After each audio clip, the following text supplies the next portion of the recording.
This is Audible. Audio Sorceress presents the unabridged recording of Falling for Catastrophe. Written by Michelle Hercules. Narrated by Brooke Daniels and Aaron Shedlock.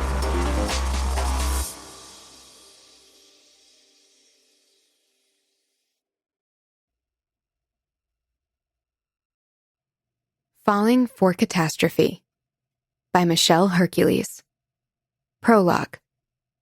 Nicola Isabel. Run, run, don't stop, don't look back, just run, run. The mantra keeps me going. I stumble over an exposed tree root and fall hard on my hands and knees, but I don't even register the pain. I get up and keep running while my heart feels like it's going to explode out of my chest. The forest is quiet tonight. There's no sound of animals, as if they sense evil is on the prowl, hunting me. Even the moon decided to hide behind heavy clouds, and the darkness is so thick it envelops me completely. My labored breathing is loud in my ears. I can't see 2 steps ahead of me, but I shouldn't complain. If I can't see shit, then he can't see me either. I hear the faint burble of water running over rocks, and I dare to let hope flare in my chest. I'm going in the right direction. The small stream runs parallel to the road. I just have to cross it, and then I'll be a step closer to freedom. I'm so near now that I not only hear the stream, but smell the moss that covers the stones near the bank. Suddenly, the ground disappears from beneath my feet, and I tumble down the hill and land halfway into the stream with a loud splash. I curse my clumsiness as I try to keep the panic from rising. My pulse skyrockets, and I can't perceive any sound besides the pounding in my ears until I hear his mocking voice calling me. Isabel, Isabel, you can run, but you can't hide from me, cariño. A whimper escapes my lips, and I hate myself for being weak. His sweet tone puts more fear in my heart than if he had screamed at me in anger or called me names. I remain frozen in place for what feels like an eternity before adrenaline kicks in and I force myself to get up and keep running for my life. Chapter 1. Nicola Isabel. 1 year later.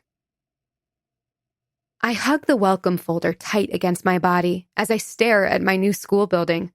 My heart shrivels inside my chest. Maverick Prep, another private school filled with assholes who think they can destroy your life without repercussions. I'd have gone to a big public school where I could disappear in the crowd if the choice had been mine, but my parents felt I'd be safer here. I touched the long scar across my forehead, now hidden by thick bangs. I almost didn't survive my last school. I was a naive freshman who let the glamour of the wealthy seduce me until it tried to kill me. That girl is gone. 3 years have passed since I first met the monster who gave me the scar, but it feels like eons ago. Things need to be different this time. My parents had to pull a lot of strings to send me to this fancy school in the oceanside town of Triton Cove. The asshole who gave me the scar is still free, probably terrorizing other innocent girls. The fear that he's not done with me is real. Hence, I had to move across the Atlantic Ocean and change names. I also had to die. With a shaky breath, I take a step forward, and another. I can almost hear the ominous soundtrack in the background. Once I enter the automatic doors, I freeze. Panic constricts my airways. Maverick Prep is a replica of my old school. It's not just the modern vibe or the wide windows in the hallway that let me see inside the classrooms. It's the people. The uniform looks too much like my old one. Same colors, navy with red accents. It didn't dawn on me until now. I'm going to be sick. What the hell are you doing? Move! I'm shoved aside by a burly guy with a shaved head. Jesus fucking Christ. So it begins. An angry retort bubbles up my throat, but I swallow it down. I have to fly under the radar of the popular students here. In my experience, the higher they stand in the school hierarchy, the worse human beings they are. Someone chuckles. A guy. I turn with a frown, ready to ask what he finds so funny. Shit, reining in my nature will be hard. He's leaning against the wall with one foot propped against it. He's the definition of tall, dark, and handsome. A little on the pale side for a person living in coastal California, but it suits him. His aquamarine blue eyes are framed by ridiculously long lashes, but it's his full lips, curled into a grin, that make my heart flutter. His tie hangs loose around his neck, and his shirt could use some ironing. That carelessly put-together look paired with his messy hair and cocky smile raises alarms in my head. There's no doubt in my mind that he's the top dog here, and I just caught his attention. Crap. His eyes widen as if he's surprised about something, but then his gaze sharpens, turning dark. Fresh meat and already creating trouble. He pushes off the wall and walks over. I'm not. He tilts his head. You're not fresh meat or you're not creating trouble. I let out a sigh. I can't let him rope me into mind games. I'd love to stay and chat, but I'm late to see the headmaster. I lie. I'll walk with you. Why? The question escapes my lips before I can stop it. Damn it. He gives me a lopsided grin, showing a hint of teeth. He's like a wolf who's toying with his prey before he pounces. My pulse accelerates, but I'm not sure if it's from fear, excitement, or both. Isabel, if you fall for another asshole, then you're seriously messed up in the head. He smirks. I don't need a reason. Of course he doesn't. He has the attitude of the king of school. Jason, babe, I've been looking all over for you. A tall brunette sachets towards us, flanked by two friends in a perfectly executed Beyoncé squad formation. We just saw each other, he replies in a bored tone. I step aside, knowing this chick will become territorial in the blink of an eye. Her fake smile falters, and then she cuts her cold stare in my direction. I pretend I don't notice her and keep walking. It's a struggle to maintain a normal pace and not sprint down the hallway. Who is that weirdo? She asks, loud enough for me to hear. Don't know. Some new girl. What's with her hair? She looks like a Black Veil Bride's reject. Another girl pipes up. Is that a bad thing? Jason asks with a hint of annoyance.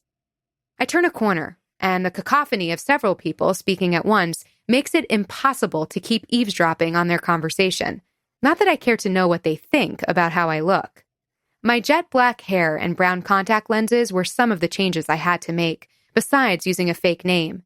I find my locker and then go straight to my first period class. Unfortunately, it's advanced Spanish, and I couldn't get out of it. The monster who tried to kill me was from Spain, and every time I hear the language, it makes my skin crawl. There's an empty chair in the back corner, and that's where I park my butt. Hopefully no one will notice me. I pull out my cell phone to appear busy and avoid making eye contact with anyone. I'm not allowed to keep in touch with my old friends or follow them on social media because it's too risky. But no one can stop me from keeping up with the classical music scene. Before Juan came into my life, I was on the path to becoming one of the greatest violinists in the world, according to my tutors, that is. Now, thanks to needing to keep a low profile, I had to give up my dream.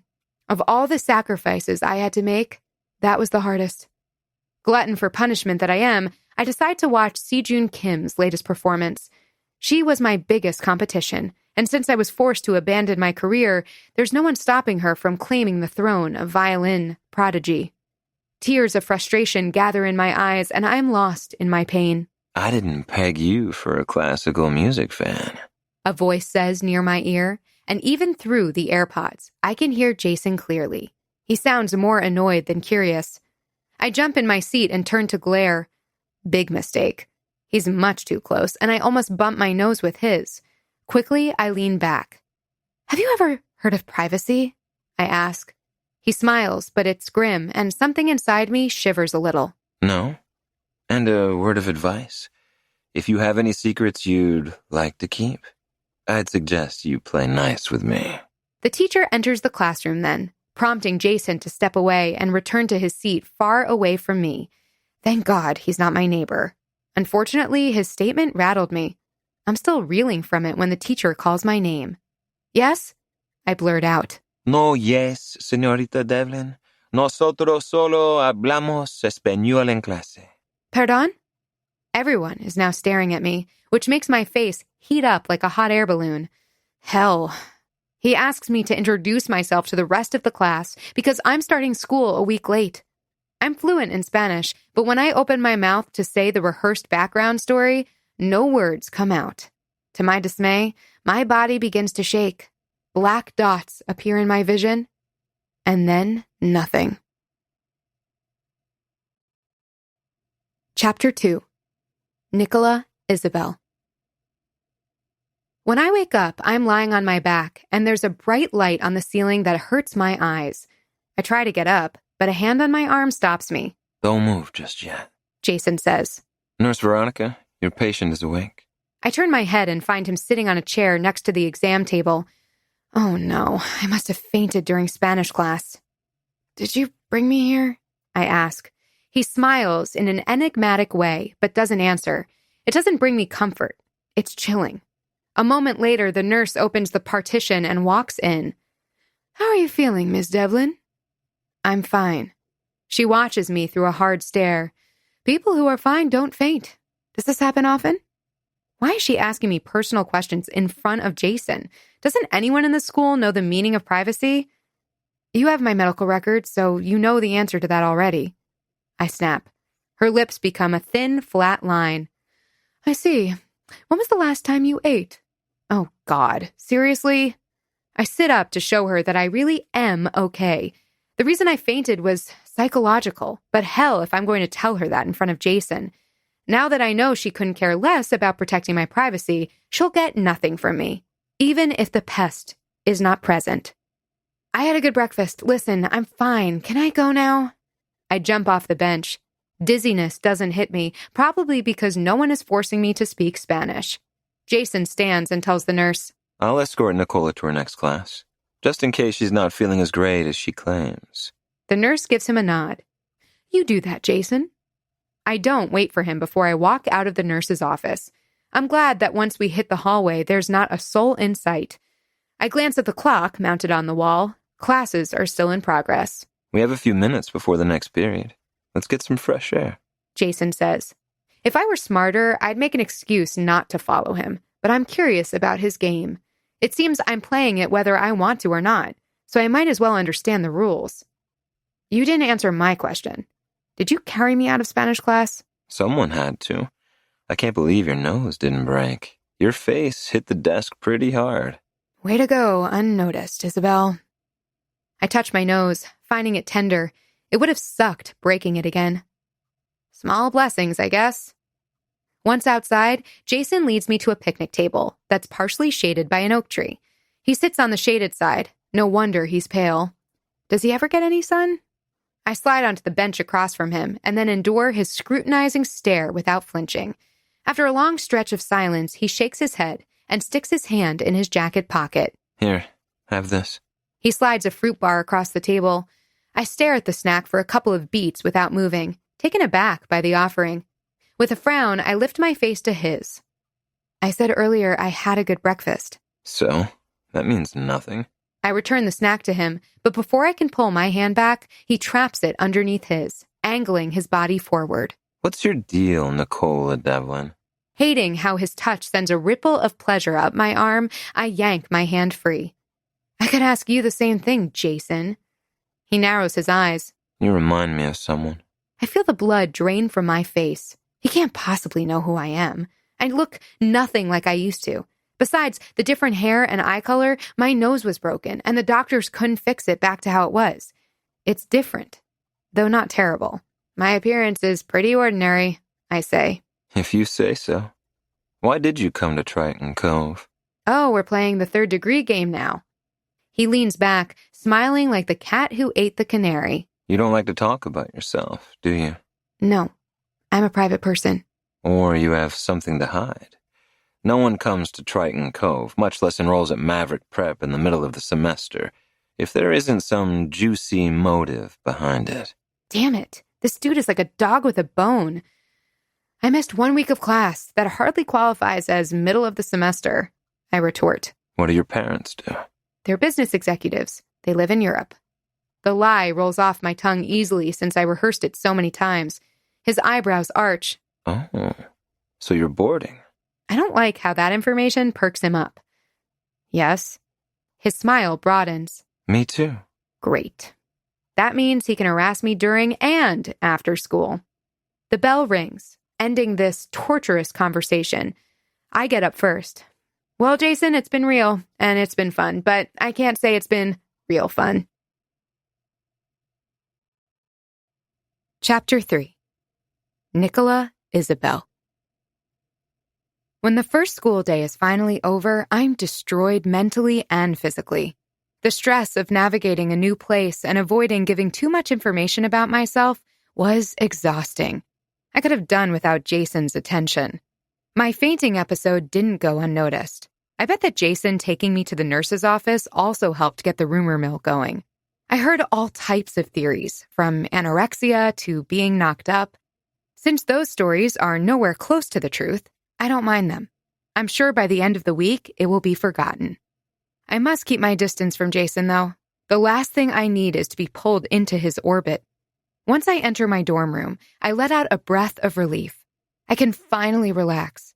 I'm one of the lucky few who doesn't have a roommate, and that's thanks to my parents' friendship with the headmaster, whom they've known since they were in high school. He's the only person in Triton Cove who knows Isabel Maldonado is still alive.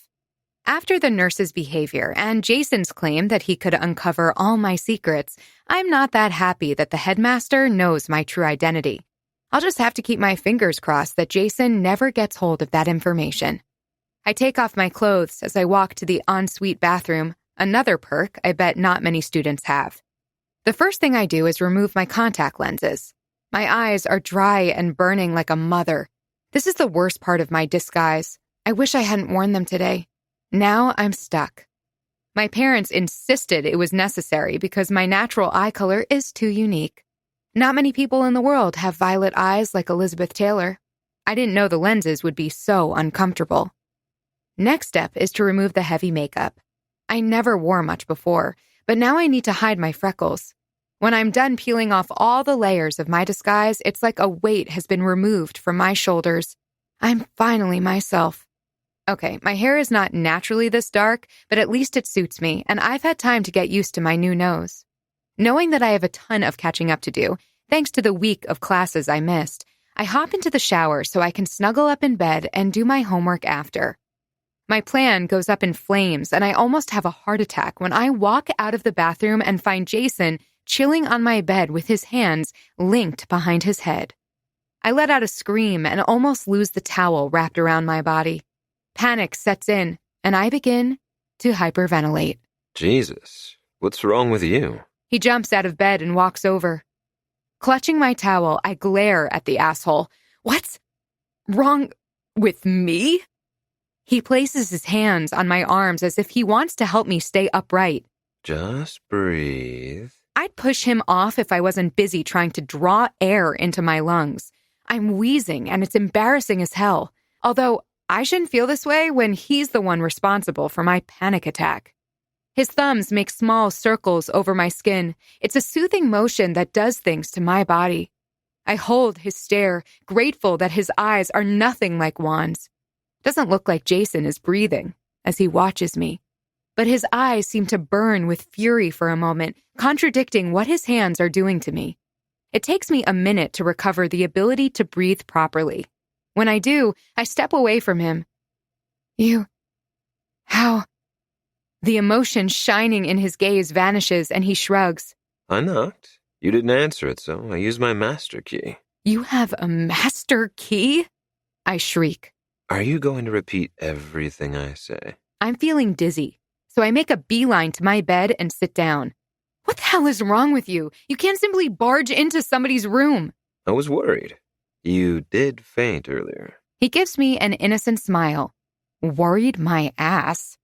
Well, congratulations. You almost made me faint again. Was that why you passed out earlier? Because you were having a panic attack? Shit. I've said too much. What do you want? I grit out. I already told you. I came to check on you. He cocks his head. Are you wearing colored contact lenses? Ah, crap. I forgot. I removed my lenses before the shower, but he thinks my natural color is brown. Yes. It suits you. And you shouldn't wear so much makeup to hide your freckles. Guys prefer the more natural look. My eyebrows arch. Aren't you conceited and a half? You think whatever women do is to please men, don't you? He chuckles. Am I wrong? Yes, I hiss. I couldn't care less what you think. So, are you saying you hate yourself so much that you need to cover your face with layers of chemicals? This dude is seriously pissing me off. To hell with playing nice.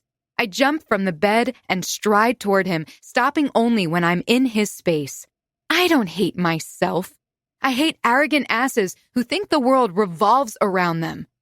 The amused grin vanishes from his lips. His eyes narrow, turning intense as he stares into mine. I make a motion to step back, but he grabs my chin, forcing me to maintain eye contact as he studies me. The rough grip triggers bad memories, but at the same time, his touch is electrifying. In a good way. What am I thinking? Did my horrific experience fuck me up in the head? Those are amazing contacts, Nicola. They look real. He releases me and steps back. Have you ever played an instrument by any chance? His change of subject makes my head spin. What? The violin, perhaps? He quirks an eyebrow. My stomach turns into knots as my pulse skyrockets. Oh my God. He recognizes me. No? What prompted that question? He shrugs. You were watching one of the best young violinists in the world. It was a safe guess. I exhale and pray he doesn't notice my relief. Well, you guessed wrong. I cross my arms. All right, then. I'd better go. Don't want you to get in trouble for having a male guest in your room. His eyes flash with a devilish glint before he walks out, leaving the door ajar. Fucking asshole. Chapter 4. Nicola Isabel. Despite my attempt to keep to myself and not befriend anyone, when a shy, dark-haired girl as pale as the moon breaks the ice by complimenting my shoes, I don't have the heart to brush her off. Thanks, I say, fixing my bangs to make sure they're in place. I'm Nicola. What's your name? Sage Hal, she replies with a small smile. I guess people like to say their last names here. That wasn't the case in Europe. Nice to meet you. Are you new? Yes, it's my second day. Where did you transfer from? I become tongue-tied. I can't tell her I spent a year in and out of hospitals and was taught by private tutors for my entire junior year. I also can't tell her I went to school in Barcelona before that. Her attention switches from me to a good-looking guy who just walked into the cafeteria.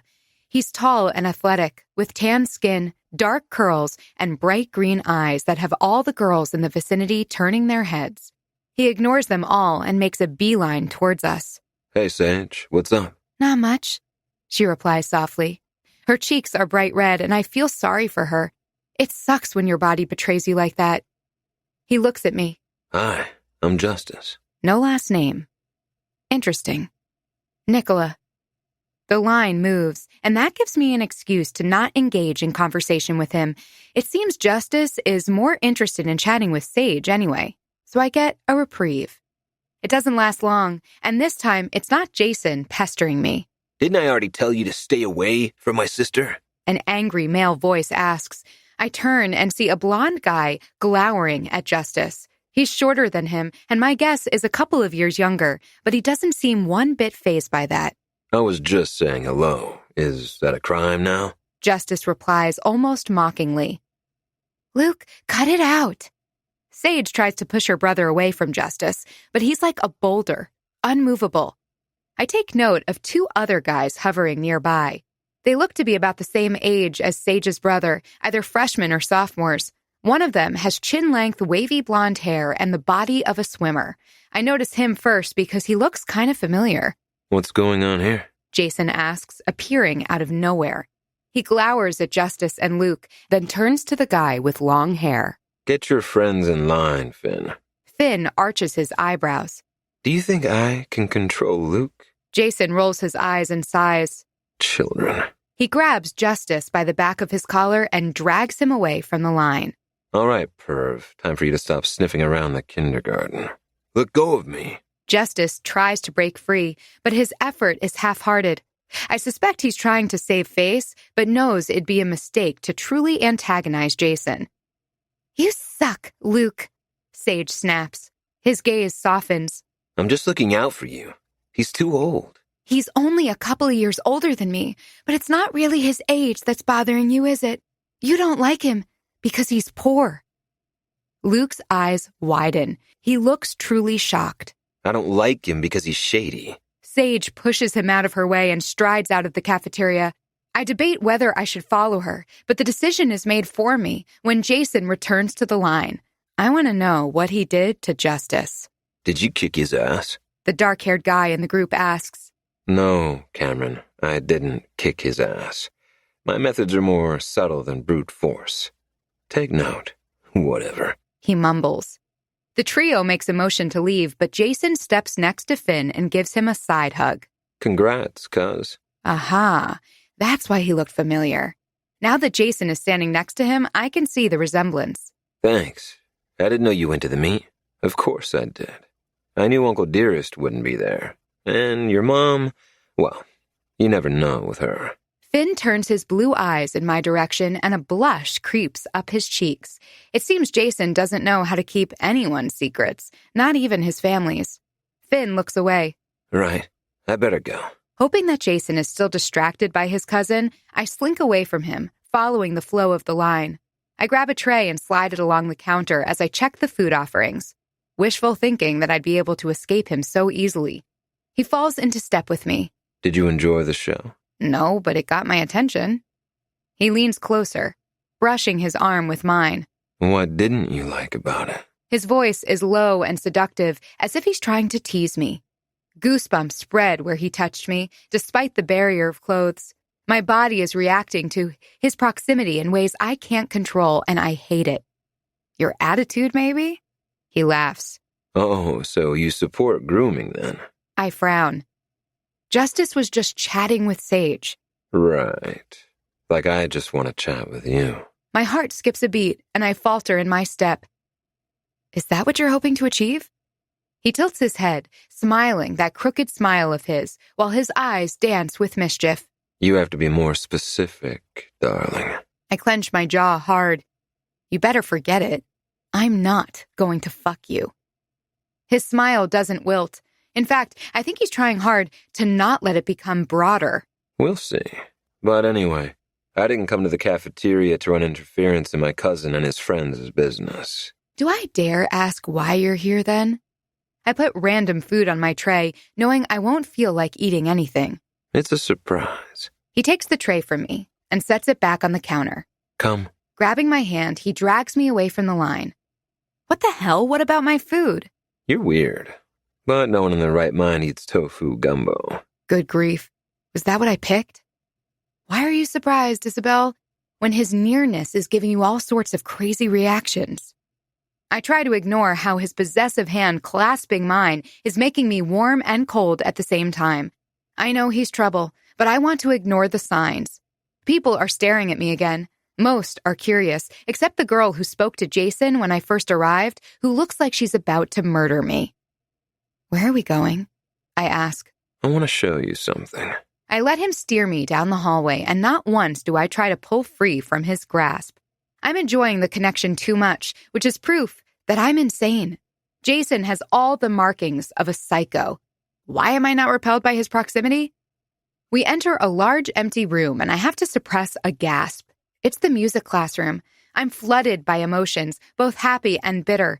I forget that Jason is there for a moment as I let go of his hand to walk farther in. My chest feels heavy, and I massage it with my fist, trying to ease the ache. I turn to ask Jason why he brought me here, but he's gone. What in the world? I don't understand the game he's playing, but I don't care to analyze his motives right now. I see a violin case on a desk and head straight for it. Against my parents' wishes, I packed my violin only to discover that it never made it to California. They must have found it in my belongings and taken it out. I understand why they did it. I wouldn't have been able not to play it otherwise. It doesn't mean their decision didn't leave a gaping hole in my chest. I run my fingers over the smooth wooden case, and with shaking hands, I lift the lid. It's a Benedict Friedman Stradivari violin. Like a junkie unable to contain herself, I remove the instrument and rest it on my shoulder. Before I know it, I'm in the middle of Vivaldi's Four Seasons, which is the composition that got me into classical music. My heart soars as I become lost in the sound. I feel alive again.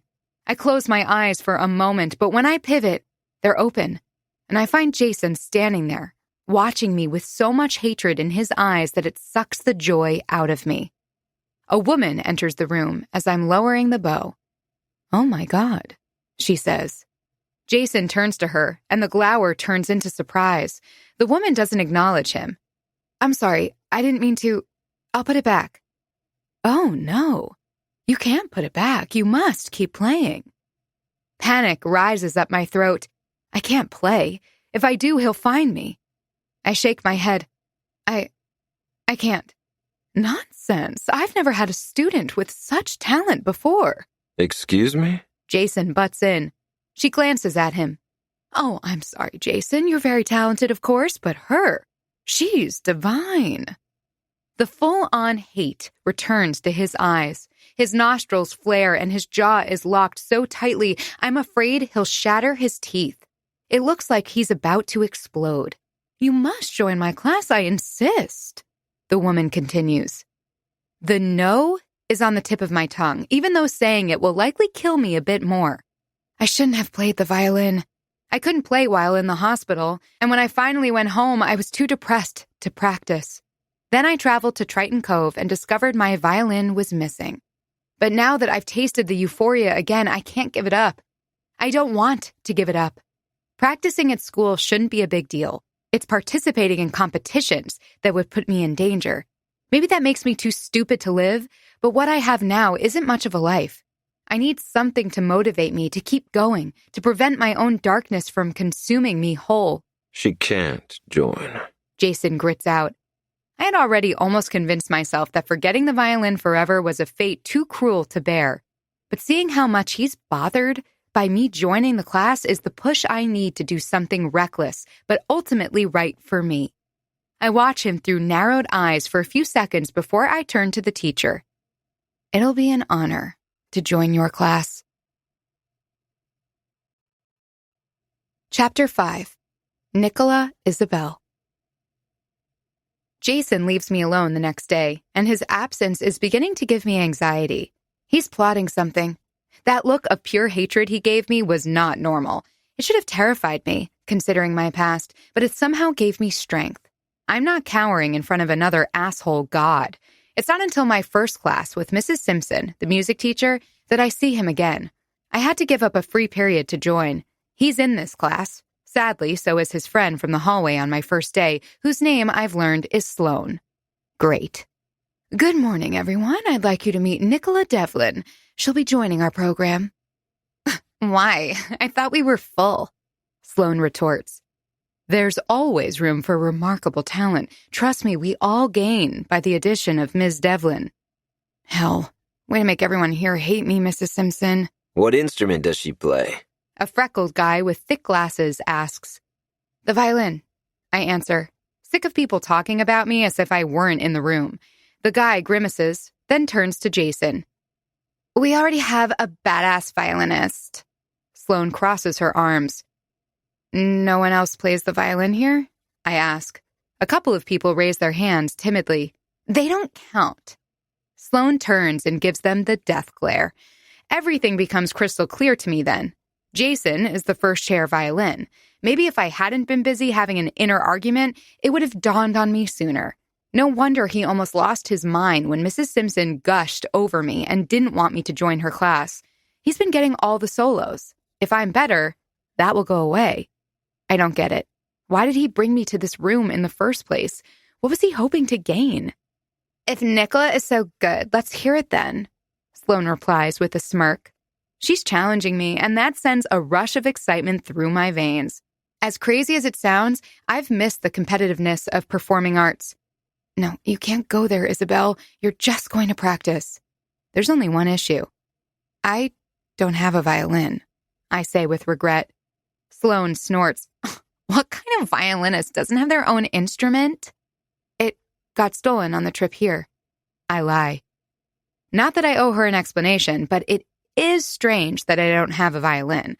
I don't want anyone thinking too much about it. It's bad enough that Jason asked me point blank if I played, and I lied to him. He said he was going to unveil all my secrets, and now he knows I have a closet full of them. She can use mine. I mean, she already helped herself to it the other day. Jason chimes in. That was his violin? Why did he leave such an expensive instrument in the classroom? More and more, I'm beginning to suspect Jason set a trap for me, but the outcome was not what he expected. It doesn't matter. The nagging suspicion that he knows who I am makes me sick to my stomach. If he's angry that I might take his place as the star of the show, there's nothing stopping him from unveiling my secret. But I know if I stop playing altogether, I'll return to the bleakness I experienced during my recovery. That's almost as scary as the prospect of Juan finding me. I'm stuck between a rock and a hard place.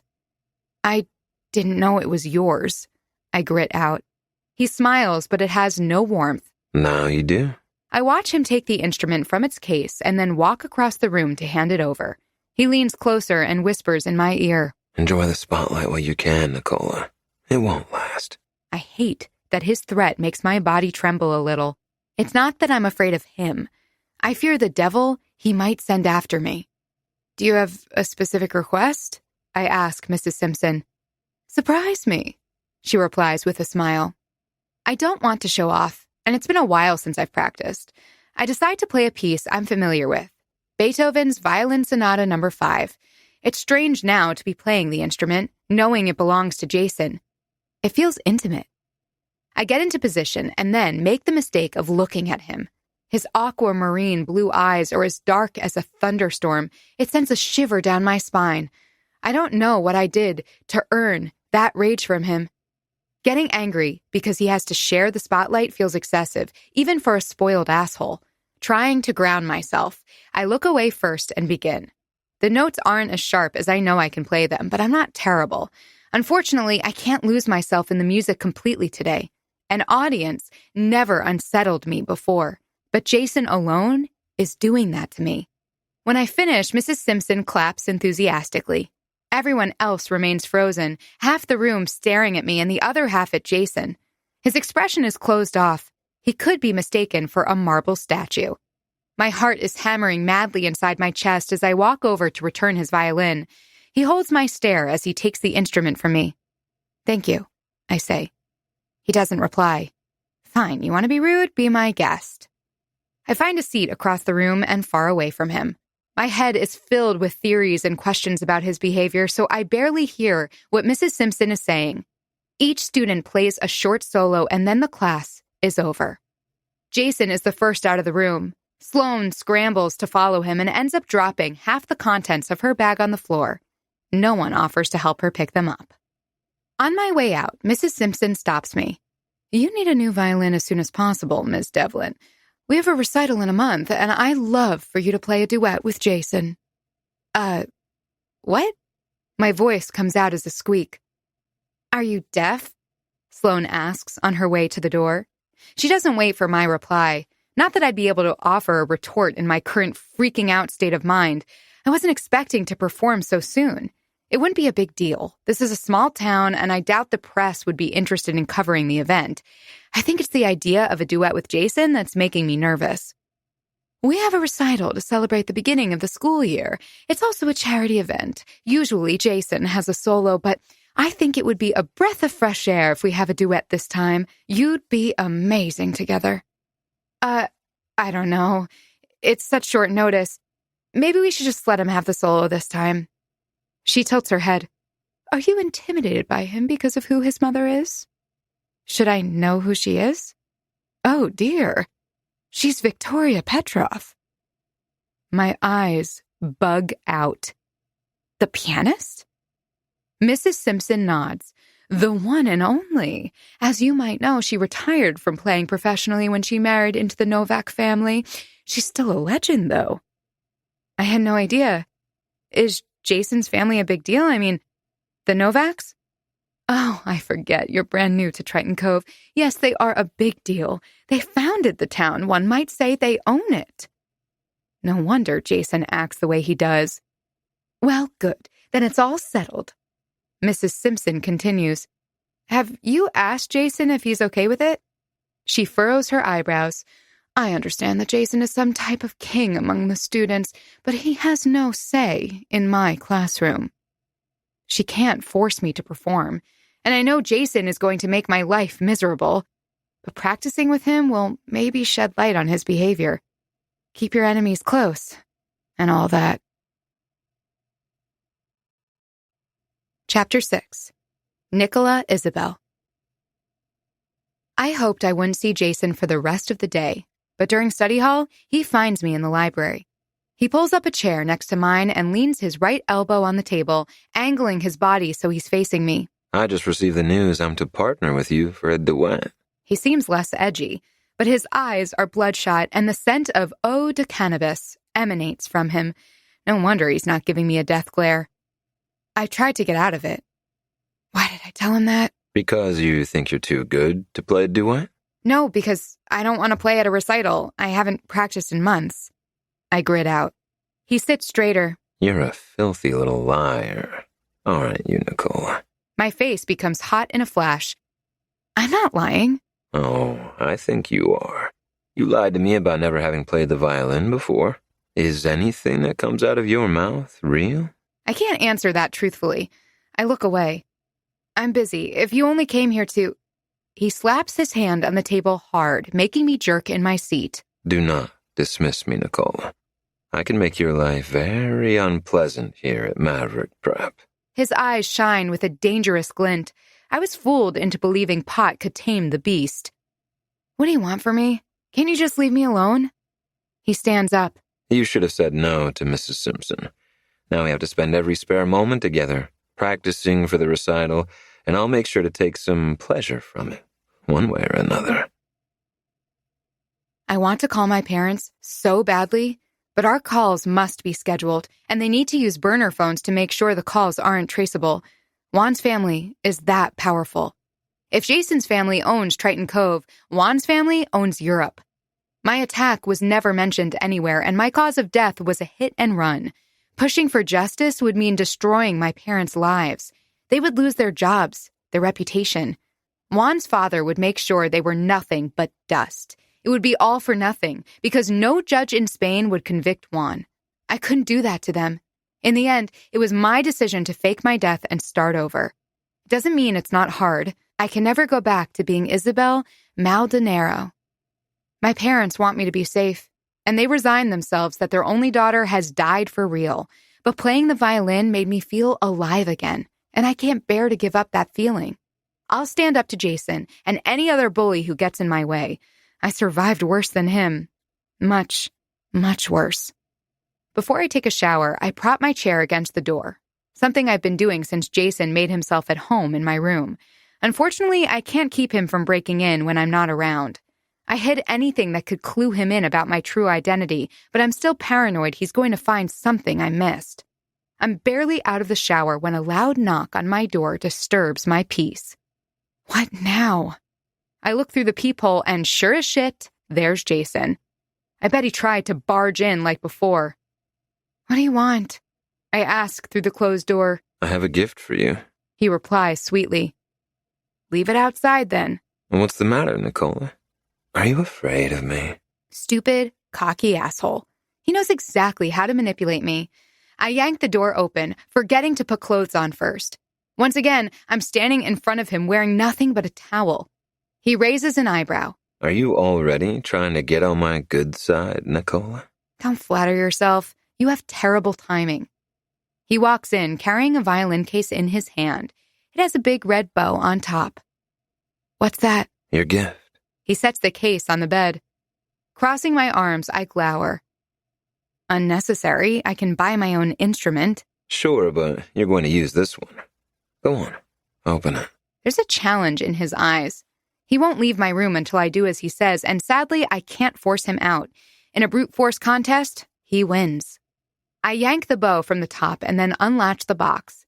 Inside, a bright pink velvet interior lies the most outrageous rainbow-colored violin. What the hell is this? You don't like it? I figured to balance out your drab coloring, a bit of color would be nice. I can't use this. It's ridiculous. His gaze sharpens. You can and you will. I'll get dressed. We're late for practice. I shut the violin case and then shove it against his chest. I'm not using this. He grabs my arms, pulling me closer. The hard case presses against my breasts. You are under the impression you have a choice. I do have a choice. I won't allow you to bully me. I'm not afraid of you, Jason. He leans forward, bringing his face inches from mine. You should be afraid of me, Isabel. Chapter 7. Nicola Isabel. The ground seems to vanish beneath my feet while the room begins to spin. If Jason hadn't been holding me, I think I'd have collapsed. What did you call me? I asked through the lump in my throat. His lips curl into a cruel grin. You heard me. Your real name is Isabel Maldonado, and you're supposed to be dead. I shake my head, the denial on the tip of my tongue, but Jason can see the tears that are welling up in my eyes and the glint of desperation that's surely shining in them. I step back, pulling myself free of him. I don't know what you're talking about. My name is Nicola Devlin. I reply feebly. What I want to know is why the most promising violinist in Europe, and perhaps the world, would fake her own death and move to Triton Cove. He continues, rubbing his chin as if pondering hard. I curl my hands into fists, digging my nails into my palms until it hurts. I'm not Isabel. He tosses the violin case to the side and strides toward me. I tense to run, but he's upon me before I can, holding my chin firmly, like he did the last time he was in my room. Stop lying to me. He grits out. My pulse accelerates to the max, but also adrenaline has kicked in. I shove him off me with all my strength. He staggers back, stunned for a moment. I don't owe you anything, I say. Instead of his face twisting into an expression of rage, a cold and calculating mask falls in place instead. No, but you're pretending to be someone else for a reason. Don't expect that to remain a secret for much longer. He walks to the door. My stomach bottoms out a second later. I have no reason to believe he's bluffing. Shit, Isabel. You can't let him spill the beans. Jason, wait. He stops, but he doesn't turn. Yes? You can't say anything. Slowly, he looks over his shoulder. Why is that? Because I'm asking you not to. Laughing, he shakes his head. I don't know if you're naive or only playing at it. Let me save you the time. I don't have a nice side you can appeal to. If you want me to keep your secret, you'll have to pay for my silence. You want money? My voice rises in pitch. Darling, I come from grotesque money. He walks to my bed and flops onto it, getting comfortable. I want you to play for me. I stare at him without blinking. That's it. You want me to play. For now. I clench my jaw. Of all the things I thought he was going to ask, that wasn't it. Probably because it's too easy. I have to get dressed first. No, you'll play for me like that. I knew it. He knows there's a chance I might lose my towel while playing. I know better now than trying to convince him to let me put clothes on. He wants to torture me. I retrieve the color explosion violin from its case and start by tuning it. This takes a while, but Jason doesn't seem to be in a hurry. He's watching my every move with a satisfied smirk on his face. Content that I won't sound like nails scratching a blackboard, I get in position. Any requests? Play something by Mendelssohn. He links his hands behind his head. I start playing Allegro molto appassionato and immediately wince at the low quality of the sound. It's probably fine for the untrained ear, but to me, who's played on the best instruments in the world, this is pure agony. Only another violinist would know to pick this type of punishment. I don't understand why Jason was obsessed with finding out my secret or why he's so angry that I kept my identity hidden. I can't let him keep digging and discover the reason I went to the extreme of faking my own death. I have no idea if his family has any connection to wands. Even if the chances are slim, I can't risk it. I'm almost done with the piece when the towel begins to slide down. I miss a note, and the violin shriek hurts my ears. Don't you dare stop. He warns me. So that was his end goal all along. He was hoping for a towel mishap, and that's exactly what happens in the next second. It falls in a heap by my feet. I'm mortified, but I keep my eyes closed, so at least I can pretend I'm alone. I refuse to cry in front of him, but my eyes prickle behind my eyelids. The cursed lenses don't help matters either. Finally, the music ends, but before I open my eyes again, the door shuts with a loud bang. Jason is gone. Chapter 8. Jason. I was enjoying my little torture session. I knew that damn towel wouldn't stay in place while Isabel played. I didn't expect my body to react the way it did when it finally dropped.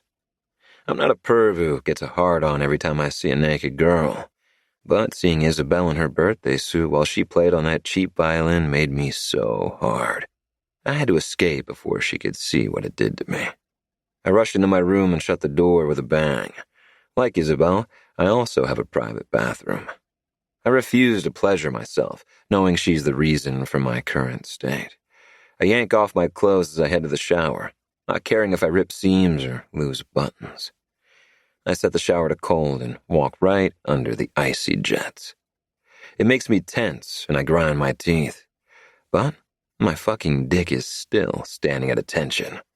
What the hell? I close my eyes and try to think of anything but her. It's impossible. Automatically, my hand finds my shaft and I begin to work it, bracing my arm against the cold, tiled wall. I don't use any soap to make it easier. I want it to chafe. I'm jerking off to the girl I've hated for nearly a decade. She has no idea who I am. Why would she remember a scrawny, nobody violinist when she was a prodigy? I used to look up to her.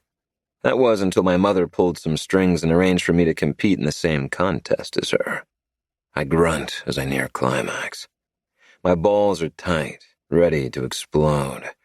Because I'm a glutton for punishment, the last image of Isabel playing the violin comes to the forefront of my mind, and then my fantasy takes over. I don't run away. Instead, I push her against the wall and fuck her until she forgets both her names. The orgasm hits me then, and it's intense. I don't remember a handjob ever doing this to me, even when performed by someone else. My breathing is still coming out in bursts minutes after I've finished. I turn off the shower. There's no point in freezing my ass when I didn't do jack to help me out. I'm drying my hair with a towel when my phone rings. It's Mozart's Symphony No. 5, which means my mother is calling. It's easy to guess what she wants to talk about. I can't deal with that bullshit right now. Thank fuck she hates Triton Cove and comes to town only when a family event demands it. I let it go to voicemail and get dressed. 5 minutes later, she calls again. For fuck's sake. Better get this over with. What? I snap. I'm too pissed to play nice. Do not what me, Jason. I'm your mother. Show some respect. I pinch the bridge of my nose and count to 10 in my head. I'm busy. What do you want? I'm in town and unfortunately was roped into dinner with your uncle and grandfather. So? I ask only to be a pest. I know exactly what she wants now. She can't stand my uncle or grandpa, and the feeling is mutual on their part. Dinner is at 7. Be punctual. She ends the call, not giving me the chance to come up with an excuse not to go. Those dinners are boring as hell. Grandpa is fine, but I detest my uncle. He's an asshole who treats his wife and children like they're props to make him look better. Sadly, this whole town is made of people like him. My father wasn't much different, but at least he had the balls to marry someone outside of our family's network. If only he had chosen better and not married a viper. I drive up to my uncle's mansion early, but stay in the car because my mother is already there. It's rare that she's punctual, which means she's most likely taking advantage of my uncle's bar. She isn't as bad as Finn's mother. Auntie Marissa is a raging alcoholic.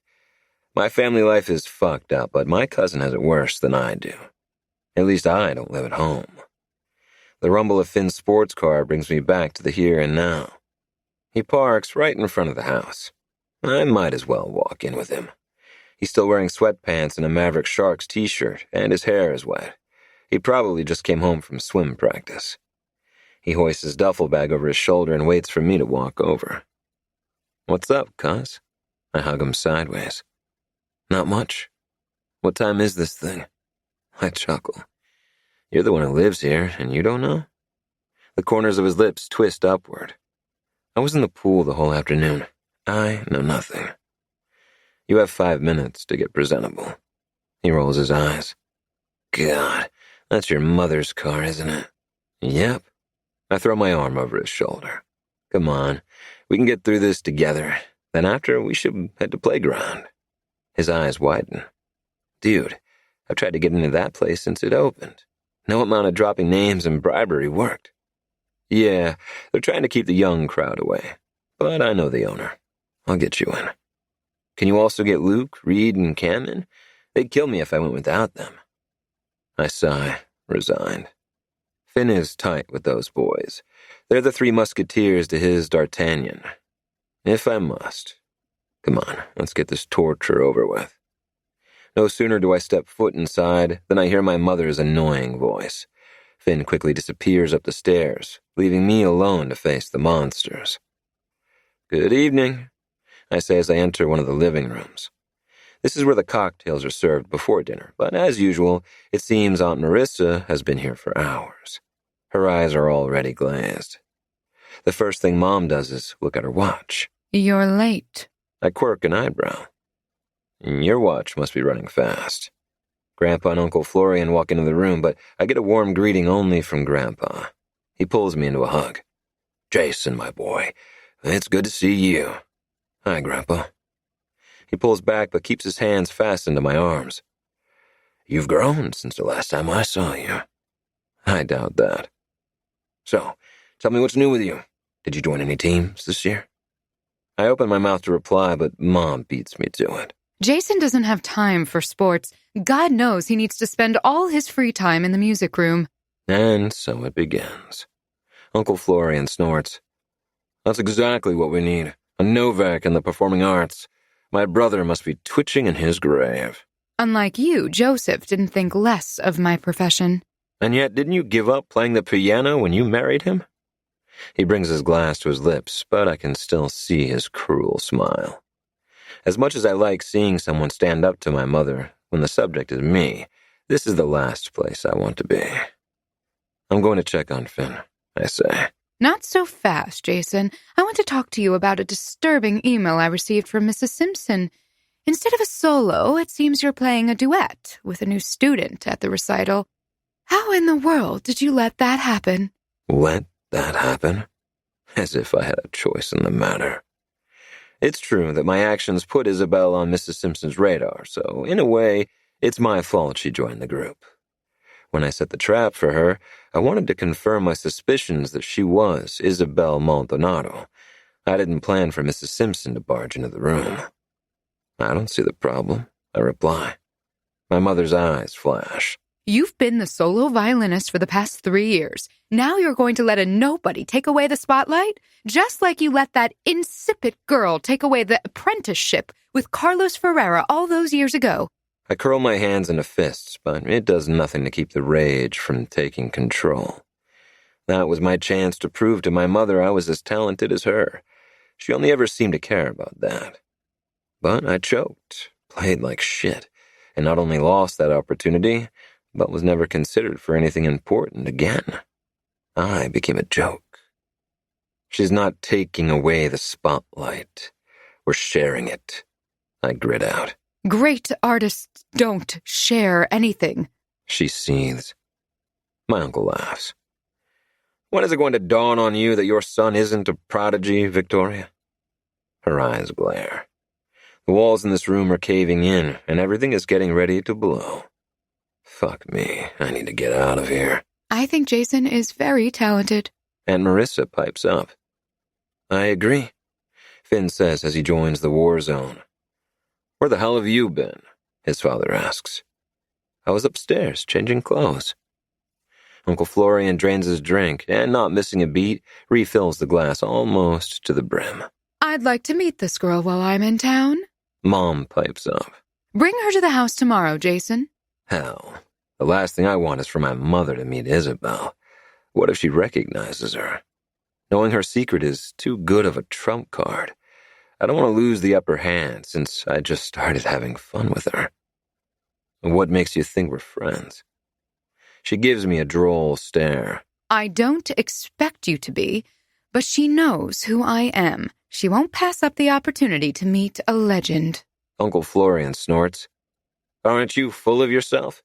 You're a has-been. No one knows who you are, dear. Her glare intensifies, and I know they're a second away from starting an ugly argument. But Grandpa steps between them. Enough with this bickering. I'm ready to fucking eat. He turns to my aunt. Stop drowning in vodka and get the stuff to serve dinner already, Marissa. Finn winces, but knows better than to say anything in his mother's defense. For starters, he idolizes Grandpa, and like everyone in this room, he's aware of Aunt Marissa's alcohol problem. I step closer to him and whisper, I don't know about you, but I've lost my appetite. For more reasons than one, but mostly because there isn't a way out of introducing Isabel to my mother, which means giving her the opportunity to find my weaknesses. I can't allow that. Chapter 9. Nicola Isabel. Last night, after Jason left my room, I panicked and packed all my stuff. He's not going to share my secret yet, but what happens when he gets tired of playing with me or demands more than I can give? But seeing my room stripped bare and the little I have left in suitcases made something snap inside of me. I can't let Jason destroy my second chance at having a life. I also can't keep running. I have to stand up to him. It took me a while to unpack, and by the time I got to bed, I was too exhausted to think about my problems. On my way to grab breakfast before class, I have an epiphany. The best way to deal with Jason without getting hurt is to discover why he hates me so much. I know there are people who don't need reasons to be cruel. Juan was the perfect example. But I saw Jason interact with his cousin and his cousin's friends. He cares about them. And he brought me to the nurse when I fainted that first day. A psychopath wouldn't do any of that. There's a deli near campus that sells the most amazing sandwiches, and the coffee is good. No wonder it's a popular spot among Maverick students. I have time, so I decide to eat outside. Most people are taking food to go. I'm not wearing my brown contact lenses this morning, so I keep my sunglasses on. The lenses are in my purse, so I can put them on in my car before I head to class. My eyes need a serious break from them. I wish I could say I'm not on edge anymore, but there's a tension in my body that won't go away. I pull my phone out and stick the AirPods in my ears. Maybe some classical music will help me calm down. Nervous people don't make good decisions. I need to bring my A game if I'm to win the war against Jason. It takes me a while, but eventually the music helps me relax. I'm lost in my bubble, enjoying breakfast, when the bane of my existence pulls up a chair and sits across from me. I look up and glower. This is getting old. He smiles. Good morning to you, too. What do you want now? Chill. I'm just here for breakfast. I notice then that he indeed has a tray of food in front of him.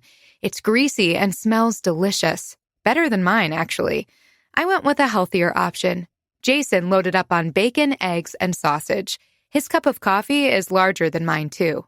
Taking into account his food choices and his messier-than-usual look, I can guess he had a wild evening yesterday. Rough night? You can say that. He takes a huge bite of his sandwich, and half of it spills out, smearing egg all over his face. I find myself staring at him as if I'm in a daze. Damn him for looking sexy when he should look like a slob. What? He asks with his mouth half full. I shake my head and focus on my food. Nothing. Were you thinking about your little performance last night? A blush creeps up from my neck to my cheeks. No, but thanks for reminding me of that. It's exactly the kind of memory I need to start the day on a bright note. Confess. You loved playing for me in your birthday suit. I roll my eyes. How much more mature can you get? He sits straighter and amusement dances in his eyes. Shit, I don't like how perked up he just got. I was trying to make him believe he didn't get in my head. Are you challenging me, darling? Oh my God, it wasn't a dare, I add quickly. Too late. He smirks, but his smile vanishes quickly and his gaze darkens. Why do you want the world to believe you're dead, Isabel? The bite I just took drops heavily into my stomach. I knew he wouldn't let me forget that he knows my secret. Nervous, I look around. There's no one near enough to have overheard him. It's better if you don't know, I say. You don't get to decide that for me, sweetheart. I don't know all the rules of his game, but I'm beginning to learn. I don't want to tell you. How much is that going to cost me? His eyebrows shoot up to the heavens, but after his initial surprise ebbs away, a calculating gleam shines in his eyes. You're learning. Good for you, Isabel. I narrow my gaze. If you keep calling me that, you'll lose your leverage over me quickly. He leans back in his chair. There's something I want from you. It's my price to not ask why I'm talking to a ghost. It'll buy you only one day of reprieve, though. My hands curl into fists. Of course he's going to milk it. What do you want? You'll be my +1 at dinner with my mother tonight. I was expecting something horrible and depraved. Not that. Your mother is a legend. I'd have said yes without coercion. What's the catch? He watches me through narrowed eyes. Where would be the fun if I told you? Throughout the rest of the day, I can barely think about anything besides that I'm going to meet Victoria Petrov. I don't even care that most likely there's a wicked twist waiting for me. Jason is still out to get me, so there's a 99% chance I'll be humiliated again tonight. Jason knocks on my door at 6 p.m. sharp. Since I'm standing right in front of it, I know he didn't try to use his master key. It's a miracle that I'm ready. I changed my dress a million times, but ended up settling for a navy sleeveless dress with a full skirt and ballet flats. My hair color is beginning to fade, but I didn't have time to fix that. I hope she doesn't recognize me. I have to suppress a gasp when I open the door. Jason is put together for once. No messy hair or wrinkled clothes. His dark gray jacket fits him like a glove. He looks like a fairy tale prince. His gaze drops to my shoes and slowly travels back up to my face. You look nice. Thanks. So do you. Shit, why did I say that? This isn't a date. He quirks an eyebrow but doesn't offer a smart-ass comment. I'm ready.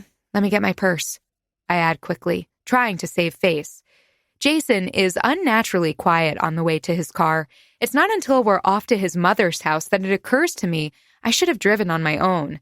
This is looking and feeling a lot like a date, and I'm not keen. More problematic is that being trapped in the small space with him makes it impossible to escape the heady scent of his cologne. The smell is doing all sorts of crazy things to my body, stomach twisted into knots, palms sweaty, and heartbeat erratic. I don't like this cocktail of reactions. How come you picked the violin and not the piano? I break the silence when I can no longer bear it. I sucked at the piano. Wow, that confession came fast and unexpectedly. Do you want to hear a secret? He peels his gaze off the road for a second. Are you so mesmerized by my dashing good looks that you decided to fess up to why you killed Isabel Maldonado? I snort. Don't flatter yourself. I'm not mesmerized by you. For a pathological liar, you're horrible at it. Never mind. I glance out the window, annoyed with myself for trying to have a civil conversation with him. Fine. Tell me a secret. I should ignore him now, but that will go against my plan. In order to understand Jason's deranged mind, I must get closer to him. My favorite instrument is the piano, not the violin. He doesn't reply right away, so I glance at him. He's frowning. After another second, he flicks his gaze to mine. So, what happened? Did you suck at it too? I laugh without humor. No. My parents moved a lot and a piano was too cumbersome. They convinced me to play a smaller instrument. I didn't want to play the violin, but when I started receiving praise from instructors and winning competitions, it grew on me. Now I can't think about playing any other instrument. Jesus, I ended up revealing way more than I intended. Jason remained silent for a while. Curious, I glance at him. His jaw is tense and his mouth is set in a harsh line. Great. I pissed him off already. It seems he hates that I'm good at playing the violin. Is it possible that he's jealous of my success? Basically, what you're saying is that you're an attention-seeking whore. He replies finally. The venom in his tone hurts more than his actual words. We're artists. We're all attention-seeking whores. Don't you dare sit on your high horse and pretend you aren't one. Surprisingly, he laughs. Touché. I refrained from talking for the rest of the trip. What Jason said bothered me and made me doubt my motivation in life. Is it possible that I care more about the fame than the art? My parents wouldn't have taken my violin from me if they didn't know I'd be tempted to perform for an audience. If I cared only about the craft, I could just play for myself. I'm in a sour mood when he finally parks the car in front of a beachfront mansion. There's nothing unique about the building. It's just your generic, modern White House with a lot of windows, super common on the expensive Southern California coast. He gets out and strides to the front door without waiting for me. He's back to acting like a jerk, and that cements the notion this is not a date. It's a business transaction. I come to dinner with him. He doesn't pressure me about my secret for another day. He's already inside the house when I catch up with him. The foyer is huge with a high ceiling and a whole lot of nothing, save for a grand staircase. The white walls hurt my eyes. While I'm busy staring, Jason moves on to the outside area facing the beach. We're here, he announces. I hurry to join him, feeling a little sick that I'm about to meet his mother. She's standing at the railing looking at the ocean. The salt in the air brings good memories of when I was younger and lived in Florida. That was before we moved to Spain. I've always loved the beach. When she turns, I see the cigarette between her fingers. Her features are striking. High cheekbones, beautiful blue eyes, the same shade as Jason's, and dark hair. This is Nicola Devlin. Jason points at me. The woman gives me an elevator glance, and when she's done with her inspection, I feel like I failed. There's no warmth in her gaze. So this is the girl who Mrs. Simpson thought was good enough to play with you? The one and only. Jason sticks his hands in his pockets, attempting to look casual, but I notice the tension in his shoulders. He's hating being here. I think I need to hear her play for myself to judge. I didn't bring my violin, I say. You can borrow one of Jason's. Go fetch it, boy. Even though we're enemies, I feel bad for him. She's treating him like a dog. His nostrils flare, but he doesn't talk back. He pivots and goes inside. Why did you invite me to dinner? I ask. I need to know what I'm dealing with. I've given up hope that Jason will ever make waves in the classical music scene, but at least he was the best at Maverick Prep. I'd hate to see a nobody swoop in and erase all my hard work. Jesus, this woman is vile. No wonder Jason is the way he is. He returns a moment later holding a violin. I'm sure he heard what his mother just said. He practically shoves the instrument into my hands and then plops onto the couch. Go on, Nicola. Dazzle us. His attitude grates on my nerves, but my animosity toward his mother is greater. I don't want to give her more ammunition to humiliate Jason. If I play like myself, I have no doubt she'll flay him alive for not being as good as me. I've seen it plenty of times before. Parents who can't accept their child's limitations. Not everyone is a prodigy, and that should be okay. I've witnessed many of my friends have nervous breakdowns because of parental pressure. I play for her, but I do it badly. It goes against my nature to suck this hard, but I don't need to prove myself to this witch. I'm not a show pony. Because the sound I'm making is so horrible, I keep it short. When I lower the violin, they're both glowering. What the hell was that? She asks. I shrug. You asked me to play, so I did.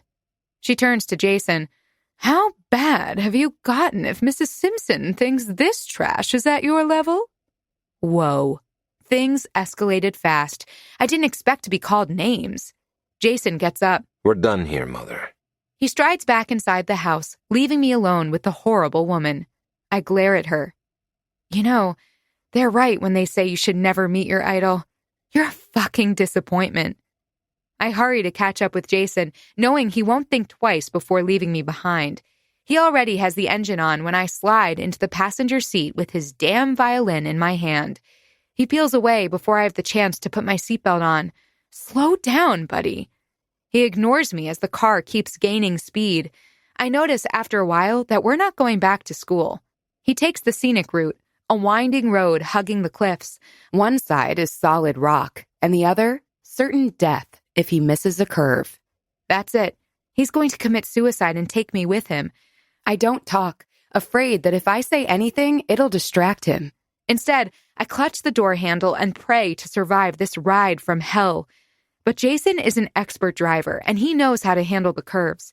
He stops when he reaches a lookout point. Jason gets out of the car and walks all the way to the edge. I debate whether I should follow him.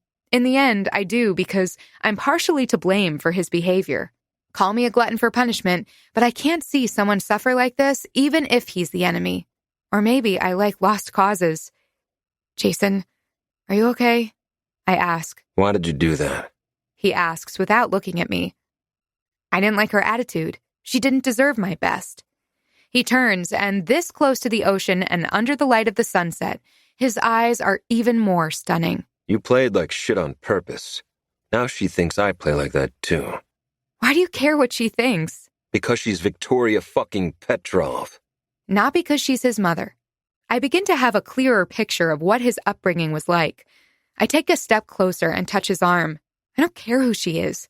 Her opinion shouldn't matter. You don't know anything. He grits out. How could you? You've always been the best, living a perfect life. I don't fucking know why you would throw it all away. I wasn't the best, and my life was far from perfect.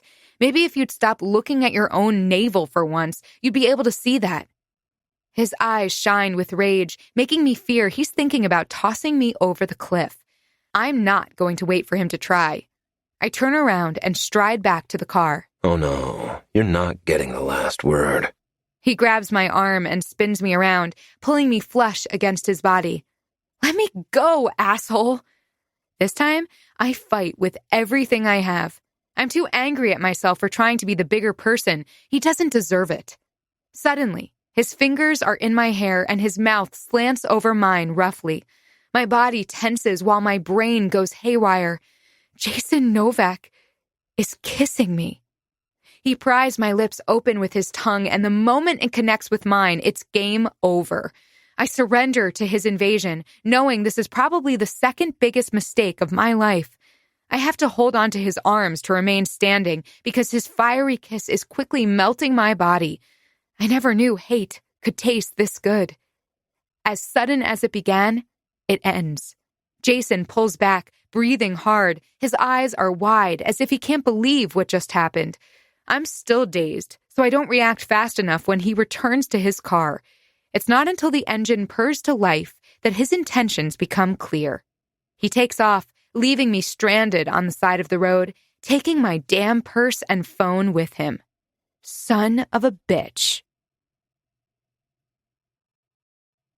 Chapter 10. Nicola Isabel. I cannot believe this. Jason did leave me behind. I knew he was capable of that, but his passionate kiss threw me off. Now I'm reeling for more reasons than one. I can't tell how far I am from the Maverick campus. I'm not yet familiar with the town. There's nothing for me but to start walking. At least I know the direction I must go. There's no other way but down. The sun quickly makes its descent, and soon darkness drops like a blanket over me. I'd like to say it doesn't bother me, but some fears are hard to conquer. The last time I was alone in the dark was when Juan was chasing me. The landscape is different, and the sound of waves crashing against the rocks below is soothing, but I can't help the spike of panic that's threatening to take control. Damn it, Jason. I could forgive you for many things, but not this. I don't know how long I walk, but I'm nowhere near the bottom of the hill. The sound of an approaching vehicle makes me tense. It's coming up the mountain, and for a second, I think it's Jason. It's not until the vehicle speeds by that I see it isn't him. Disappointment rushes through me all over again. I keep going, but then stop when I hear the car's tires screech. Shit. I hope that whoever's driving isn't a psycho who just spotted their next victim. Nicola? A girl asks. I turn and squint my eyes, trying to see who called me. All I see is the shape of someone's head sticking out the car window. Who is it? She opens the door and gets out. It's Sage. I say a little prayer in my head. Thank God. What are you doing here? Did your car break down? She asks. No, it's a long story. I do need a ride back to campus, though. Yeah, sure thing. Come on. I have no idea who's behind the wheel. I hope it's not Justice. To my relief, it's Sage's brother, Luke. Thanks for stopping. I have no idea how long it would take to get back to campus on foot. No problem. How did you end up out here? He asks me, as he makes a U-turn. It's a long story. We have time. Why is everyone so damn curious about my business? It's annoying, but I can't begrudge them for the information. I do owe them big time. Jason left me stranded. What? Sage asks. At the same time, her brother asks. Why? I don't want to tell them about the kiss. To be honest, I don't know. He took me to have dinner with his mother, and that didn't go well. Then he brought me to the lookout point and bailed. That's horrible, Sage says. I had no idea Jason could be so cruel. That's the thing, though. Luke pipes up. Jason isn't cruel unless it's warranted. Something tells me you're not telling us the whole story, Nicola. I think maybe you don't know your friend that well, Luke. I don't hide my annoyance. I don't want to be ungrateful, but I'm sick and tired of people treating me badly based on assumptions, and Jason loathes me for reasons I can't fathom. Even if Nicola had done something to aggravate Jason, he shouldn't have left her stranded. It's not safe. She could have been run over. Sage retorts. That possibility didn't cross my mind. I was too busy freaking out about the darkness. The conversation dies out, and I'm left alone with my thoughts for a couple of minutes. That is, until Sage breaks the silence. I heard you're going to play at the recital. I didn't know you played the violin. Yeah, I dabble a little. I doubt that. Mrs. Simpson is super selective about the students who join her program. She must have been impressed by your talent, and she gave you a solo. Not a solo, a duet with Jason. Luke chuckles. Oh, I can't wait to watch that performance. You don't like classical music, Sage replies. But I love Catastrophe, and that duet will be explosive. Mark my words. I want to say something to the contrary, but I can't. He's not wrong. A cell phone rings in the car, and a moment later, Luke answers it. Hey, Finn, what's up? There's a pause, and then Luke continues. You know I don't pass up a burger from Dennis's diner. He turns to Sage. Want to go out for dinner? Sure. She looks over her shoulder. Do you want to come?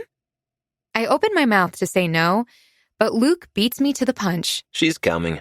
Maverick Prep is out of the way. I can drop her off after, or she can Uber home. I'm beginning to dislike this guy. He's rude as hell. I bite my tongue for Sage's sake. I didn't actually have dinner, and I'm famished. Burger and fries are always a good idea. Never mind that I don't have my wallet on me. I can pay Sage back later. Jason. I can't believe I ran away from Isabel again. I'm a fucking coward. I just have to admit I'm fucked in the head, and somehow my hatred for her has evolved into some sick physical attraction. Instead of denying it, maybe I should let it play out. I come to that realization as soon as I see the campus buildings. And then comes the guilt. I left her alone miles and miles away in the dark and without a cell phone. I want to make her suffer, but I don't want her to actually get killed in a hit and run. Jesus. I pass a hand over my face. What the hell am I doing? I make a U-turn and press the pedal to the metal. I try not to look too closely at my contradictory feelings. Hate, guilt, attraction. What's next? Love? I laugh out loud. If that happens, I'll voluntarily check into a psych ward. It hasn't been that long since I left, but when I don't find Isabel anywhere on the way up to the lookout point, a sinking feeling hits my stomach. My worry grows exponentially. If I think logically, the most probable explanation is that she got a ride. But what if she didn't? I hurry back to campus, and once I'm in the building, I make a beeline for her room. I knock on her door, and when she doesn't answer, I use my master key. Her room is empty. Hell, where is she? I'm not prone to panic attacks, but I think I'm having one. This isn't the first time Isabel has messed with my emotions. When I heard she died, I had a fit of rage. And then came the depression. I couldn't understand what was happening to me. I hated her for so long that I felt cheated out of retaliation when she died. But then she came back into my life like a ghost, and the old wounds reopened. They never healed in the first place. This would be the perfect opportunity to raid her room and find clues about her past, but I can't think about anything besides making sure she's safe. I call Finn, the only person I can trust with this shit. It takes a while for him to answer, and when he does, I hear loud noises in the background. "Hey, Jason, what's up?" "I need your help." "What's wrong?" His tone changes to match mine. I run my fingers through my hair. Hell, I fucked up. I left Nicola stranded near Trident Lookout Point, and now I can't find her anywhere. "Well, today is your lucky day, cuz. She just walked into Dennis's diner." "What? How did she get there that fast?" "I'm guessing Luke and Sage gave her a lift." A wave of relief washes over me. Thank fuck. "I didn't know you were dating her." "I'm not," I grit out. "And if you value your life, don't ever repeat that out loud again." "Sorry. Are you coming here?" "No." I end the call. It was rude as fuck, but there's too much going on in my head. I'll apologize to Finn later.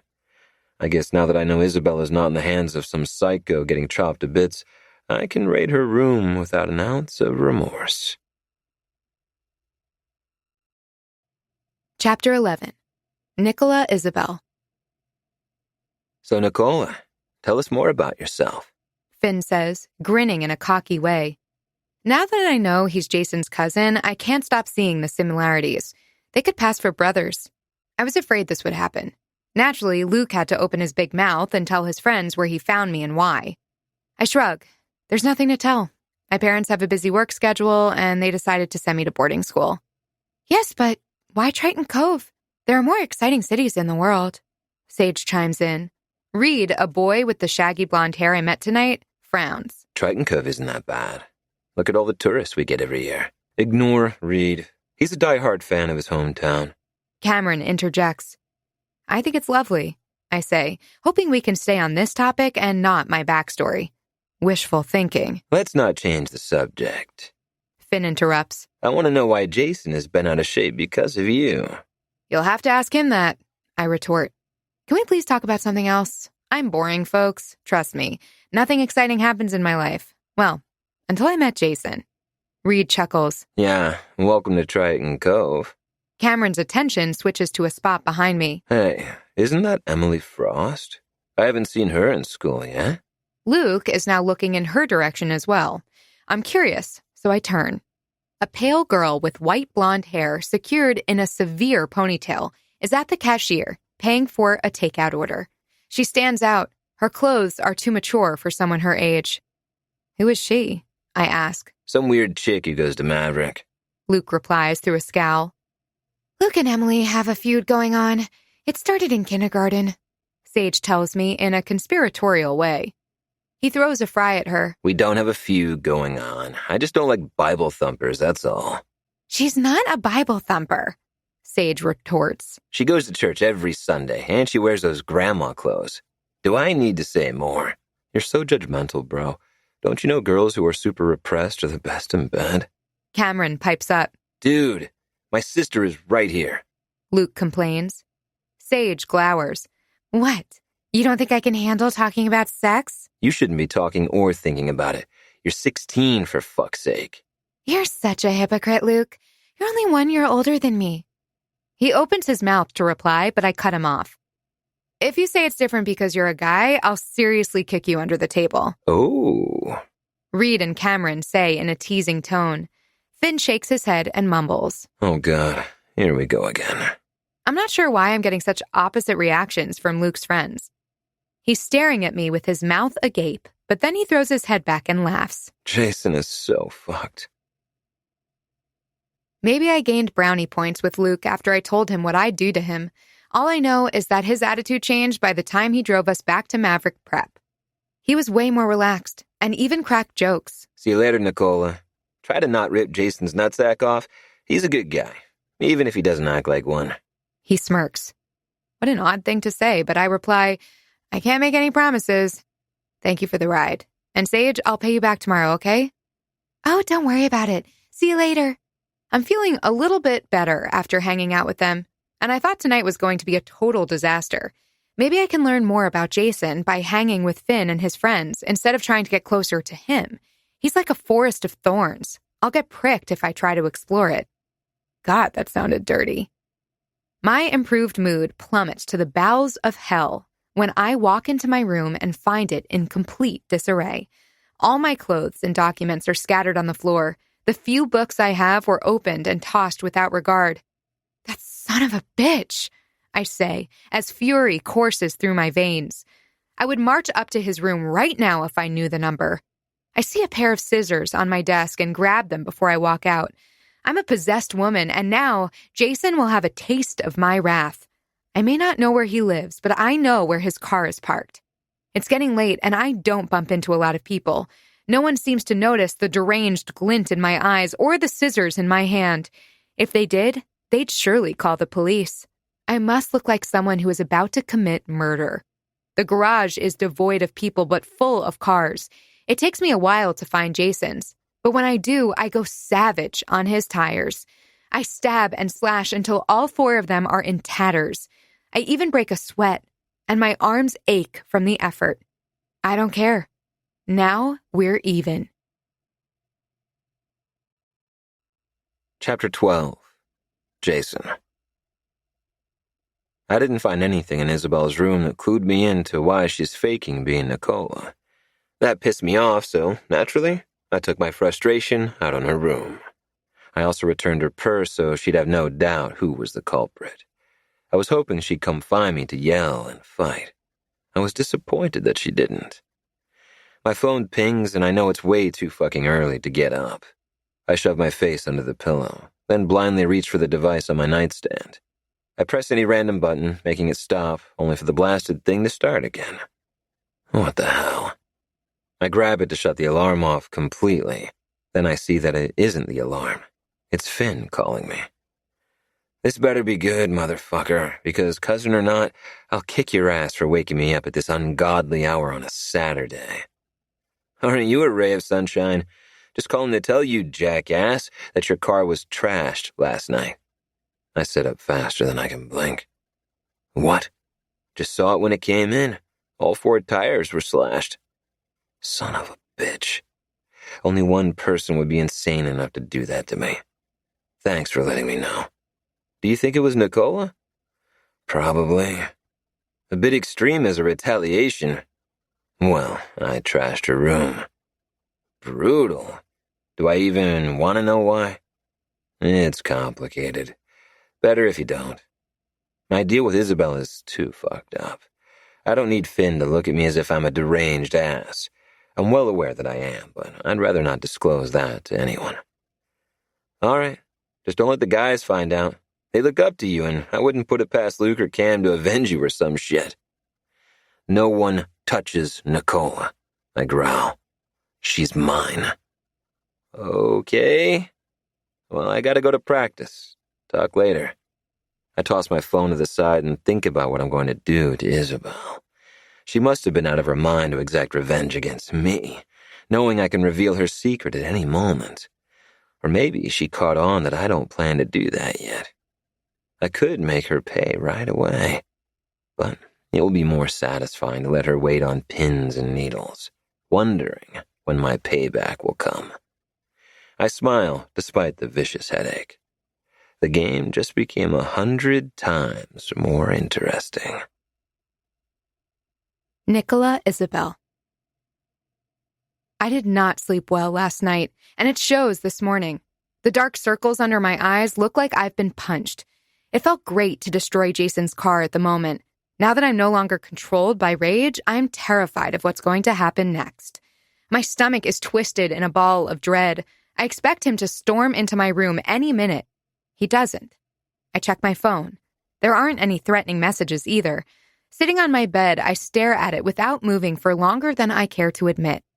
Come on, Isabel, snap out of it. When I begin to feel tendrils of panic wrapping around my heart, I jump from my bed. I've done the deed. It's pointless to agonize over the consequences. It's the weekend, and my plan before the whole revenge deal happened was to do some shopping in town. I could study, but that means staying in my room, which will result in me obsessing about Jason. So I'm sticking to my original plan. Seeing people other than the students of Maverick Prep will distract me. Before I take a shower, I prop my chair against the door. Jason has the bad habit of barging in when I'm naked. It's like he has a sixth sense for that, or he installed a camera in my room. I stop. Shit. That possibility never occurred to me before, but it fits his MO. Instead of getting ready, I search my room for hidden cameras. It takes me an hour or so to look in every corner and nook and cranny, and I don't find any. When I glance at the time, I'm annoyed that it's already 10:30. I wanted to head out early. Finding a parking spot downtown will be hell now. I take a quick shower, not bothering to wash my hair, and then pick the most comfortable and understated ensemble I can find. Dark jeans, plain t-shirt, and a denim jacket paired with sneakers. It's sunny out, so I forego the stupid contact lenses. I'll just wear sunglasses the entire time. I was calmer during the getting ready process, but as I step outside my room, my pulse accelerates. I keep looking over my shoulder as I walk to the garage. My car is intact. I didn't really expect Jason's payback to be the same as mine. Maybe he doesn't know yet. I drive by where his car was parked last night and find the spot vacant. He knows. I hold the steering wheel tighter and head out. In the back of my mind, I'm aware that he can go in my room again and cause more damage, but I won't build my own cage. I've been a prisoner before, and that's not something I want to repeat. Ever. My mind is spiraling during the drive. I barely notice the journey, and it's a miracle I don't get into a wreck. As predicted, I can't find a parking spot on any of the streets downtown, which forces me to park a few blocks away from the main business area. As long as I don't linger past sunset, I'll be okay. I have no idea what I want to buy, so I visit as many shops as I can and try not to think about Jason. Unfortunately, I can't get him out of my mind. I'm afraid of him, but also intrigued by him. You also have the hots for him, Isabel. Let's not forget that. My stomach grumbles, reminding me that it's late and I haven't eaten. I decide to return to the diner where we ate last night because the food was delicious. Before I turn a corner onto Oak Street, I hear someone speaking in Spanish. The voice sounds exactly like Juan's. My heart leaps into my throat. My entire body begins to shake, and as the voice comes closer, my survival instincts take over. I cross the street, blind to everything, while I keep chanting in my head that he's found me. A horn blares, making me turn. The car is coming at me too fast, and there's no chance it will stop before it hits me. Suddenly, I'm yanked out of the way onto the curb. Are you okay? Someone asks me. My breathing is coming out in bursts, and my ears are ringing. I can't believe I was almost run over. I look across the street and see the guy I thought was Juan. No similarities whatsoever. I freaked out over nothing. It's Nicole, right? My savior asks me again. I finally turn to him. It's Justice. He's so tall I have to crane my neck to look at his face. Yeah. Thank you. No need to thank me. You really need to pay attention before crossing the street here. Very few people respect the speed limit. I know. He releases my arm but keeps his attention on me. You look pale. Are you sure you're okay? I'm a little shaken. I was heading to Dennis's diner for lunch. What a coincidence. So was I. Are you meeting anyone there? Nope. I'm flying solo today. You? I have to meet someone later, so I was just going to kill time there. Maybe we can hang out. Would it look bad if I ate lunch with Justice? I'm not interested in him, and I know Jason doesn't like him. But hell, the guy just saved my life, and saying no would be rude. Besides, I shouldn't care what that jerk thinks. Yeah, let's. I feel better having company now. I don't know Justice, but he seems all right. He opens the door and urges me to walk in first. The place is full, so we wait for the hostess. This time, a cute redheaded teen greets us. She smiles at me, but when she turns her attention to Justice, her grin wilts a fraction. Does she know him? Welcome to Dennis's diner, she says. Hi, Alexis. Long time. Justice replies. Yeah, follow me. Okay, I'm definitely not imagining things. Our waitress knows Justice and doesn't like him very much. Once we're seated, she asks, "What can I get you to drink?" "Just water for me," I say. Same. Justice adds, "All right, I'll be right back." Once she's out of earshot, I ask him, Where do you know her from? We went to middle school together. Alexis's dad owns the diner. She wasn't very friendly toward you, I point out. He leans back and shrugs. I dated her best friend for a couple of months, and when I broke things off, I became the villain. You know, the usual. I frown. It's not usual unless you did something to warrant a bad reputation. He squints and then smiles. Nah, I swear I did nothing to Carmen. I just didn't like her as a girlfriend. A moment later, Alexis returns with our drinks. Did you make your choice, or do you need a couple more minutes? She asks. I open the menu to search for the item that caught my eye yesterday. I'll try the Dennis Supercharged Dog. It sounds delicious. Oh, yeah, it's one of my favorites, she replies with a smile. I'll have the usual. Justice grins at her, but his smile has no warmth. Right. Her expression closes off as she jots something down on her pad. The food shouldn't take long. The exchange between them leaves something foul lingering in the air. Luke told Sage he didn't like Justice because he was shady, and I'm beginning to wonder if he was right. So, Nicola, tell me what brought you to Triton Cove. I repeat the rehearsed story, but Justice keeps looking at his phone. I could have told him the truth, and he wouldn't have batted an eyelash. Are you from Triton Cove? I asked to get the ball into his court. No, I moved here when I was 12. How did you end up at Maverick Prep? I got a basketball scholarship. I wouldn't be able to afford the tuition otherwise. I raise my brows. That's cool. Alexis returns with our food, and I'm glad for the interruption. The sooner we eat, the sooner the strange hangout can end. I get distracted by the food and manage to ignore my companion while I eat. He laughs. Wow. I lift my face. What? I've never seen a girl destroy a Dennis Supercharged Dog that fast. I shrug. I'm motivated when I'm hungry. He lifts his hand, and before I can react, he wipes the corner of my mouth with his thumb. My spine becomes rigid in an instant. Boundaries, dude. You had mustard on your face, he says. I reach for a napkin and wipe my mouth before he finds another smear that he feels he needs to clean with his fingers. Justice? A familiar voice calls him. His eyes widen in a guilty way. Hey, Sage. How is it going? Shit. Did she see her crush getting frisky with me? I turn with a smile ready, but seeing her cold expression answers the question for me. She did see Justice touch my face. Hi, Sage, I say. Hi. Her tone is cold, matching her hard stare. Without another word, she pivots and walks out. Justice scrambles to his feet and rushes after her. Damn it. There's something going on between them, and now that I've hung out with the guy, I agree with Luke. He's bad news. I stare at my half-eaten hot dog, knowing I won't finish it. I lost my appetite. Did Justice just ditch you? Alexis asks. I didn't even notice her approach. This wasn't a date. We bumped into each other and realized we were both coming here for lunch. Her eyebrows arch. Oh, well, you looked pretty chummy for a moment. She shakes her head. I'm sorry. It's none of my business. You don't like him very much, do you? Nope. I'd be careful if I were you. It's not me I'm worried about. I look out the window, but I don't see Justice or Sage anywhere. Thanks for the heads up. Can I have the bill, please? She flicks her gaze to Justice's unfinished burger. Are you covering his share too?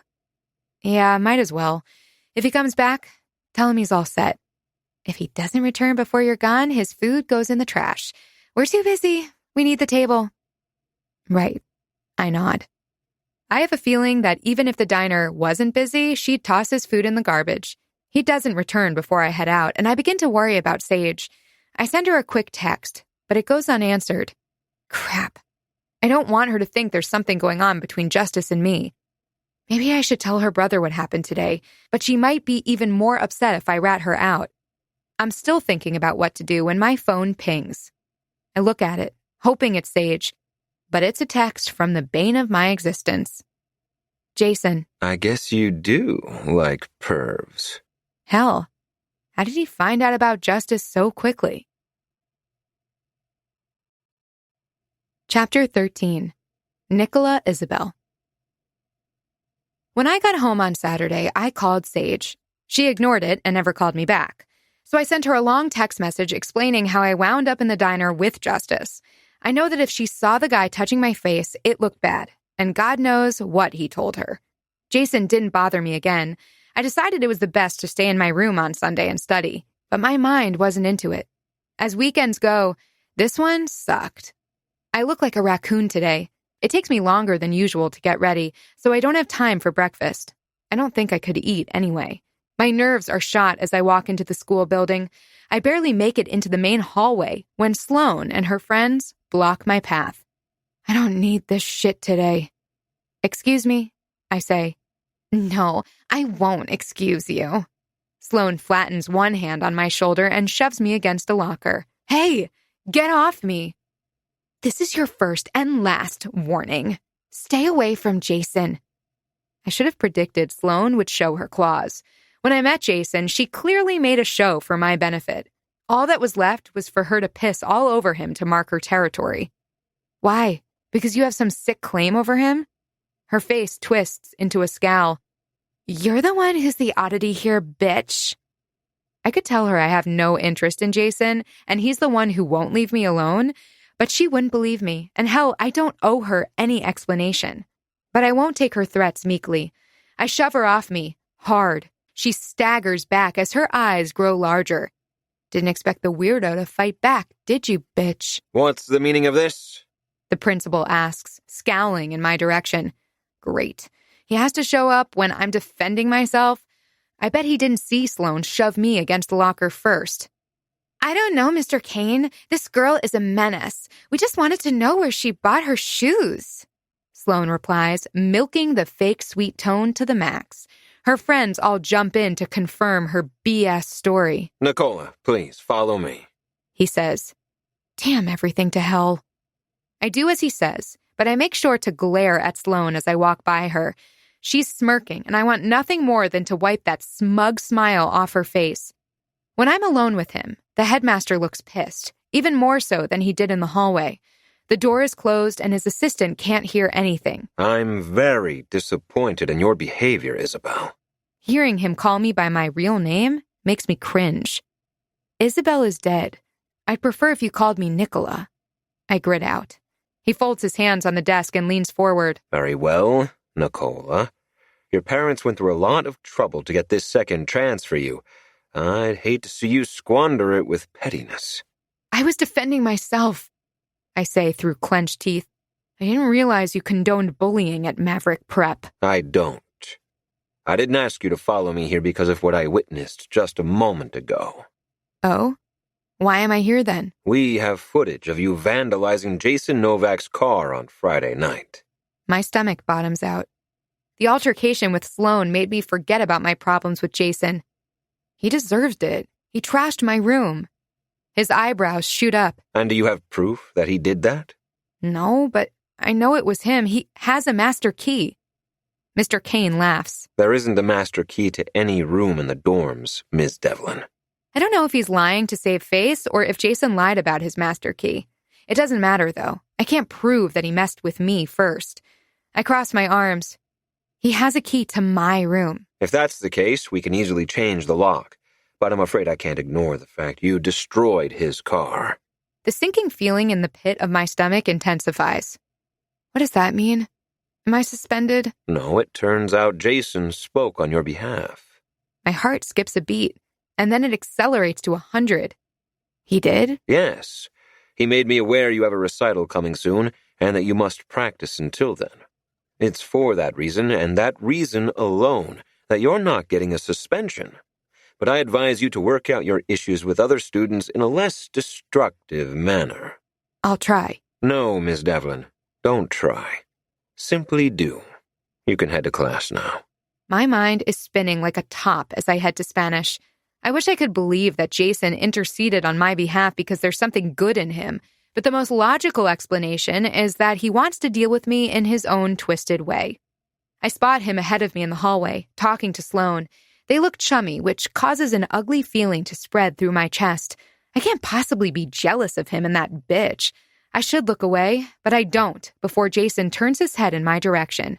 Our eyes lock. I can't glance away first. I don't want him to think I'm afraid of him. He smirks before he returns his attention to Sloane. He tucks a strand of her hair behind her ear and then kisses her cheek. I don't know if he's doing that because I'm watching or not. Look away, Isabel. I don't, and end up bumping into someone. Hey, what? Luke starts before he sees me. Oh, it's you. Sorry, I was distracted. His gaze travels past my head. I can see why. I wouldn't worry, though. Sloan has been after Jason since I can remember. If he wanted to date her, he would have already. Why are you telling me? I don't care who he dates. He smiles knowingly. Sure you don't. Anyway, gotta go. It doesn't occur to me until he leaves that he's acting as if he doesn't know that I hung out with Justice on Saturday. I'm sure if he knew, he wouldn't be friendly toward me. How did Jason find out about it so fast? Like a dumbass, I look again in his direction. But he's gone. Chapter 14. Nicola Isabel. Jason misses Spanish, and of course, I wonder if he went somewhere with Sloan. The idea irritates me beyond reason. The silver lining on the situation is that, because I'm obsessing about Jason, I don't have another panic attack in class. During the rest of the day, I keep looking over my shoulder, waiting for Jason to spring up from a corner and do something nasty. He doesn't, and I don't get a glimpse of him anywhere until it's time for music with Mrs. Simpson. My excitement is diminished severely knowing that I have to play with him, and worst of all, my attempt to find a violin online yesterday was an epic failure. So all I have is the ridiculous rainbow explosion Jason got me. I can already picture the mocking looks I'll get from Sloan. I wonder what she'd do if she knew Jason kissed me on Friday. I don't think she'd be happy, even if she also knew he abandoned me soon after. Ah, hell. Why did I think about that kiss when I'm a second away from stepping into Mrs. Simpson's class? I find Jason sitting next to Sloan, and once again, I feel a twinge of jealousy. Fuck, these stupid-ass reactions must stop. I'm getting all bent out of shape because of one kiss. I confess it was hot, but everything that happened after should have reset my brain to when I met him. Jason is a jerk who's determined to make my life miserable. I shouldn't care that his kiss set me ablaze. Ah, good afternoon, Miss Devlin, Mrs. Simpson says. I see that you got your instrument. I got a violin, but it's definitely not my instrument. Oh? She raises an eyebrow. I make a show of taking the colorful violin out. A gift from Jason. I didn't know he had a sense of humor. Her jaw drops. Well, that's something, for sure.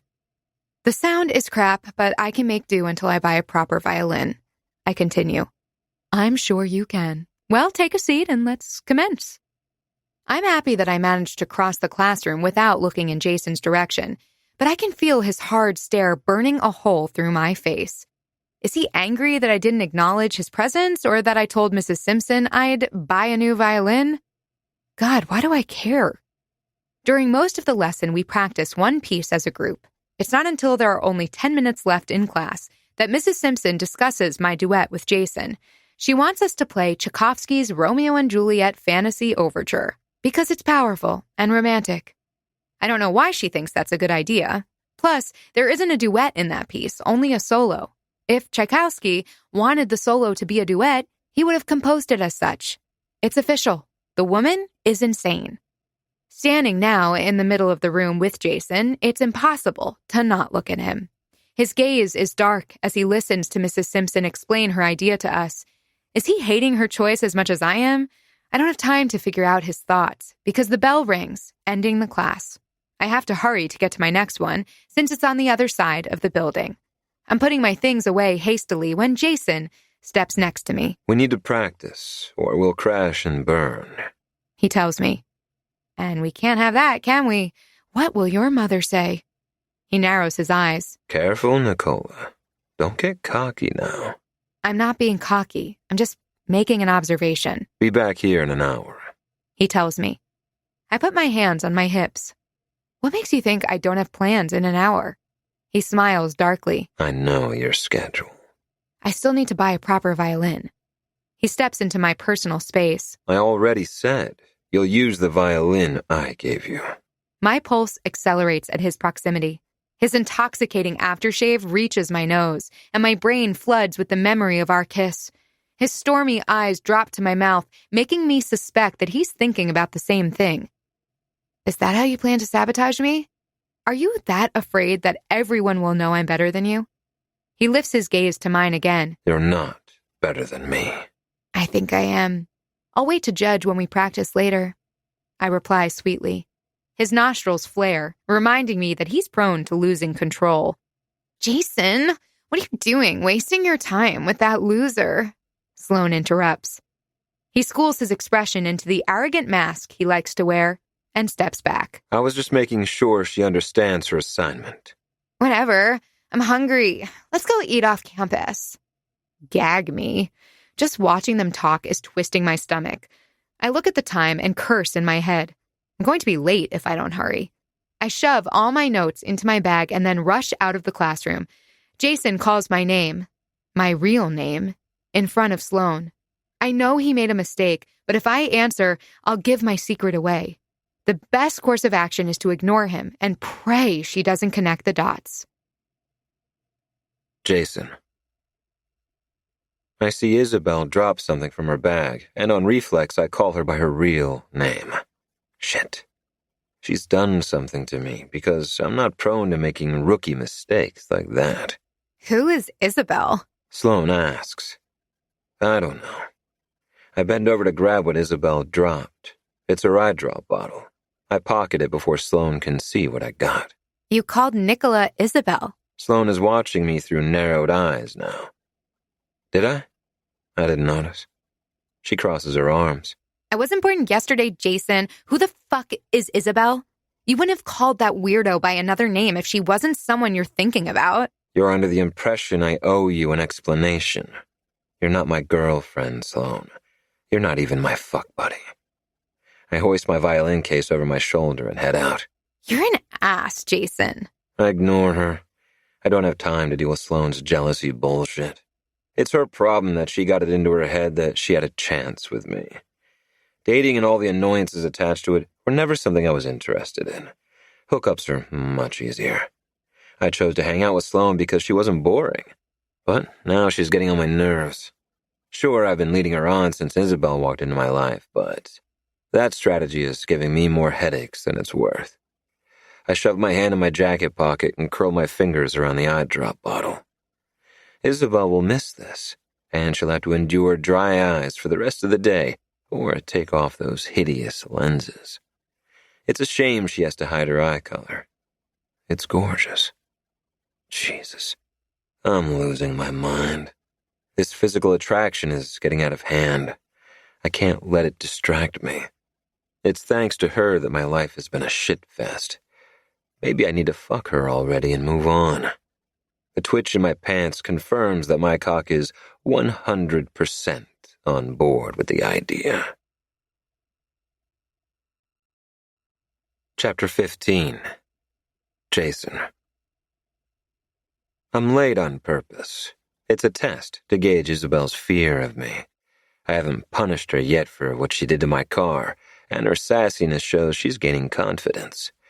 My slip of the tongue earlier in front of Sloane didn't help my case. And what's the deal with her and Justice? What was she doing with that asshole? It was by chance that I saw them together while I was out on Saturday. I hear music from the hallway, and as much as I hate to admit it, it speaks to my soul. The violin is not the best, but she somehow has managed to make it work for her. I stand outside and listen to her play for a minute before I walk into the classroom. Her back is to me, so she doesn't notice me right away. There's no denying it. Anyone who listens to her play will know she's in a different league than me. Old memories come to the surface. The humiliation of sucking terribly at the competition, and then my mother's hateful words afterward. They were worse than my father's blows. Before I know what I'm doing, I'm striding in her direction. She turns when I'm already practically on top of her. Jason, what? I cover her mouth with my hand and push her back until she meets the wall. You've been behaving badly for someone with so much to lose, Isabel. You didn't think I'd let your little act of vandalism go unpunished, did you? Her eyes widen. I remove my hand from her face, dying to hear her reply. You got what you deserved. You trashed my room. My eyes narrow to slits. You still don't get it. I can do whatever I please with your room. And with you. Why would I continue to play along with your games when you just blurted out my real name in front of your girlfriend? You clearly don't give a shit about keeping my secret. I smirked to hide that I fucked up. That was by design, darling. I wanted to remind you how easily I can expose you. How long are you going to keep this up? For as long as it's fun. So let's make sure you don't bore me. I traced my thumb over her lips, dying for another taste. She trembles under my caress, and I almost succumb and kiss her again. But that's not a punishment when I can see she wants me to do it. I step away. Take off your stupid lenses. I hate them. No one is forcing you to look into my eyes, She retorts.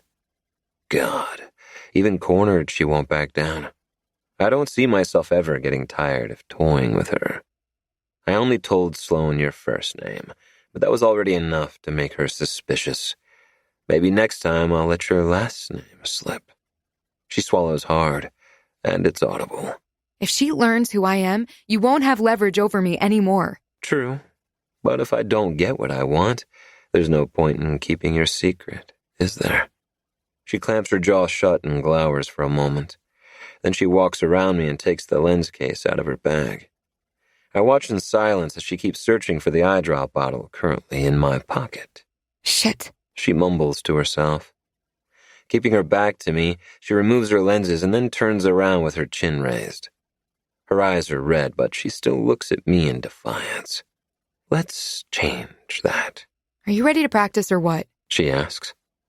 Not so fast. You need to pay for the damage to my car. She narrows her eyes. Are you going to ask me to strip naked and play for you again? Tempting, but I want something better. I walk over, loving how she tenses at my proximity. I'm not going to have sex with you. She grits out. Oh, you will, eventually. But not today. On your knees. Her pretty eyes widen, then she shakes her head. I'm not going to suck your dick either. My fingers are in her hair in an instant, twisting a strand viciously until she winces. You should have thought about that before you slashed my tires. Her eyes well up with tears, almost making me feel guilty. Before I cave to the emotion, I crush my lips to hers, kissing her deep and hard. I let the anger and desire consume me, and when I sense her melting into me, I yank her head back. On your knees, now. I'm not going to repeat it again. And if I don't, you'll tell everyone who I am? That, or something worse. A strange emotion flashes in her eyes, and now I want to know what she's thinking. Is she developing a sick attraction to me, like I am to her? Aren't you afraid I'm going to bite? She asks. I know you won't, because deep down, you want this. Nicola Isabel. I freeze at his words. Denial is on the tip of my tongue, but it'd be a lie. I'm that messed up in the head that the more Jason punishes me, the more I want him to show me his worst. I never thought I'd crave this type of depraved dynamic until I met him. Juan was a sick monster. He treated me like a princess until he decided to lock me in a cage. Jason is a broken boy pretending to be a monster. He's hateful, but his cruelty is almost innocent. God, what the hell are you thinking? Isabel, he just ordered you to blow him in a classroom. My lips still tingle from his brutal kiss. I can't say I don't want more. He knows he can play me any way he likes, and I'm sure he believes I'll fight him. I bet he's counting on it. So I drop to my knees, determined to give him the best blowjob of his life. Holding his stare, I unbutton his pants and lower the zipper. His face is a cold mask, but his breathing is already different, shallower. I pull his pants down just enough to have access to his briefs. The bulk there is undeniable. I rub the fabric over his shaft, making him hiss. Quit stalling. He grumbles. I'm not. But if I'm paying a debt, I want to make sure I don't owe you anything after. He reaches for my hair again and yanks at the strands. The pain sends a shiver of pleasure down my spine. Can he tell how turned on I am? Does he care? Or would he prefer if I was not on board with this? I try to read the truth in his eyes. They aren't as hard as before.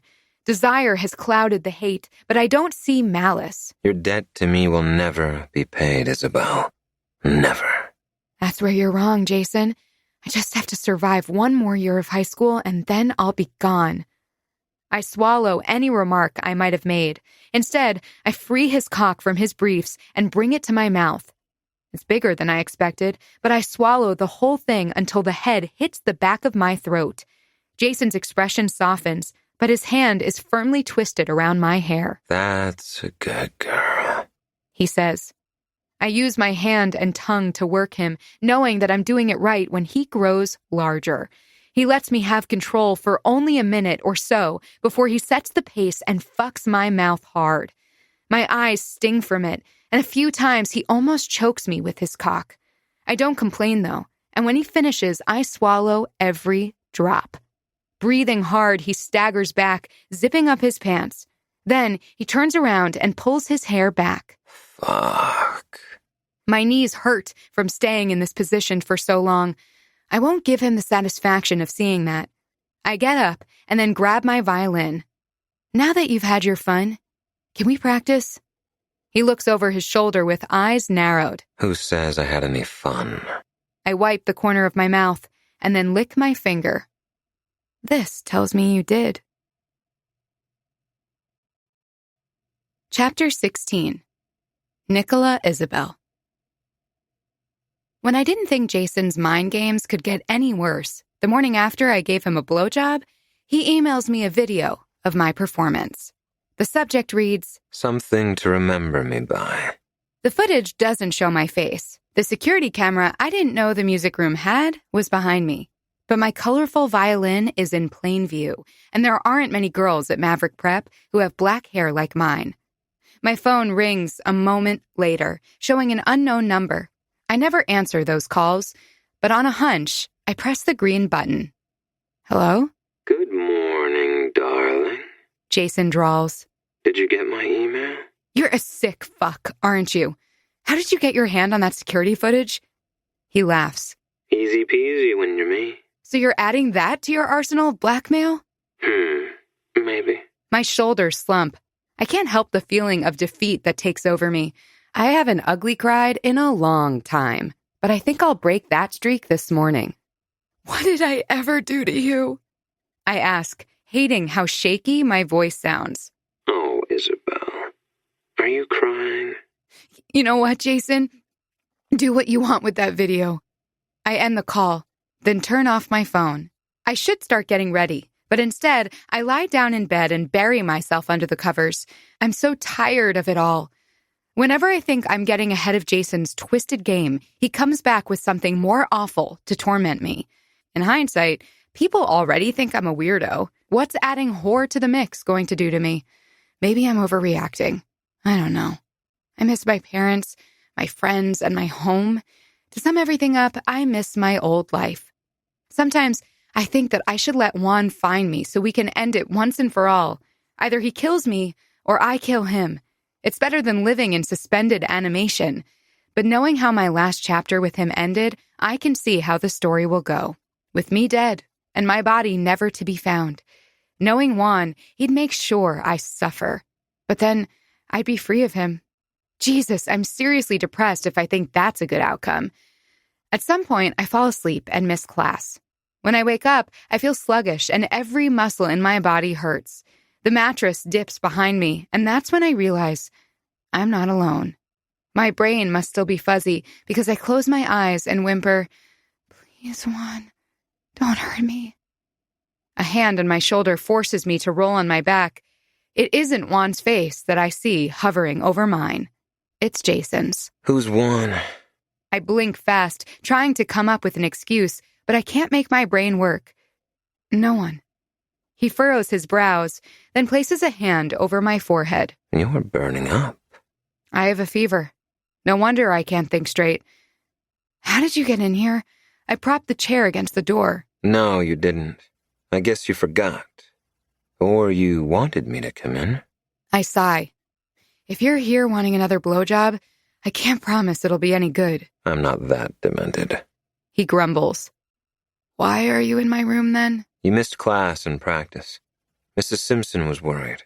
Yeah, it makes sense. Jason must have come here to make sure his favorite punching bag was still alive. If I'm too sick to practice, you'll get your solo back. Everyone will be happy. You're definitely sick, or you wouldn't be talking nonsense. Just let me be, Jason. He stands and walks to my bathroom. Where do you keep your painkillers? Wait, he wants to help me? Never mind. I found them. He returns to the room with a full glass of water and the pills. I lean on my elbows, trying to sit up. I don't move fast enough, and Jason ends up assisting me. Take 2 and drink the whole thing. You need to hydrate. Why are you helping me? Did I suck you that good yesterday? His eyebrows arch. I had no idea you had such a filthy mind. I swallow the pills with the help of the water, but I only take 1 sip and earn a hard stare from him. I said drink the whole glass. Stop bossing me around, I retort, but do as he says. Good girl. He smirks. I can't tell if I'm blushing or not because I have a fever, but my mind automatically goes to that memory. You didn't answer my question. Are you helping me because you like the way I sucked your dick and you want to repeat? The amusement vanishes from his eyes. I'm helping you because I don't want to win the solo by default. I flop on the bed again. Fine, don't answer then. I know you enjoyed yourself. He joins me in bed, straddling me. I'm too weak to have a proper reaction to it. I'm a guy, and I came in your mouth. Of course I enjoyed myself. At least one of us did. He smirks. I don't know why you keep lying to me. You have the worst poker face. I'm not lying. His eyebrows twitch, and then a smug grin unfurls on his lips. What are you saying, Isabel? Do you want me to get you off? My pulse accelerates, and a crazy yearning hits me hard. What the actual fuck?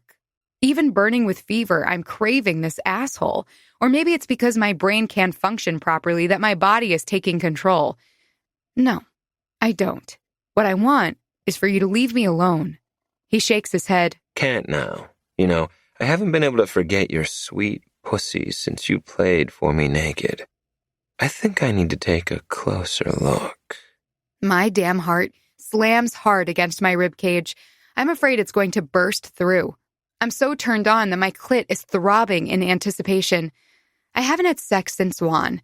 There has been no time between hospital stays and fleeing my old life, but I didn't expect to be attracted to anyone else for a very long time.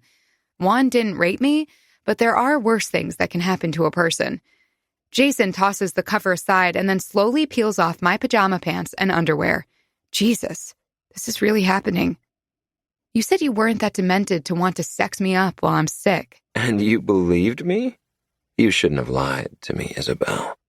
Don't you know by now that it turns me on more than anything else? I swallow hard, not knowing what to do.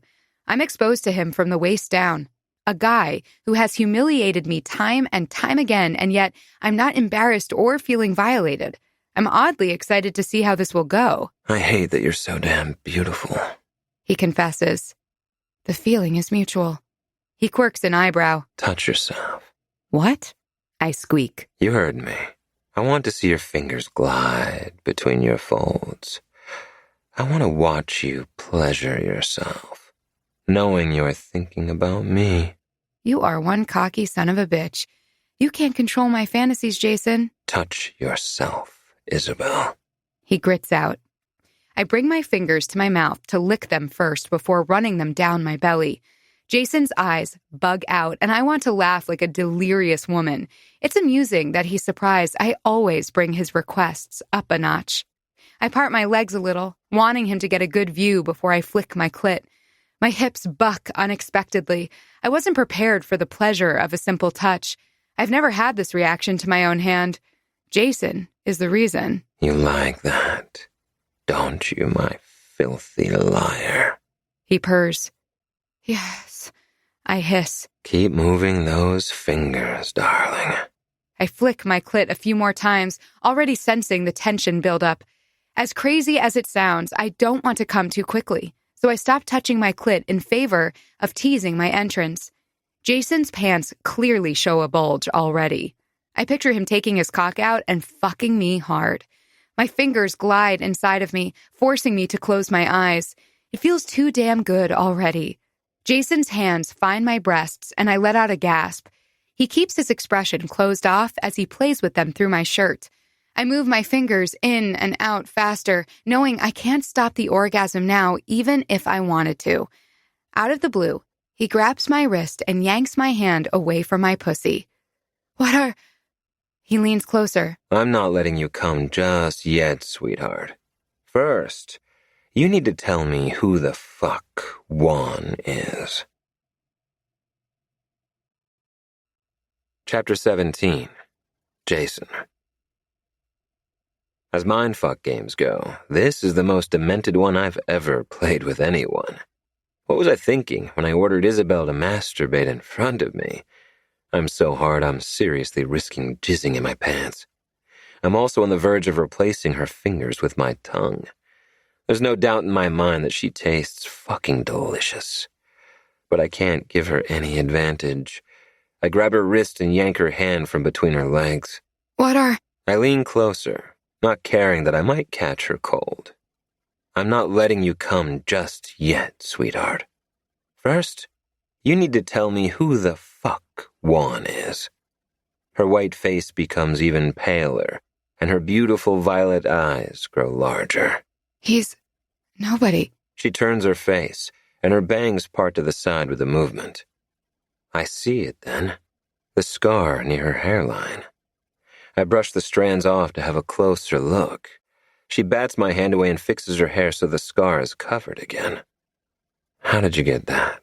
None of your business. Pissed now that she's back at thinking she has any leverage here, I cup her pussy with my hand, making her arch her back. She's still turned on, despite the change in dynamics. Did Juan give you that scar, Isabel? No. You're lying. I plunge 2 fingers inside her, hard. She's so wet they glide in easily. Are you going to finger me until I confess? Yes. I'm going to bring you to the edge, but I won't let you take the plunge unless you tell me everything. She closes her eyes and whimpers. I keep my fingers in place, buried deep inside her pussy, while I press my thumb over her clit. She gasps loudly. Is Juan the reason you faked your death, Isabel? Tell me. Her eyes fly open, and then she shoves me with more strength than I expected. I slide off to the side, allowing her to jump out of bed. I'm stunned, not angry. I wait for the rage to erupt from the pit of my stomach, and when it doesn't, I suspect I might be getting sick, too. She only manages a couple of steps before she collapses on the floor and covers her face with her hands. She's shaking terribly now. Shit. I think I broke her. Too soon. I follow her and then crouch by her side. Isabel. She turns to me and glowers. Yes. Juan is the reason I'm here, pretending to be someone I'm not. My chest is tight. I'm not elated as I thought I'd be. I finally pushed her to the point of despair, but I feel wretched, not vindicated. What did he do? I ask. You're a smart guy, Jason. What do you think? He killed me. Her words feel like a punch to my stomach. Some motherfucker tried to take her away from me, and for a while, I thought she was truly dead. The possessiveness I felt earlier when Finn mentioned that Luke or Cameron might want to do something to Isabel returns with a vengeance. I pull her into a hug, not knowing if it's for her benefit or mine. What happened to him? I ask in a low tone. Nothing. His family is too powerful. He left me for dead, and then we let him believe he succeeded. Tell me everything, Isabel. I want to know everything. She pulls away from me. Why? So you can tell him where to find me? I capture her face between my hands. No. So I can make sure he never hurts you again. Her eyebrows furrow. Oh, so you're the only one who can hurt me now, is that it? Yes. I claim her lips before she can nudge another question in. I'm not sure what I'm doing. The rules of my own game have changed, and I don't know how to play it anymore. All I know is that I want Isabel with as much fervor as I loathe her. There's a fine line between hate and lust, and we're past toying with it. It's now blurred beyond recognition. She kisses me back as if she wants to drown in me. Her hands find my shoulders and her fingers dig in. I push her back until she's lying on the floor and I'm between her legs. Her wet pussy rubs against my erection through my pants, driving me insane with need. I release her lips to place hungry kisses on her chin and down her neck. My hands are everywhere. I'm torn about what I want to explore first. I'm acting like a virgin who doesn't know what he's doing. I lean back to take my shirt off. Then I reach for Isabel's pajama top and rip the fabric down the middle. Like a starved man, I pounce, sucking one of her nipples into my mouth hard while my hand reaches between her legs. She moans softly, and I guess she's beyond words. So am I. Her fingers are in my hair now, pulling at the strands. Mine are soaking wet, diving into her folds. If I keep at it, I'm going to explode in my briefs. I can't let that happen. In a frenzy, I unzip my pants and free myself. It wasn't the plan to fuck her so soon, but this will end in catastrophe one way or another. I might as well enjoy her while she'll have me. I lift her leg, resting it over my shoulder, and then I plunge into her hard. She cries out, throwing her head back with her eyes closed. Look at me when I fuck you, Isabel. She does, and her eyes are like a purple storm. You're one sick bastard. I grab her by the neck and squeeze just enough to show her who's the boss. I know, and you love it. I don't. I pull back almost completely, only to slam back again rougher than before. The more you lie, the harder I get, darling. She becomes tighter around me, making it impossible to maintain control. I don't want it to end, because she feels so fucking good. I move faster, though, chasing the inevitable. Her hips buck as she climaxes first. She doesn't scream or curse my name. Instead, she bites her lower lip and closes her eyes. Her cheeks become pink, and that's my undoing. I come hard, and unlike her, I don't keep it quiet. I groan savagely as I empty myself inside her heat. A second before I'm completely spent, I lower my mouth to hers and kiss her tenderly for the first time. I'm surprised she not only lets me, but she cups my face. I don't want to enjoy her caress, but I don't stop her from doing it either. Chapter 18. Nicola Isabel. I wake up and nothing makes sense. My brain is fuzzy as hell and shows no signs that it'll get out of this daze. I'm in bed alone. Did I hallucinate that Jason was in my room yesterday and that we had sex? I'm wearing underwear and a long shirt, so maybe it was just a dream. I roll over to look at the spot on the floor where Jason possibly fucked me. My ripped pajama top is there, torn in 2 pieces. Shit. It did happen. I touch myself and find the area tender. I can't believe this. I throw my legs over the side of the bed and sit up. I'm so confused. I don't know what to do or think anymore. Resting my elbows on my thighs, I hide my face in my hands. Sleeping with the enemy is the most fucked up thing I've ever done. I wasn't so feverish that I didn't know what was happening. I wanted him, and hell, I still do. Jason's mood swings make him unpredictable. One moment, he treats me like he hates me. In the next, he seems to care about my well-being. Because of a glimpse of his kindness, I told him about Juan. I was tired of keeping that secret, but now I fear I only gave Jason more power over me. I trudge to the bathroom and barely glance at my reflection in the mirror before I jump into the shower. I don't feel as awful as I did yesterday. My body could use more rest, but not knowing what Jason is up to will raise my anxiety through the roof. I'm too tired to bother with my contact lenses today. Let everyone believe my natural eye color is fake. My hair is already almost back to its natural light brown color, so going without the brown lenses is a risk. It seems now that Jason knows my secret, I'm less paranoid about others finding out. What are the chances that another student here knows who I am? He recognized me only because of who his mother is. I leave for breakfast, but I don't make it outside the building before my cell phone rings. I check the call, and it's the same unsaved number as before, only now I know it's Jason's. What do you want? It's too early for your games. I'm dying. He replies in a raspy voice. All thanks to you. Wait, are you sick too? No, I like impersonating Don Corleone. I pinch the bridge of my nose. I'm sorry you caught my cold. But why are you calling me? Because everything hurts, and I don't want anyone to see me like this. But you don't care if I do? There's a pause, and then he replies. I guess I don't. I'm about to ask what he needs, but I stop myself. Why would I help Jason without asking for anything in return? He's giving me an opportunity here, and I'd be a fool not to take it. Let me get this straight.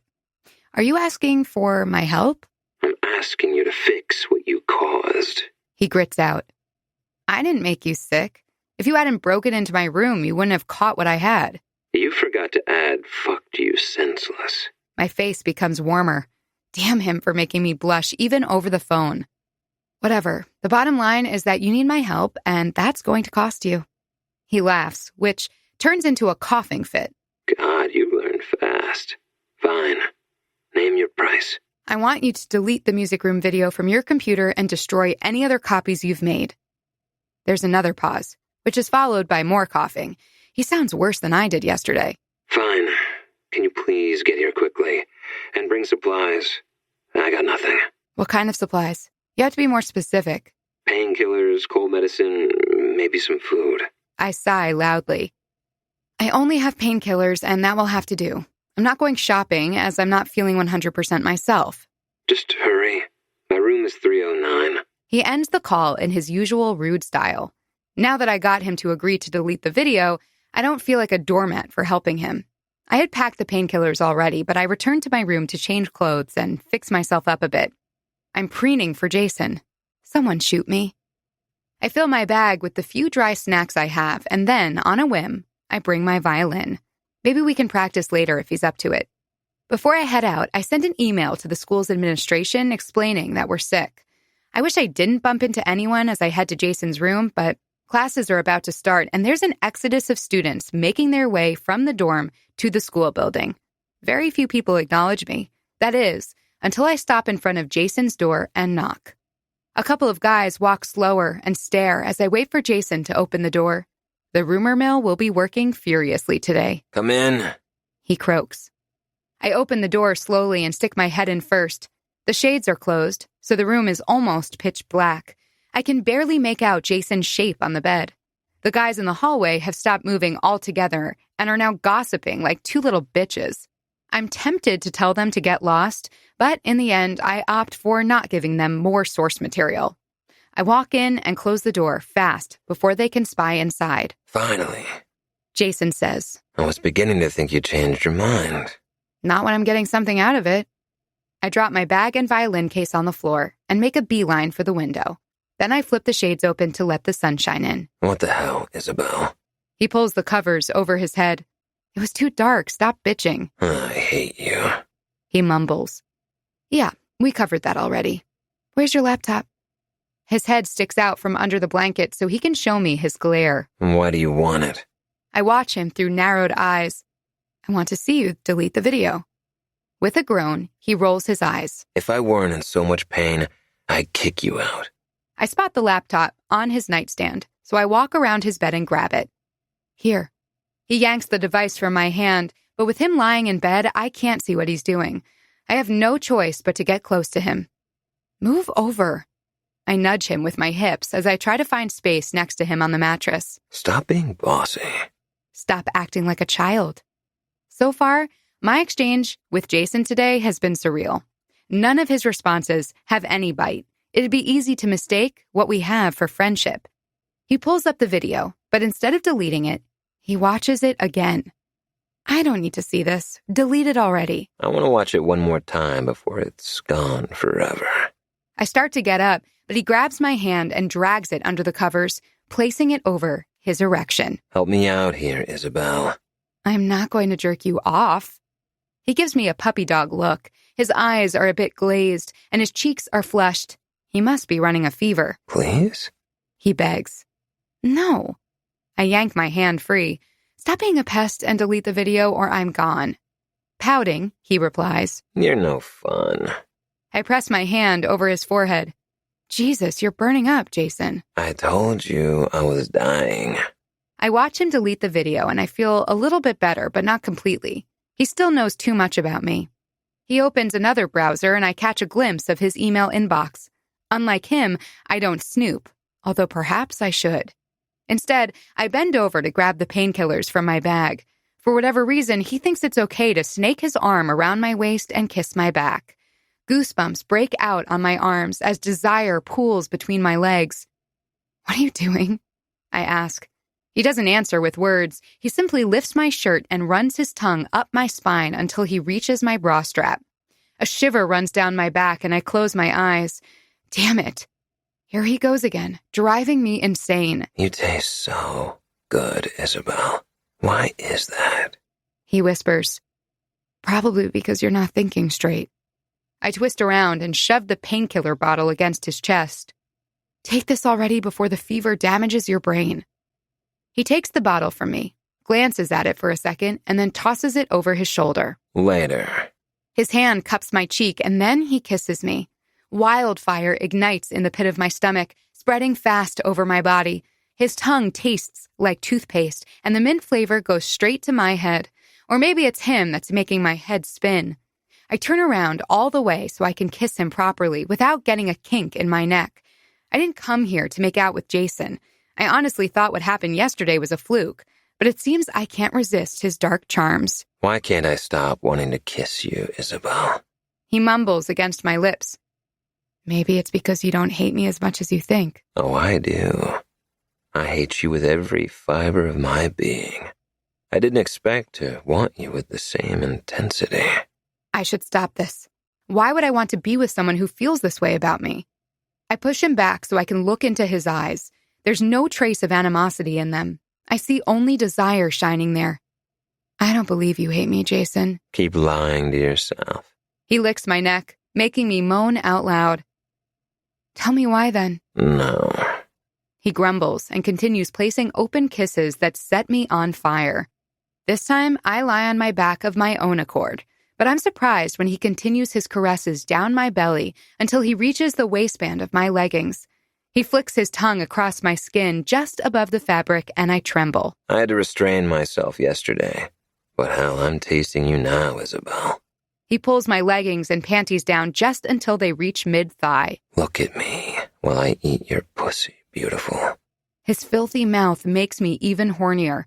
I do as he says, but I'm not prepared for the pleasure that rips me apart when he licks my clit in one long and glorious stroke. You like that, don't you, my dirty liar?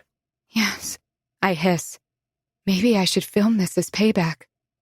He chuckles against my sex, sending another ripple of pleasure to my core. If you wish. I don't mind, as long as you share it with me. He returns his attention to the task, and I get lost in the sensation. I want to close my eyes, but I know he'll demand that I keep watching him. No more words are exchanged between us. Jason is determined to explore me thoroughly.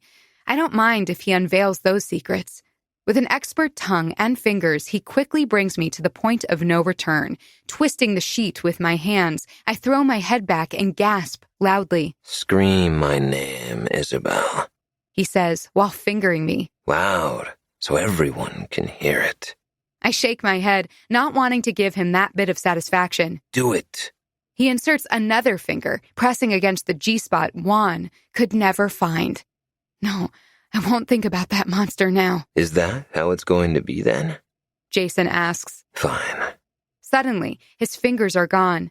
Panting like a dog and wholly unsatisfied, I look at him. Are you for real? I ask. I asked for one simple thing, but you had to go and deny me. Now, you don't get to come. He shrugs and then licks his fingers. Too bad. You do taste fucking delicious. Fine. I don't need you. I bring my hand to my clit, knowing I'll need only a couple of flicks to climax. But Jason drags my hand away. Oh no, there's no do-it-yourself here, honey. I sit up and push him back. In his debilitated state, he collapses on the mattress, and I can easily straddle him. His eyebrows arch. What is this? Are you going to force me? Is that it? I wince at his words, and I lose my bravado. No, I'd never do that. I begin to slide off him, but he stops me. Don't you dare. His eyes seem to burn. I hold his stare and silently lower his boxers. I play with his length first before guiding it to my entrance. I'm so wet that he slides in effortlessly. His fingers dig into my hips as I begin to move, slowly at first, but I can't keep up this snail's pace when I was already on the verge of orgasming. I brace my palms against his chest and ride him hard. Say my name. He grits out, barely able to utter those words. Oh my God, Jason. Yes, yes, yes. Fuck, Isabel. He groans, pumping his hips up and down as he spills his seed inside of me. My legs are shaking, and I can barely catch my breath. This was more cardio than I should have done while recovering from a cold. I try to get off Jason, but he keeps me in place. Don't go yet. The longer we stay in this position, the messier it will get. I don't care. He closes his eyes. I like that my jizz is all over your pussy. I'm sure you do. He opens one eye. You don't mind that we haven't used protection? My heart constricts painfully. I drop my gaze to the hollow of his throat. I should, but I don't. You're not trying to trap me with a child, are you? Pain flares in my chest, and this time, I do get off him. Hey, I was joking. He leans on his elbow. I keep walking until I'm in his bathroom with the door closed. Even when he doesn't mean to, he manages to find my weak spots. Chapter 19. Nicola Isabel. It takes me a while to recover from the post-sex conversation with Jason. That subject isn't something I let myself dwell on, like ever. I use his shower, not caring about the significance of it, when I'm stuck in my own personal hell. I smell like him now, and that makes me feel funny. Kind of giddy. Butterflies are flying freely in my belly. I shake my head. No, I'm not catching feelings for Jason. The only thing he deserves from me is animosity. When I return to his room, he's sleeping on his stomach. One of his arms is up, hiding part of his face. He's still naked as far as I can tell. The sheets are covering his ass. My gaze zeroes in on the painkillers on his nightstand. I assume he finally took some. I'm developing a headache, and I feel a little woozy. I touch my forehead, finding it warm. Maybe I'm getting a fever again. I walk around the bed and grab a couple of pills from the bottle, choosing to swallow them dry because Jason drank all the water in the glass. He sighs, and I stare at him for a moment. He looks like an angel when he's not doing horrible things and saying hateful words. My heart does a backflip. Shit, I need to get the hell out of here. I bend over to grab my bag and violin case. Where are you going? He asks in a sleepy voice. Jesus, I thought he was knocked out. I already helped you in more ways than one. I'm going back to my room. What if I need you later? I'm not your nurse, Jason, and I think I have a fever again. I just want to rest. He flips a portion of the sheet back, confirming that he's indeed naked. There's plenty of space in my bed. He taps the mattress. I'm frozen. My brain is telling me to leave, but a bigger force wants me to stay. Why do you want me here? You already confessed you hate me with every fiber of your being. Keep your enemies closer? He smirks. The word no is on the tip of my tongue, but the room begins to spin. I have to brace my hand against the nightstand and wait for the dizzy spell to pass. Are you going to faint? He asks. I don't know. See, you can't leave. Who's going to take care of you? I stare at him, trying to guess what wicked game he's playing now. I doubt you have good intentions in your heart. He frowns. I'm a good person, Isabel. Your idea of good and evil is clearly different than mine. He leans on his elbow. I know evil, and I also know I'm not it. That simple statement makes something click in my head. I drop my bag and case on the floor, take off my shoes, and slide next to him. He drops his head onto the pillow while his hand rests on my hip. That's a good girl. He smiles lazily. Who hurt you, Jason? His gaze becomes hard in an instant. He doesn't answer for a couple of beats as he holds my stare. My heart is pounding much faster now, as if it's trying to flee from my chest. You did. He answers finally. I can't keep the surprise from showing on my face. I honestly expected another insult, not the naked truth. He isn't lying. Whatever he thinks I did, he believes it completely. How is that possible? I just met you. He closes his eyes. Shh. I can't think straight. Let me sleep, Isabel. I'm tired. Damn it. I'm tired too, but I won't be able to stop thinking about it. Even sick as a dog, Jason has the ability to torture me. It must be a talent of his. It doesn't take long for him to start snoring softly.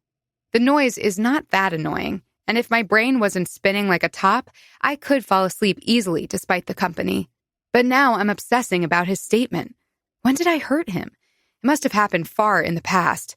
Maybe I met him at a violin competition. Damn it, I can't place him. Surely I'd remember him. But even if I met Jason during a competition, there's no way I could have done something to him to warrant the deep-rooted hatred he feels toward me. An idea occurs to me. I touch his cheek. Jason? He doesn't react, save for turning his face the other way. I think he's truly out. It's time to do some snooping. I get out of bed slowly, careful not to wake him, and then I tiptoe toward his dresser. In the silence, everything sounds too noisy. I don't find any clues in his drawers, so I move on to his desk. Nothing among his papers. His laptop is now lying there. He must have moved it when I was in the shower. I flip it open, and it turns on automatically. The loud ping as the machine starts stresses me out. I look over my shoulder, but Jason is still in dreamland. It's a stupid risk that's probably not going to pan out. His laptop is password protected. I have nothing to lose, so I try a few combinations, which is like trying to find a needle in a haystack. I don't know enough about him to make an educated guess. Fatigue begins to seep through my bones. I should return to bed and get some sleep. Jason mumbles my name, making me jump out of my skin. My heart is thundering as I look at him, but he isn't awake. He's mumbling my name in his sleep. Jesus, I'm in his head for real. I try another password, my full name, and lo and behold, it works. This alone would be troubling, but when I see his screensaver picture, it feels like a punch to my stomach. It's a group picture taken after a violin competition that I won. I'm standing front and center in the image, holding my trophy. I look for Jason among the other contestants. He's all the way in the back, nearly blending in with the background with his dark hair and suit. I want to zoom in on his face, but I can't, so I squint and look closer to the screen. He's a little out of focus, but I can see it clearly now that one of his cheeks looks redder than the other. Did someone slap him before the picture was taken? I glance at him, sleeping peacefully, and it breaks my heart. I don't know what happened, but having met his mother, I can guess. I shut the laptop and return to bed. His back is to me, so I do something insane. I wrap my arm around his waist and rest my forehead against his back. I fall asleep spooning Jason Novak, and it's the most natural thing in the world. Jason. Jason, are you there? A grating voice calls, fishing me out of a pleasant dream. Groggy, I open my eyes, not recognizing for a second where I am. It's the warm body pressed to my back that's confusing me. Then I remember. I asked Isabel to stay, and she's now glued to me in a spooning position.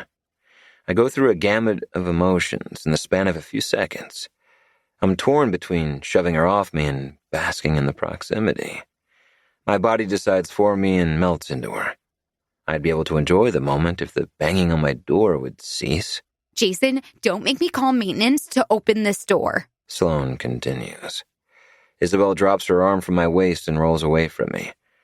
There goes my chance of teasing her for it. Who's that? She croaks. And what time is it? I get up, not bothering to answer her questions. I'm in a foul mood, but I don't want to take it out on her. I must be feverish still.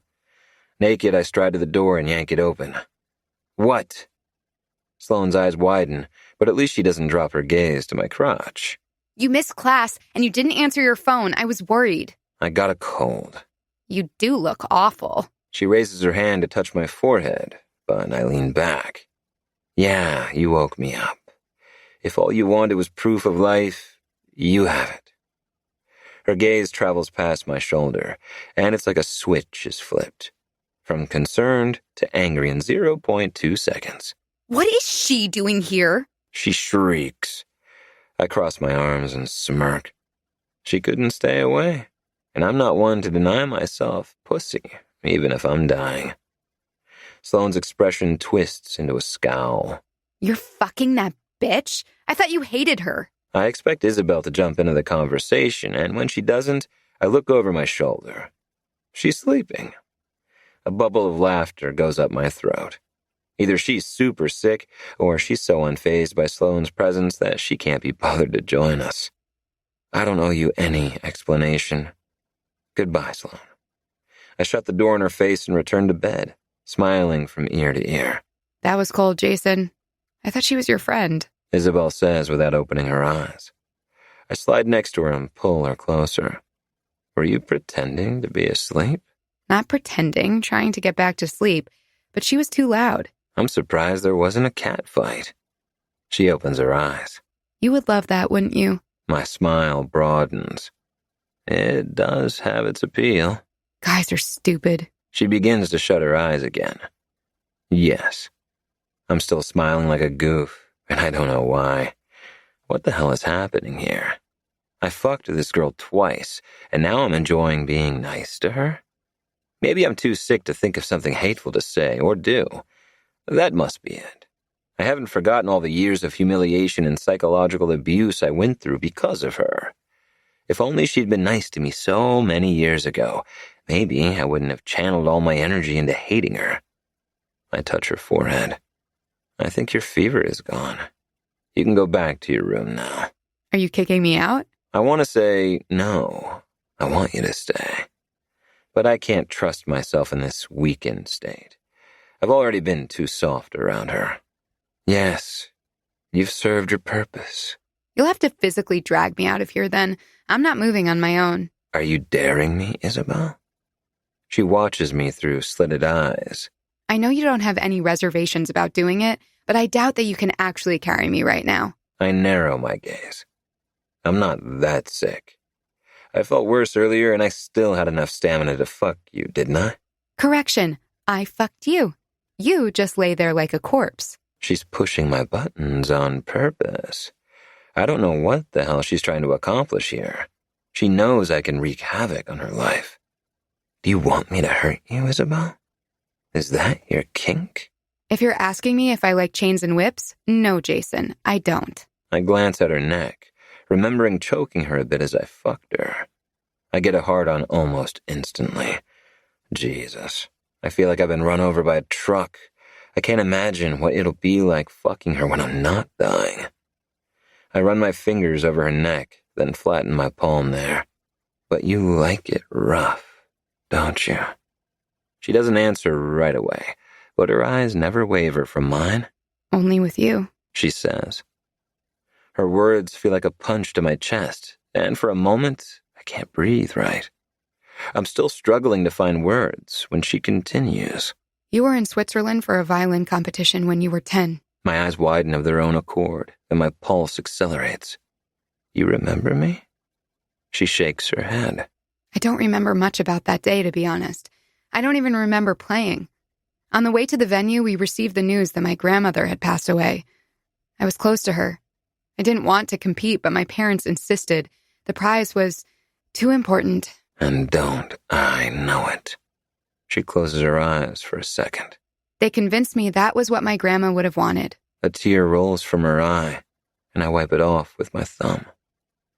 Why am I allowing her sappy story to move me this way? People die all the time. What did I do to you that day, Jason? She pleads for an answer with her bright eyes. I clench my jaw hard and then look away. It doesn't matter. Nothing you can say now will change how I feel about you. I sense her move, but I refuse to look when she gets up. I can still see her movements from the corner of my eye. She grabs her bag and violin case and slips out of my room without another word. Chapter 20. Nicola Isabel. I don't like how I allowed Jason to nudge his way into my heart. Despite all the horrible things he's done to me so far, my head is filled with guilt because of him. My chest aches as if it's been bruised or is trying to recover from heartache. I wish I could talk to someone about him, but the closest person to a friend I have here isn't talking to me. I head to school early, trying to avoid bumping into Jason on the way. I have no idea if he's coming today, but I also stop myself from checking on him. I must remember we aren't friends. We're enemies who allowed the lines to blur and had hate sex. I text Sage again, hoping she'll reply. I wish I had talked to her more. If I knew her schedule, I could wait in front of her class. But destiny will have it that I bump into Justice in the hallway. He's alone, and when he sees me making a beeline for him, he tenses. Hey, Nicola. I've been meaning to thank you for paying for lunch the other day. Thank me? You should be coughing up the money, you ass. I have a bigger issue to bring up, though. Whatever. What did you say to Sage? His expression changes from friendly to wary in the blink of an eye. What makes you think I'd talk to her at all? You went after her on Saturday. Don't insult my intelligence by claiming you didn't catch up with her. He looks around in a cagey manner. He's probably making sure we don't have an audience. It's early, so no one is at school yet. Listen, I like Sage, okay? I'm sorry you got the wrong idea about us. My eyebrows shoot to the heavens. The only idea I got is that you have no sense of boundaries. If Sage arrived at the wrong conclusion, that's your fault, not mine. He runs a hand through his hair. True. I didn't say anything about you, I swear. I watch him through narrowed eyes. He sounds sincere, but there's something off about him. My sixth sense is telling me he's a snake. I hope you didn't. I'd hate it if Luke found out about Saturday. A gleam of annoyance shines in his eyes. Are you blackmailing me, Nicola? I shrug. This isn't blackmail, just a warning that if you lied to Sage about what happened at the diner, there will be consequences. He steps into my personal space, leaning down for a menacing effect. I'm not afraid of you, bitch. Say a word, and you'll be the sorry one. A bubble of laughter goes up my throat. Are you seriously threatening me, Justice? Yeah, Justice. Are you? Jason asks from behind me. Shit, I so didn't want him to witness my exchange with this douche canoe. Justice steps back from me at once, looking positively ill. This isn't what it looks like. Jason steps forward and stands next to me. His hand finds my lower back in a possessive way, and Justice doesn't miss the gesture. Is that so? What did I just witness then? Explain it to me. His gaze darts to mine as if he wants my help coming up with an excuse. You what? Jason snaps. Can't come up with a half-baked excuse on the fly? Maybe I should tell Luke you're still sniffing around his sister and let him deal with you. Justice's tanned face goes a shade paler. Why does everyone here seem to be afraid of what Luke can do? Is he some kind of a menace? He glares at me. Did you tell him about Saturday? I don't care for his accusatory tone one bit. I'd listen to Jason if I were you. Leave Sage alone, I reply. He shakes his head. Unbelievable. It doesn't matter if you're the king or the weirdo. You rich kids are all the same. Jason snaps. He grabs Justice by his collar and shoves him against the locker. Do not disrespect Nicola, motherfucker. Let go of me. Jason pulls him forward only to push him against the locker again, harder. I've been lenient with you, but if I find out you're still bothering Nicola or Sage, I'll make sure you never set foot in this school again. Is that clear? He steps back and releases Justice, who seems about to piss in his pants. Get out of my sight. Your pathetic face is making me sick. Without a word, Justice scrambles away and disappears around the corner. You're welcome, Jason says without looking at me. I didn't ask for your assistance. He turns around and walks over to me. I don't dare breathe, waiting for his next move. He's still riding the anger from dealing with Justice, and he's about to unleash what's left on me. Oddly, I'm not afraid. He grabs my face roughly, igniting the damn butterflies in my stomach. When is it going to dawn on you, Isabel? Only I can hurt you. I bat his hand away and step back. You can try. Pissed that I can't control how my body reacts to my tormentor, I walk around him without a thought, to where I'm going. I should have known Jason wouldn't let me have the last word. He never does. He catches up with me, looping his arm around my waist to steer me through the open door to my right. It's one of the few classrooms that doesn't have huge windows facing the hallway. What the hell? He spins me around, pushing me against the wall. I'm not going to try, Isabel. I will succeed. My retort is cut by his mouth, claiming mine. There's nothing sweet about this kiss. It's feral and possessive, and I love it. Damn, it's crazy how much I do. His entire body is pressed against mine, and his hands are already under my skirt. I don't want him to have all the fun. Since I can't hide how much I want him, I might as well go for it. I reach for his zipper, but my hands are clumsy, and I fumble with it.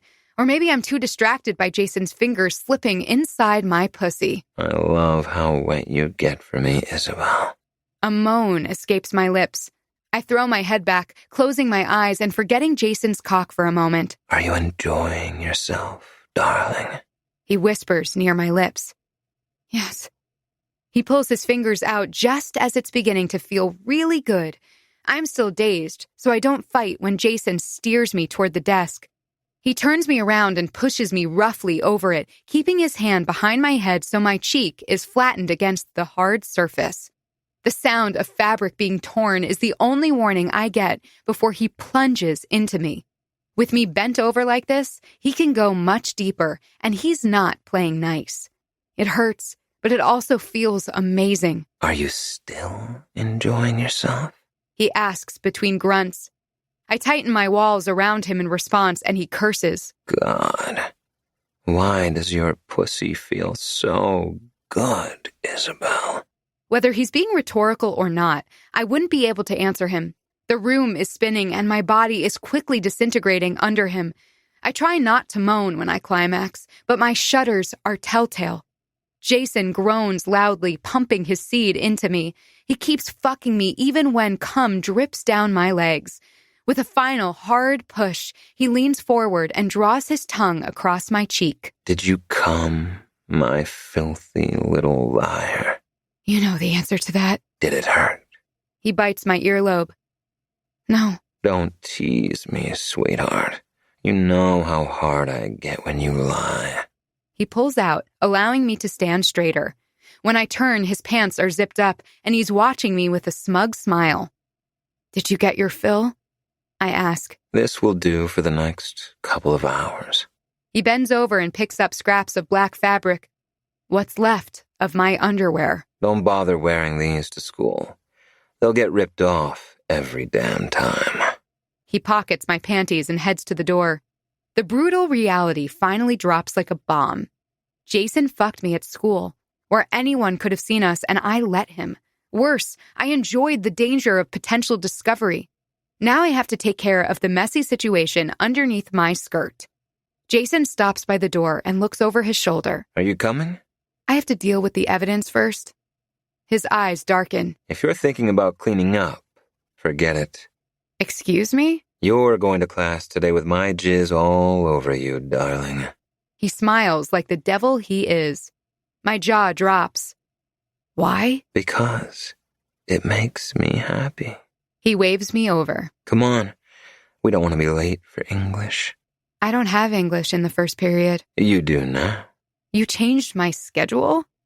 My voice rises to a shriek. His grin broadens. I can't torture you to my heart's content if I don't see you all the time, can I? Chapter 21. Jason. The moment I saw that punk getting up close and personal with Isabel, it took incredible restraint on my part not to break his face. But with my mother in town, I can't beat the shit out of the basketball team star without getting in trouble with the headmaster, and in consequence, her. She's staying until the damn recital is over, which means flying under her radar is crucial if I'm to survive the rest of the month without imploding. I'm glad that I have Isabel to distract me. She was quiet during English, probably uncomfortable with her post-O-Town look. We both smelled like sex, and I made sure she sat right next to me. It wouldn't take much to conclude she was my morning delight. The moment the bell rings, she jumps from her seat and rushes to the door. I smile. Go on, my little lamb, run away from me. The best part of the hunt is the chase. What's with the happy face? Corbin Montero, a super smart dude who's usually not a pain in the ass, asks. I shake my head. Nada? Uh-huh. Nothing. I can guess who put that goofy grin on your sour face. What? Can't I be in a good mood without a reason? I ask innocently. You're a Novak, so the answer is no. I sigh in my head. Corbin isn't wrong. My family founded this town, so everything that happens in our circle eventually becomes gossip, and the stories are never fairy tales. They're fucked up and mostly true. Happiness is a word that doesn't exist in the Novak vocabulary. You got close to the new girl fast, Corbin continues. I thought that once you decided to get serious, it would be with Sloane. I don't like the way this conversation is going. Glowering, I ask, where did you get the notion that I'm with Nicola? His eyebrows rise, almost meeting his hairline. Oh, shit, you aren't? No, I growl. He lifts both hands, palms facing me. Sorry, don't need to go savage on my ass. I just got a vibe from you two. There's no vibe, I grit out. So you'd better keep your pie hole shut about this. I hoist my backpack over my shoulder and stride out of the room before I indeed go savage on his ass. It takes me a minute to calm him down. I used to be able to control my emotions better. It doesn't take much to get a rise in my temper lately. It's all because of Isabel. She's messing with my head big time, and I can't stop it. We're supposed to practice at the end of the day, but if I don't get into a better state of mind, I'll end up hate-fucking her again. And there goes violin rehearsal. As much as I want to punish her, I don't want to blow the performance. I know I don't need my mother's approval, but the desire to please her is ingrained in my soul. Old habits are hard to break, and she's a master of psychological warfare. Unlike most fucks who stumble through life not knowing why they act in destructive ways, I'm very much aware of my issues. I just can't do anything about them. I'm lost in thought, so I don't notice Finn until he steps up next to me. Have you heard the awesome news? He asks me. By your sarcastic tone, it isn't great, and it involves your family. I grumble. We're having a party. Well, your mother is having a party, but that means all Novaks must be in attendance. Even my sister is coming. I stop walking to stare at him. You're joking. I wish I was. I was hoping we could go back to playground this weekend. My head hurts just thinking about another Novak social event. Their torture. And if my mother is the hostess, that means I'll have to play for her guests. She enjoys putting me on display only to tear me apart later. I fish out my phone and check for messages from her. She didn't call, but I do find an email she sent an hour ago. Are you bringing Nicola to the party? Finn asks.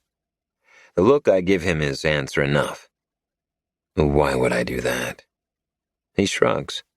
No reason. I just know it will be a huge party and the invitation extends to older offspring, too. I had to listen to Tara bitch about it on the phone this morning.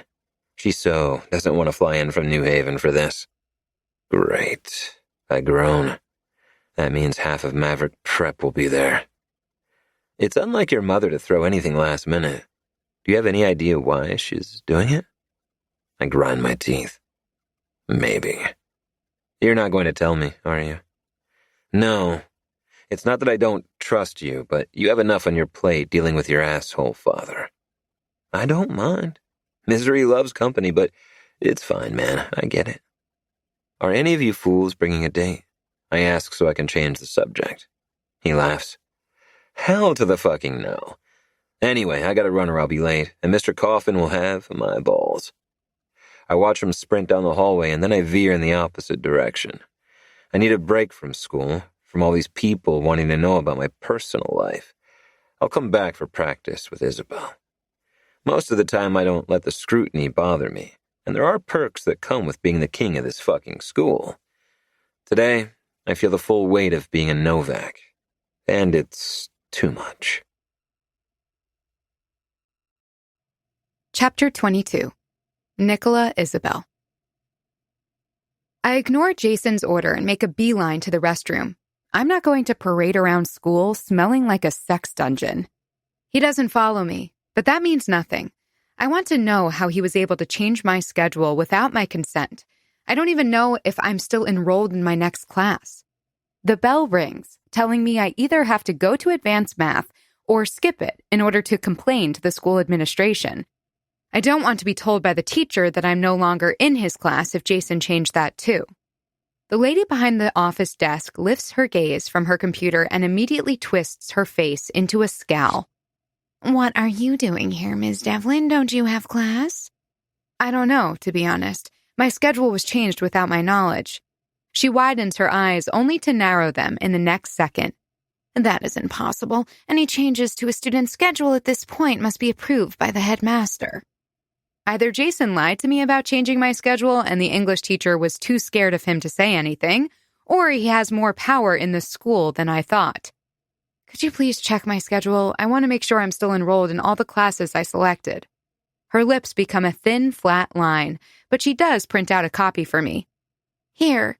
She slides the piece of paper across the counter. Son of a bitch. Jason lied. I was supposed to have gone to history, not English. That fucking asshole. I curl my hands around the paper, wrinkling it. "Was your schedule changed?" she asks. No. It seems I was the victim of a prank. "You'll have to file a complaint, or you'll receive an unexcused absence for the class you missed." I don't see a point in telling her about Jason. Nothing will happen to him. I'll think about it. Judging by her frown, she doesn't like my answer. "You'd better get to your next class. Better to receive a tardy than not go altogether." Right. Thanks. I plan on doing just that. But then I see Sage head into the library. She must have study hall. Screw math. I'd rather clear the air with her instead. I hurry down the hallway, trying to avoid being spotted by a faculty member. Sage is sitting alone at a desk by the window and doesn't notice me until I pull up a chair next to her. "Hi," I whisper. Her brows furrow. "What are you doing here?" There's no point beating around the bush, so I cut straight to the chase. "I saw you come in. You've been avoiding my texts and calls. Are you mad at me because of justice?" She clenches her jaw and then glances down. "Yes." "I don't like justice, like not even a little bit." She glances at me again. "Then why did you guilt him into having lunch with you?" "Guilt him? Is that what he told you?" "He said he saved you from being run over by a car and that you insisted on paying for his lunch. He felt bad saying no, but he wasn't keen." That rotten piece of shit. I count to 10 in my head before I reply. If I badmouth the asshole, most likely Sage will take his side. Infatuation turns people blind. That's not what happened. We were both heading to Dennis's diner and figured we could keep each other company. I don't know why he would twist the truth. A shadow of doubt crosses her eyes. At least she's not refuting my idea completely. She shakes her head and looks over the window. "I don't know what to think anymore. I really, really like him, but Luke hates his guts and, well, I know Justice can get any girl he wants." Jesus, it sounds like Sage is head over heels in love with the guy. I don't know what to say to open her eyes. She'd have to see him doing something shady to believe he's bad news. He can't get me. He's not my type. She turns to me again, tilting her head. "You like Jason, don't you?" Blush spreads through my cheeks. I don't like him. He's an ass. Her lips twist into a smile. "I was stupid for getting jealous of you with Justice. You're totally into Jason. I can see it now." "You're imagining things." I stand. "What are you doing on Saturday?" "I'm not sure. I think I need to go buy a gown for Victoria Petrov's party." The mention of Jason's mother turns my blood cold. She's having a party? When? On Saturday. It's super last minute, but when you're filthy rich, you can make things happen in a short period of time. Jason didn't say anything about a party. But why would he? We're not a couple. "I can help you shop for a dress," I say. "That'd be fun," she replies with a smile, but it wilts quickly. "Oh, crap. Were you not invited?" "Nope, but that's fine. I've met Victoria, and I'm not looking for a repeat." Despite my answer, guilt shines in Sage's eyes. Don't look at me like that. I really don't care that I wasn't invited. Truly. Okay. I'll text you later. I walk out of the library, hoping that Sage bought my lie. I shouldn't be upset about the stupid party, but the sadness swirling in my chest says otherwise. I have at least 20 minutes to kill before my next class, so I decide to grab something to eat at the cafeteria. I'm halfway there when my name is called through the speakers. Ms. Nicola Devlin, please report to the headmaster's office at once. Crap on toast. What the hell did I do now? Am I in trouble with Mr. Kane because I ditched a couple of classes? If that's the case, is calling me through the speakers necessary? I'm annoyed as hell as I march to his office. His assistant looks at me and widens her eyes when she picks up on my mood. Mr. Kane wanted to see me? Yes, you can go in. He's waiting for you. I don't knock, and I make sure I shut the door hard, so he knows I'm angry. What did I do now? I ask, ignoring the chair. He looks at me with a troubled gaze, and I don't think it has anything to do with my attitude. Why don't you sit down, Nicola? I'm fine standing. Very well. Your parents called me with disturbing news. All my anger whooshes out of my chest like a party balloon, and a heaviness sets there. I haven't talked to them in weeks. You spoke to them? When? Half an hour ago. Why? What happened? I'm shaking now from head to toe.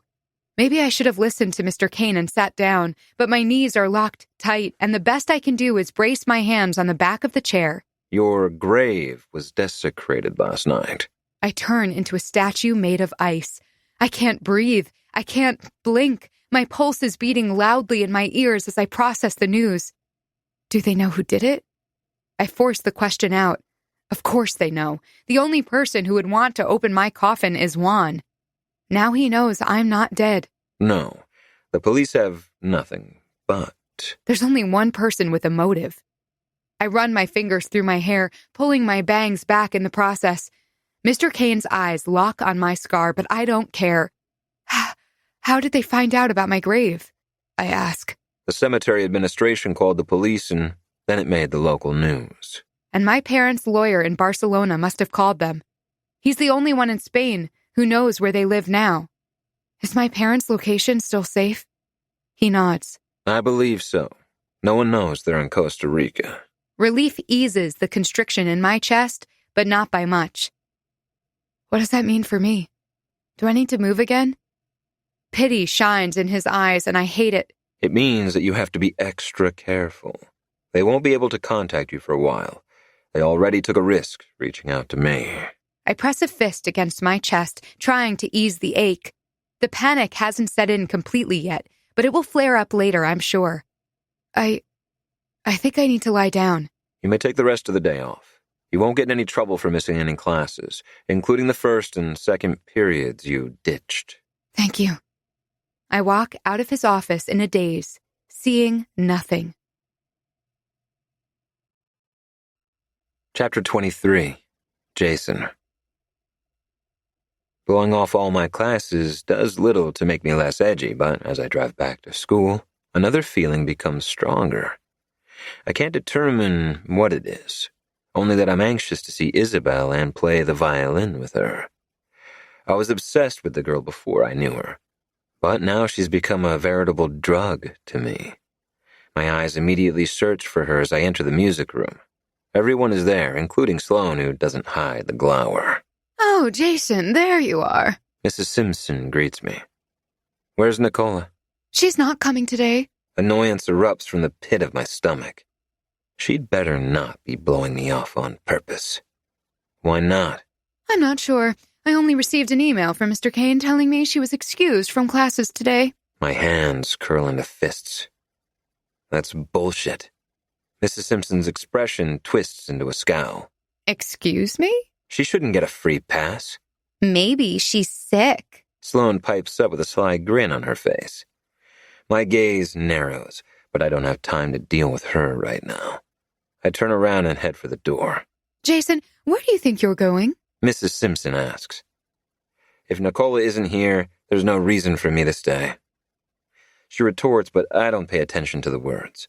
I'm too lost in my fury to give a shit about teachers in school. I head back to the dorms, ready to give Isabel the punishment she deserves. I don't knock on her door. I use my master key instead, only to discover the door wasn't locked in the first place. You'd better be dying, or there'll be hell to pay, I say as I stride into her room. She's sitting on her bed, facing the window, and doesn't move a muscle in reaction to my big entrance. I kick the door closed hard and reach her in a few long strides. What do you do? I stop mid-sentence when I see the dead glint in her eyes. I grab her shoulders, leaning forward. Isabel? She doesn't answer. She doesn't even blink.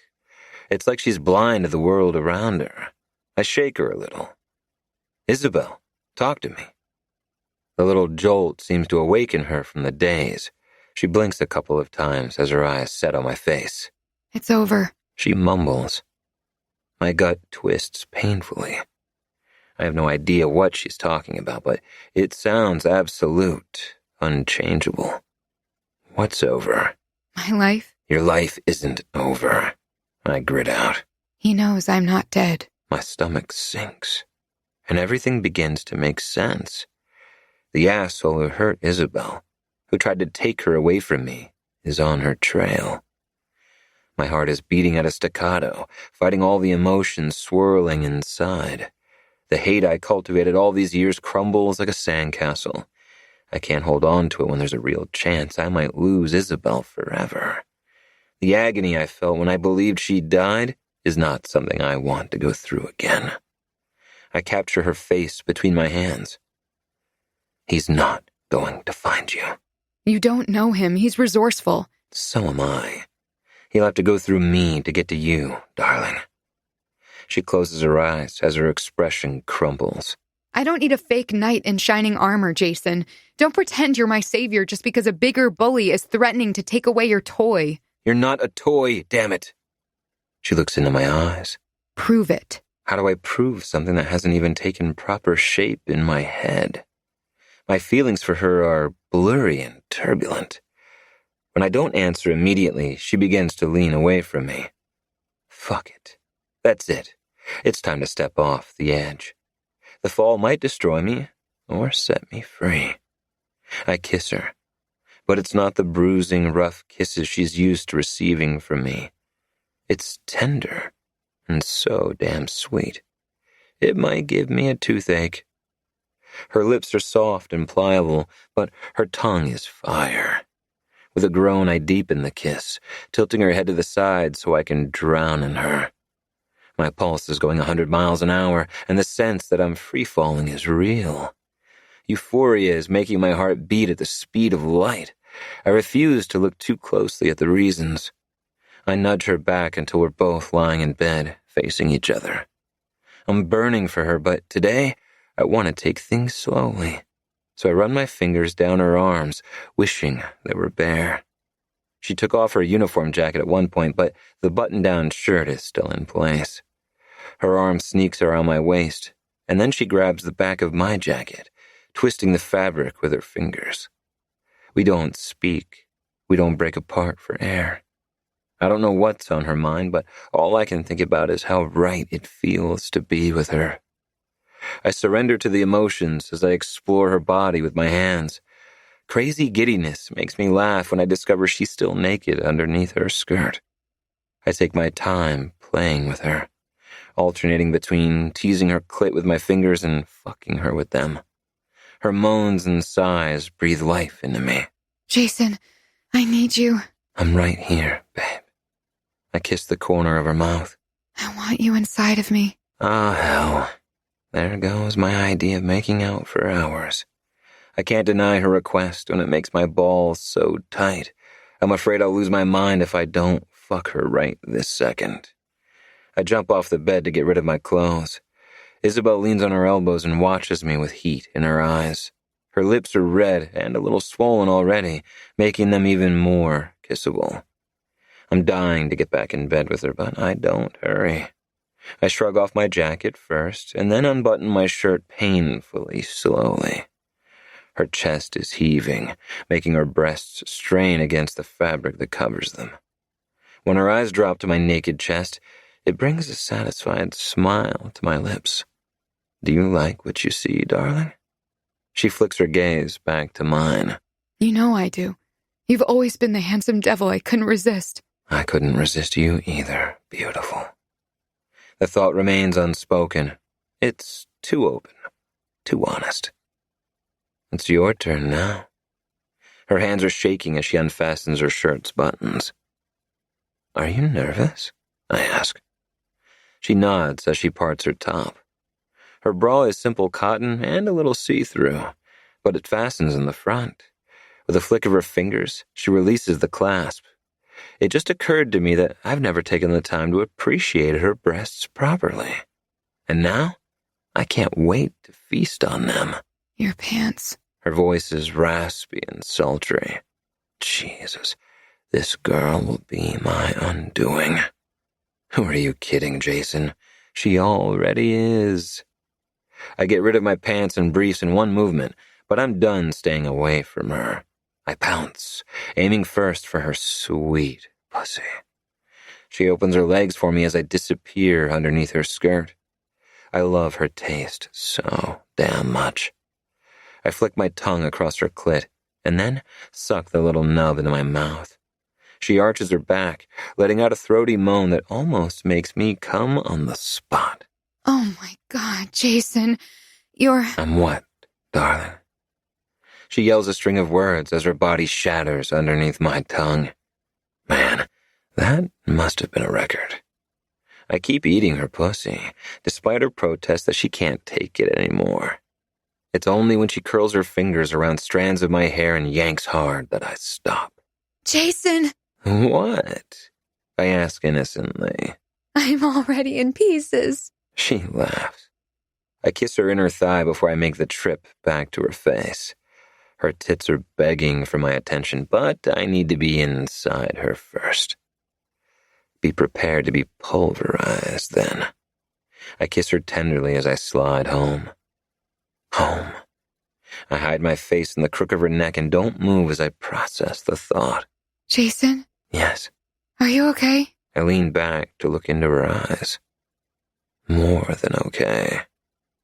Focusing on her lovely face, I resume what I started, knowing very well the difference between what's happening now and all the other times we fucked. I stop the words from forming in my head, focusing on what's happening down below. It's not hard when she feels so fucking amazing. Her name is on my tongue when I climax. And something else, too. But I don't say it. I will never say it. This secret, I'll take to the grave. Chapter 24. Nicola Isabel. I fall asleep in Jason's arms. When I wake up, we're still twisted in a lover's embrace. It's dark outside, but I have no idea how many hours have passed since Jason came into my room. I lift my head, craning my neck to check my phone for the time. Jason groans, tightening his hold on me. Don't go, he says, half asleep. I just want to check the time. He kisses my shoulder and squeezes my ass. I'll tell you what time it is. Tingles of desire trickle down my back, but I can't keep using sex to forget what happened earlier. Fear is already crawling its way into my chest, squeezing my heart like a boa constrictor. What's the matter? He asks through a frown. I'm afraid, Jason. He caresses my cheek with the tips of his fingers. Don't be. I won't let anything happen to you. You hate me. Why do you care about my safety? He stops, as if he doesn't know what to say. Then he drops his gaze to my lips and runs his thumb over them. You were right. I don't hate you. Warmth spreads through my chest, competing with the darkness there. What did Juan do to you? He asks, looking into my eyes again. The question is triggering. I don't want to relive my worst nightmare, but something in Jason's eyes makes me want to spill all my secrets. We dated for 2 years. I was a freshman and he was a sophomore. Jason's face twists into something akin to deep agony.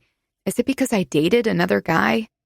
He was the perfect boyfriend until he became jealous and possessive. He hated how much time I spent practicing the violin. At the end of my sophomore year, I found out he had cheated on me, so I ended things. I take a deep breath, closing my eyes for a second. Then he tricked me. into going to his family's vacation home in a secluded area in Spain. I thought it was a group trip. Tears gather in my eyes as the memories flood my brain. It's okay, Isabel. You're safe now. He's not going to hurt you. I let out a shuddering exhale before I continue. He made me his prisoner. I was locked in a boarded-up room for days. My parents didn't know what was happening. He kept my phone and sent text messages to them pretending to be me. He forced me to send video updates. Jason's eyes spark with fury and his jaw locks tight. All the while, he kept saying I was never going to leave him again, and he described in detail all the horrible things he'd do to me and my parents if I tried to escape. I swallow hard, afraid of how Jason is going to react when I tell him the most depraved part of my ordeal. I was terrified of him, but at that point, he hadn't petrified me into hopelessness yet. The next time he forced me to shoot a video for my parents, I tried to signal to them that I was in trouble. He figured it out. Jason reaches for my arm, and the contact works as an anchor to ground me in the present, in the safety of my room and his company. The following night, he didn't come to visit me. He brought a girl, or a woman, I don't know her age. All I remember are her screams, begging for him to stop whatever he was doing. He tortured someone for hours, knowing I could hear her, to show what would happen to me. I'm shocked when Jason's eyes well up with tears. I didn't think he'd ever cry, at least not about something that happened to me. He did that for 3 nights in a row. 3 girls suffered because of me. I know that because he used their names. He wanted me to know he had brought a new victim. I shut my eyes. I can still hear their screams. It wasn't your fault, sweetheart. He says, if it weren't for me, they'd still be alive. He doesn't argue with me, and I'm glad about that. My parents and therapists gave me the same spiel, but they weren't there. They didn't live through the nightmare. How did you escape? I knew that Juan would keep hurting more girls because of me, so I decided that the only way to stop him was to escape or die trying. When he finally came to visit me, still wearing blood-stained clothes, I seduced him. Jason's gaze becomes darker as he narrows his eyes. I didn't sleep with him. I led him on, and when he was distracted, I used the lamp to knock him unconscious. Then, I ran and didn't stop. You said he killed you. He caught up with me and beat me to within an inch of my life. I passed out, and when I woke up, I was in a hospital. My parents told me a truck driver found me by the road. Jason wipes off the moisture from my cheeks. I didn't notice I had been crying.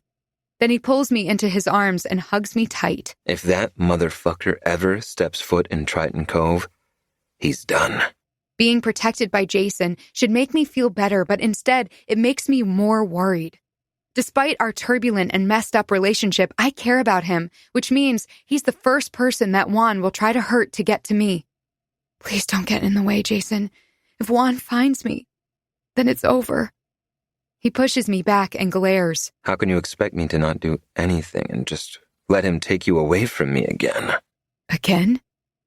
When was I ever yours? He pulls me against his chest again and kisses my forehead. You're mine, Isabel.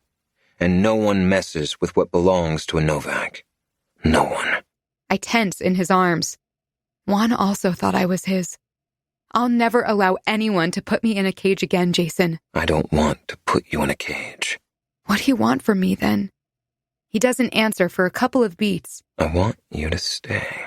Something in his tone makes my heart skip a beat. I don't say it out loud, but I want to stay, too. And not only because I'm tired of running. I want to stay because of him.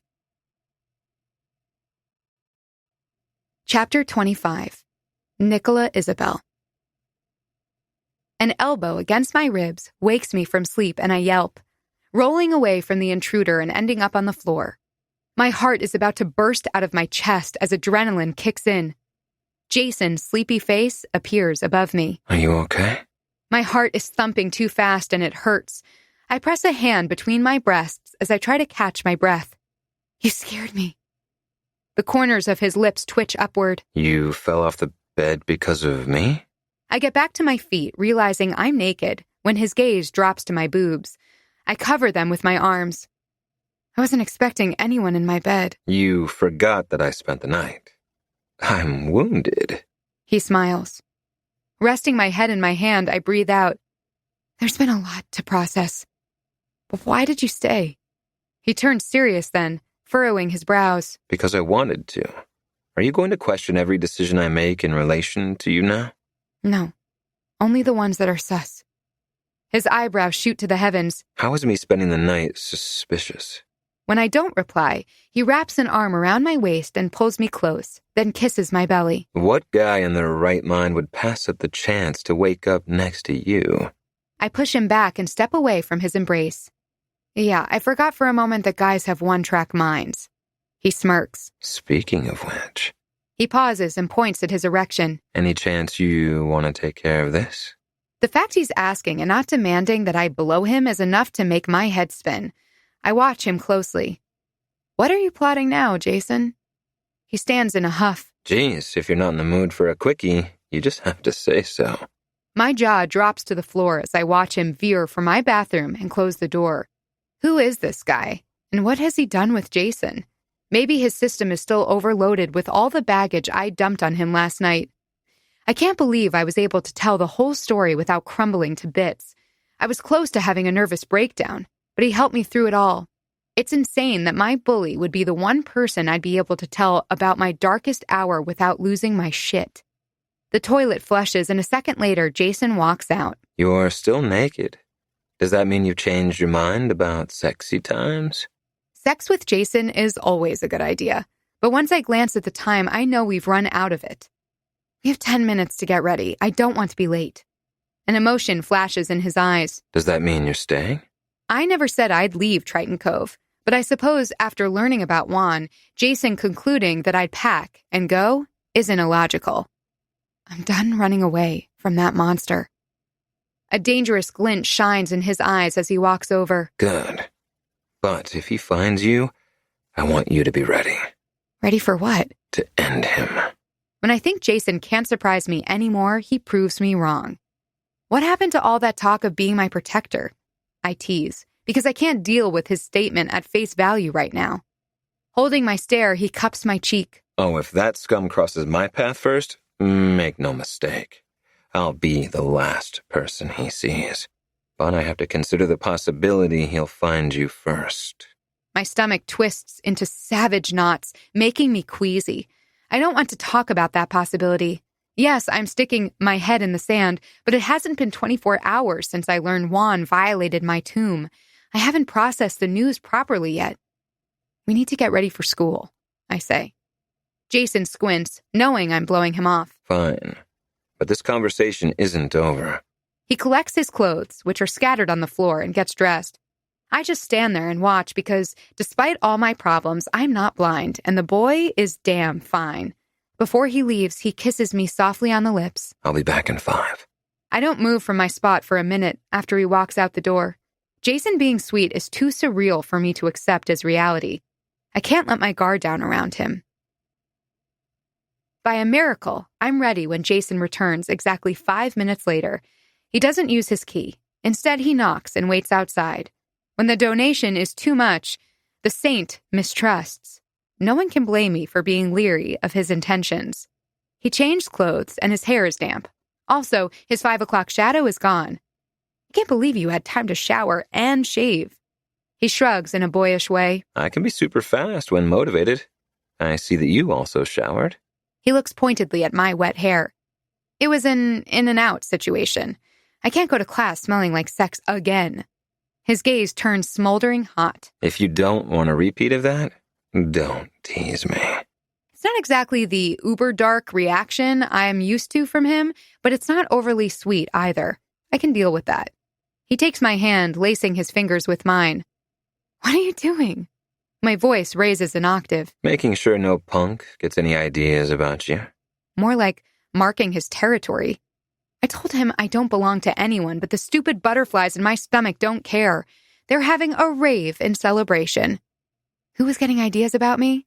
I ask. Justice, for starters. I groan. Please do not remind me of that jackass. I need to keep him away from Sage, but I don't know how. Easy peasy. Let Luke handle him. I shake my head. I can't tell him anything. Sage would never forgive me. Jason looks at me. Do you want to save her from a predator or not? He's shady, but we don't know if he's a predator. He's 18 and going after a naive 16-year-old. What the hell do you think he is? Okay, fine. But letting Luke loose on his ass is not going to help. Sage has a huge crush on Justice, so the more we tell her he's bad news, the more she'll want him. You know, the forbidden fruit appeal. Thanks to the conversation, I don't realize we've crossed into the main school building until the buzz of the student body surrounds us. Everyone turns to stare at Jason and me, making me self-conscious and wary. In the land of cell phones and social media, all it takes is one upload of a photo of me to lead Juan straight here. Disguise or not, now that he knows I'm alive, he'll be on the lookout. Maybe I secretly do wish that he'll find me so I can stop living this lie. What other explanation is there for dating the king of the school? Wait, is that what's happening? Am I Jason's girlfriend? Or maybe that's the next level of his twisted game. Make everyone, including me, believe that we're a couple, and then he'll do something awful to humiliate me. He sees Finn and Luke and veers straight toward them. Luke is the first to notice our joined hands. Smiling, he says, Isn't love great? Finn twists his face into a what the fuck expression that'd be priceless if it wasn't aimed at me. Then he stares at Jason with a question in his eyes, which doesn't get acknowledged. Jesus fucking Christ. Someone exclaims near us. It's Cameron, who is staring bug-eyed at my hand in Jason's. I heard the rumors, but I couldn't believe it. So I had to see it for myself. Finn rolls his eyes. Quit being so fucking dramatic, Cam. I called it, didn't I, Nicola? Luke winks at me, smiling from ear to ear.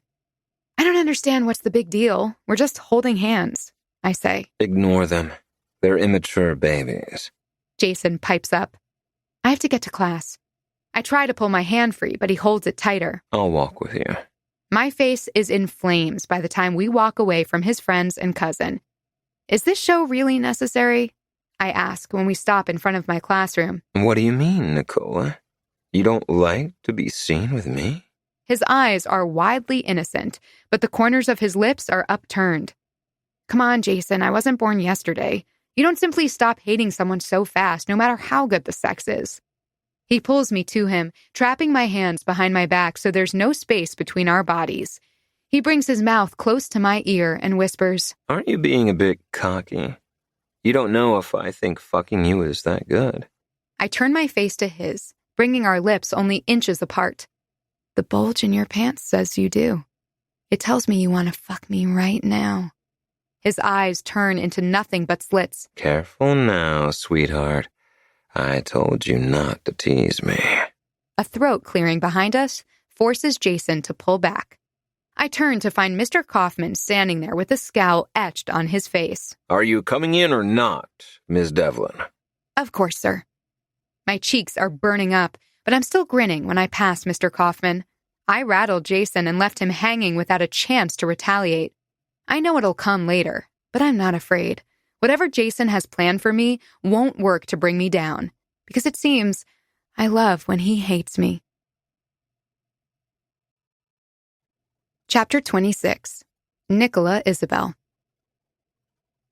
The 180 change in Jason's attitude is enough distraction for me to ignore the looming threat of Juan. I don't know if he did it by design, so I wouldn't freak out and run away, or if he's up to something. I'll try my best not to be swept away by this other side of him, but it's hard to keep my shields up when my heart beats faster every time he's near. A penny for your thoughts. He hugs me from behind and kisses my shoulder. He spent the night in my room again, even though it's against school policy. The rules of student conduct exist only to appease the parents and are rarely enforced. It was the same way in my previous school. I'm just thinking that I have to start getting ready soon. Ready to go where? I've made plans with Sage. Are you going to tell me what those plans are? I roll over so I can see his face. Why do you want to know? He holds my stare but remains silent for a moment. I'll feel better if I know where you'll be. My heart skips a beat. How am I going to protect myself from him when he says things like that? Because of Juan. His gaze hardens. That's one reason. There's more than one? I raise an eyebrow. Let's hear the others then. He grimaces and then turns onto his back to stare at the ceiling. Don't ask me to explain things I don't understand myself. I lean on my forearm, resting my head against my fist. Are you catching feelings, Jason Novak? My statement was meant as a tease, but he scowls and swings his legs off the side of the bed, getting up. I was joking. I sit up. Whatever. I also have shit to do. I've never seen him get dressed so fast. I would be lying if I said his reaction didn't hurt. He walks out without a word or second glance, banging the door hard.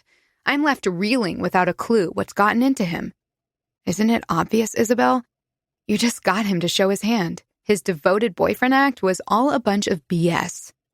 I'm glad that I managed to get him to reveal his true colors, even if it was by accident. But I'm disappointed that I was right all along.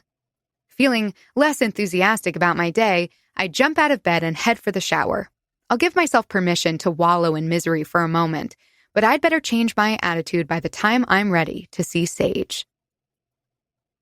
I meet Sage in front of Dennis's diner, since I'm not familiar with all the stores in Triton Cove yet. She's wearing a cute yellow sundress that makes her look younger than 16. The conversation I had with Jason about Justice comes to the forefront of my mind. If Justice had good intentions toward her, he wouldn't act sneakily. I have to do something. Maybe steering her toward a boy her age is the way to go, but I don't know anyone that fits the bill, save for Luke's friends, and I doubt he'd approve of them either. Hi, Sage. You look so pretty. I greet her with a smile. Oh, thanks. She blushes and glances at her dress. Believe it or not, this was a gift from Luke. My jaw drops. Wow, he has good taste. Yeah. So, where do you want to go first? There's a secondhand shop that has really cool dresses just around the corner. Awesome. I love those stores. Me too. Most of the girls at Maverick Prep turn up their noses when I say I buy most of my clothes secondhand. I don't care what they think, though. Good for you. I confess, I get most of my stuff online these days. For reasons I really can't tell her. I think that's what most people do. Let's find something amazing for you to wear tonight. Tonight? She tilts her head. For Jason's party. My cheeks become warm. Oh, I'm not going to that. Why not? Aren't you dating? I know you said you weren't invited, but I thought dating him changed things. Her question rekindles the emotion I felt earlier when Jason stormed out of my room. I don't know if we are, but anyway, I still wasn't invited. I shrug, trying to sound nonchalant. She narrows her gaze. That sucks. Not real. A guy rushes out of the convenience store to our right and bumps into Sage, sending her to the ground. She falls on her butt and the momentum almost sends him down too. Dude, watch where you're going, I say. Oh my God, I'm so sorry. He tells Sage, ignoring me. He offers his hand and helps her back on her feet. Are you okay? Her cheeks are flushed when she says, I'm okay. Don't worry. I didn't see you. He continues. I bite my tongue as I notice her reaction. She's blushing even more furiously now under his attention. Maybe because he's a hottie. Eric, what in the world? An older man walks out of the store. What did I say about running around like a maniac? The guy rubs the back of his neck, looking sheepish. Sorry, Grandpa. Are you okay, young lady? The man asks Sage. I'm fine. Eric, go grab a couple of water bottles for the girls. Yes, sir. Oh, you don't need to bother, Sage replies, but Eric heads back into the convenience store anyway. It's the least he can do after running you over, the man replies. Eric returns a moment later and hands over cool water bottles to Sage and me. Thanks, I say. Sage seems frozen and simply stares at Eric. I elbow her arm, which snaps her out of it. Yes, thank you. No problem. See you around, he says, and then runs across the street. His grandfather shakes his head, making a disapproving sound in the back of his throat. Learned nothing. Well, we should get going, I say. Thanks for the water. No problem. You have a wonderful day. He waves and goes inside. I wait until we put some distance between us and the store to ask, who was that guy? I don't know. I've never seen him before. He's cute. Sage's face becomes bright pink again. He is? I didn't notice. Didn't notice my ass. Do you think he's a local? Maybe. We need to find out where he goes to school. Why? Are you trying to get over Jason? Ah, hell. I guess she could mistake my comment as an interest in the guy. Oh, he's not for me. A bit too young. I was thinking maybe you would like to see him again. Her expression closes off. Shit, I went too far. I don't think so. She stops suddenly and announces, "This is it." Grumbling because of my failed attempt to make Sage forget justice, I follow her in. Inside is a bit of a mess. There are tables of different sizes, heights, and shapes covered with all sorts of accessories and pieces of clothing. Against the walls, the racks are filled to the brim with colorful gowns, tops, and pants. It seems there's no rhyme or reason to the organization here. Wow, where do we start? I ask. Welcome to Alice's Closet. How can I help you? A friendly sales assistant greets us from behind the counter. We're looking for evening gowns, Sage replies. Oh, you're lucky. I just received a shipment from LA. They're from an editorial shoot, so they're amazing. She walks around the counter and guides us to the back of the store where gowns hang from a mobile rack. Aren't they gorgeous? She beams. Yeah, Sage replies absent-mindedly, already distracted by the chiffon, tulle, and silk. Let me know if you want to try any on. We will, thank you, I say. Sage pulls a sheer, bright red gown with gorgeous embroidered flowers on it from the rack and holds it against my body. This would look stunning on you. I try not to grimace. Red is my favorite color, but I can't wear it now. It'd be like wearing a neon sign. It's lovely, but I don't need a dress. Would you at least try it? For me? She pleads. Fine. I take the gown from her. But we're shopping for you. I know. She keeps browsing until she finds a light blue chiffon dress that would make her look like Arwen from Lord of the Rings. I love that, I say. Me too. We both head to the dressing rooms, and when I see Sage wearing hers, I know she's found the one. She's glowing. Nicola, you look amazing. You need to get that. No, I said I try it on to indulge you. I can't wear red. It's not me. I lie. She takes her phone from her purse and snaps a picture. What are you doing? I say, panicking. Don't post that to social media. Relax, I'm just texting Luke. Why would you do that? She smiles like the Cheshire Cat. Because I need his help convincing you to come to Jason's party with us. Glowering, I cross my arms over my chest. I'm not going to crash his party. It's not his party. It's his mother's. Even worse, I've met the woman and she's a witch. Who's a witch? Luke asks, sporting a broad smile. What are you doing here? I ask, then glance at Sage. The little traitor. She must have told her brother where to find us. I was in the neighborhood. He gives me an elevator glance and Wolf whistles. Looking good, Nicola. Jason will eat his heart out when he sees you. I'm not getting the dress or going to the stupid party. His wide eyes tell me he's genuinely surprised. Why not? Everyone who matters will be there. Newsflash, I don't matter. Hence I didn't get an invitation. I grit out. Bullshit. You do matter, or Jason wouldn't have looked in your direction. I know why Sage wants me to go, but why do you care? My brother loves conflict. That's why. He thinks if you crash the party, something spectacular will happen. I put my hands on my hips.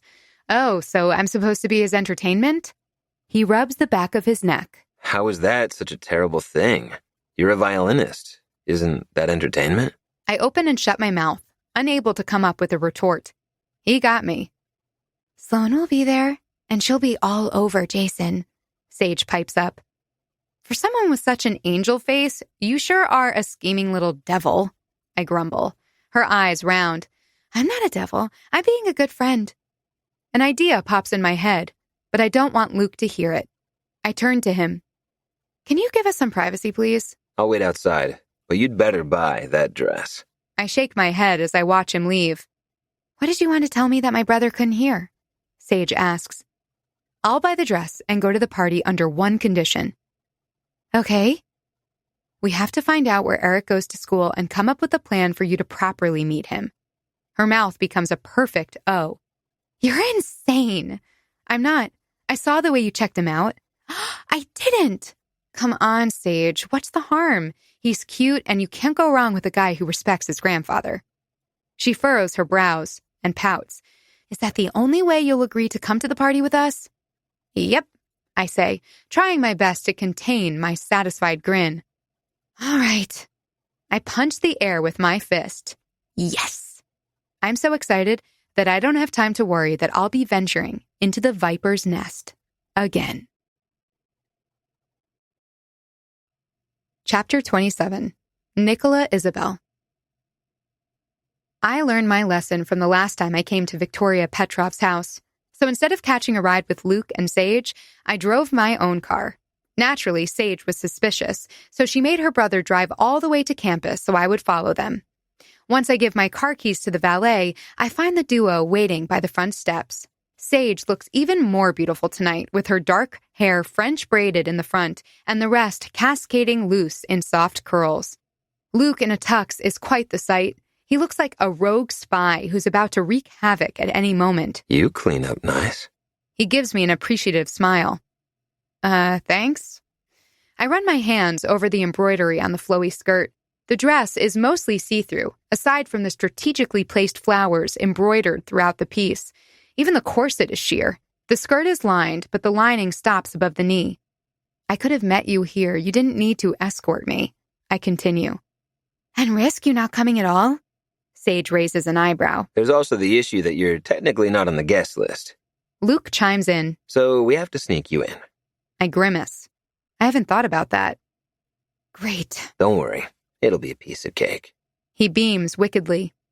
Now that I'm here, I don't want to suffer the humiliation of being denied entrance, so I raise my chin and portray the attitude that I belong. There's a couple of security personnel checking names at the entrance. Let's hope I can convince them. Luke, Sage, and Claire Hall. Luke tells the guy. Who the hell is Claire Hall? The man is serious as he glances at his screen. Then he nods. Enjoy your evening, sir. Ladies. I wait until we're out of earshot to stop Luke and ask, Who's Claire? Our mother. She won't be here tonight. He says as he scans ahead. Who are you looking for, Luke? Sage follows his line of sight.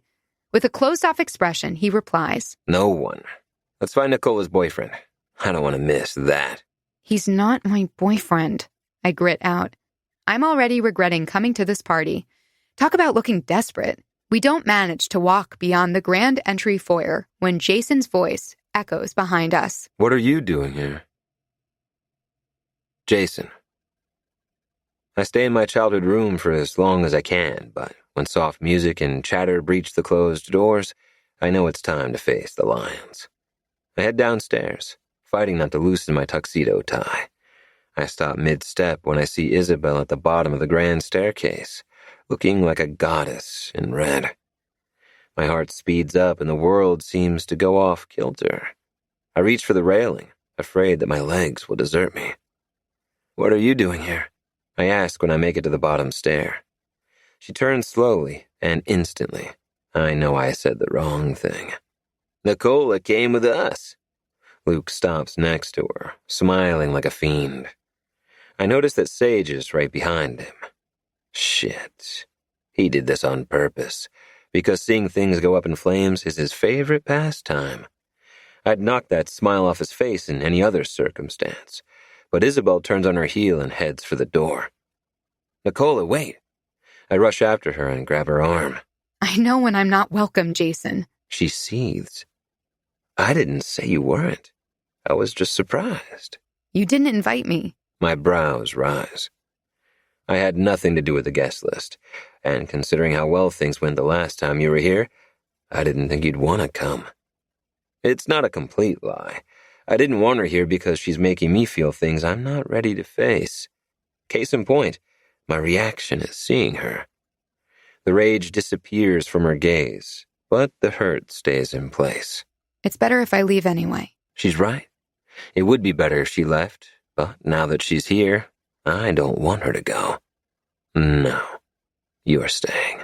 Why? I step closer and touch her hair. She braided it to one side and loose wisps frame her face.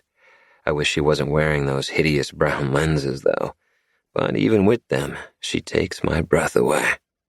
Because if you go, I'll have to follow you. She shakes her head. I'm tired of playing this game with you, Jason. This is not a game. Not anymore. Unable to restrain myself, I cup her cheek and kiss her lips softly. I take it as a win that she doesn't step back. Aw, you guys are so sweet. Luke chimes in. I step back and flick my gaze to him. You'd better stay out of my way tonight, punk. His eyes turn round. Wait, are you mad? He shakes his head. That's the payment I receive for playing Cupid? Sage tugs his arm. Come on, Luke. Leave them alone. They finally walk away, and now I can properly enjoy Isabel's company. You look stunning tonight, I tell her. Her cheeks turn bright pink, and she glances down. Thanks. You do have Luke and Sage to thank. They convinced me to get this dress and come to the party. I'll thank Sage. I'll think about Luke. I take her hand, and for the first time, I don't know what to say. So, what happens next? She asks. The first thought that comes to mind is to whisk her to my room and let her ride me while wearing that dress. But that's a fantasy I can't indulge right now. We mingle. Come on. With my hand firmly clasping hers, I steer her to the outside area where most of my mother's guests are. And then comes the performance. I become a different person in front of these snobby motherfuckers. They're the most important and influential people in Triton Cove, and they're as fake as they can be. The first time I introduce Isabel as my girlfriend, she tenses. I didn't plan on doing it. It just came out, and it turns out I don't mind the idea at all. I'm your girlfriend now? Thanks for the heads up. She says under her breath when we get a reprieve in introductions. I figured it'd be easier, but I can introduce you as my delicious fuck bunny if you prefer. I joke. And it goes right over her head, if her glower is any indication. Relax, babe. I was kidding. Finn spots us and makes a beeline in our direction. Dude, where have you been? He asks, not hiding his sour mood. I was biding my time. Why suffer these sycophants longer than necessary? I've been here for half an hour and already had my fill of them.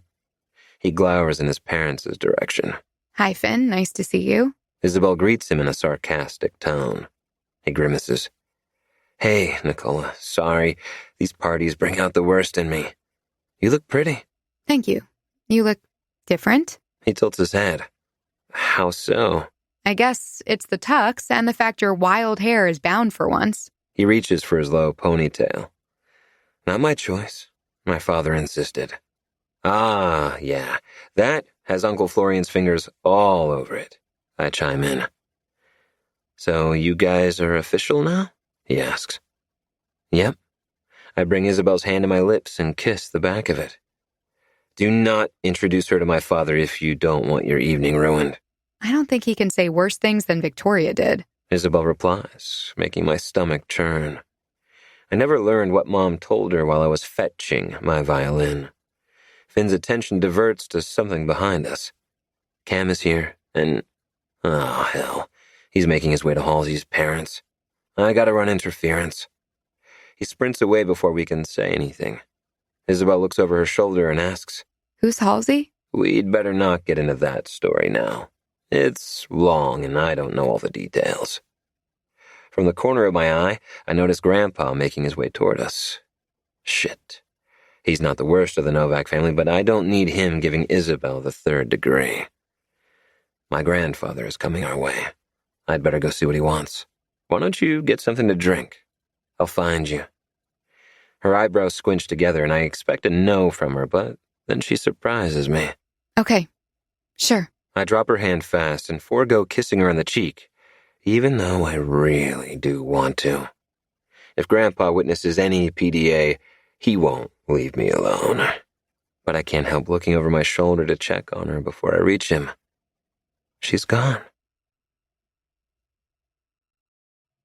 Chapter 28. Nicola Isabel. Jason doesn't want me to meet the rest of his family. I understand his reasons, and a small part of me is thankful. But there's a side of my brain, the stupid one, that's annoyed that he's trying to hide me from them. I refuse to show him or anyone else who might be watching that I'm bothered.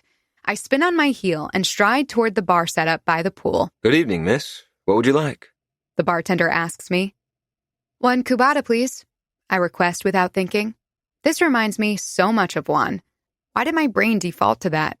When the bartender places the drink in front of me, I stare at it, frozen. What's the matter, Nicola? Did Jason abandon you already? Sloane stops next to me. I didn't notice her presence until she spoke. To hide my nervousness, I grab the drink and take a big sip. Mercifully, the taste doesn't trigger a panic attack. He's only playing with you. That's what he does. And considering how he's always hated you, I wonder how dumb you can be to believe he flipped. Fucking hell. When it rains, it pours. I don't want to deal with catty women right now. You should have worn green instead of black to match your jealousy. I walk around her, or at least I try. She grabs my arm, digging her long, fake nails in my skin. I know there's something fishy going on between you and Jason, and I will find out what it is, Nicola. I pull free from her grasp, ready to tell her to fuck off, when Victoria Petrov walks over. Nicola Devlin, what a surprise seeing you at my party. If she mentions I wasn't invited in front of Sloane, I'm going to die of shame. It's already hard to pretend Sloane's threat to unveil the secret that ties me to Jason has not rattled me. With Juan actively looking for me, I can't let the hateful bitch find out who I am. I'm surprised myself, I say. Hello, Mrs. Novak, Sloane pipes up. The shy smile she's sporting now makes me want to roll my eyes. Could she lay the sweet act on any thicker? Victoria whips her face in her direction as fast as a cobra. It's Ms. Petrov. Sloane's shoulders slouch forward, and she seems to become smaller. I'd feel bad for her if I were nicer, but I have no sympathy for snakes. Victoria immediately dismisses Sloane's presence and returns her attention to me. Since you're here, how about I give you a tour of the house, Nicola? Sure. That'd be nice. Victoria laces her arm with mine as if we're old friends.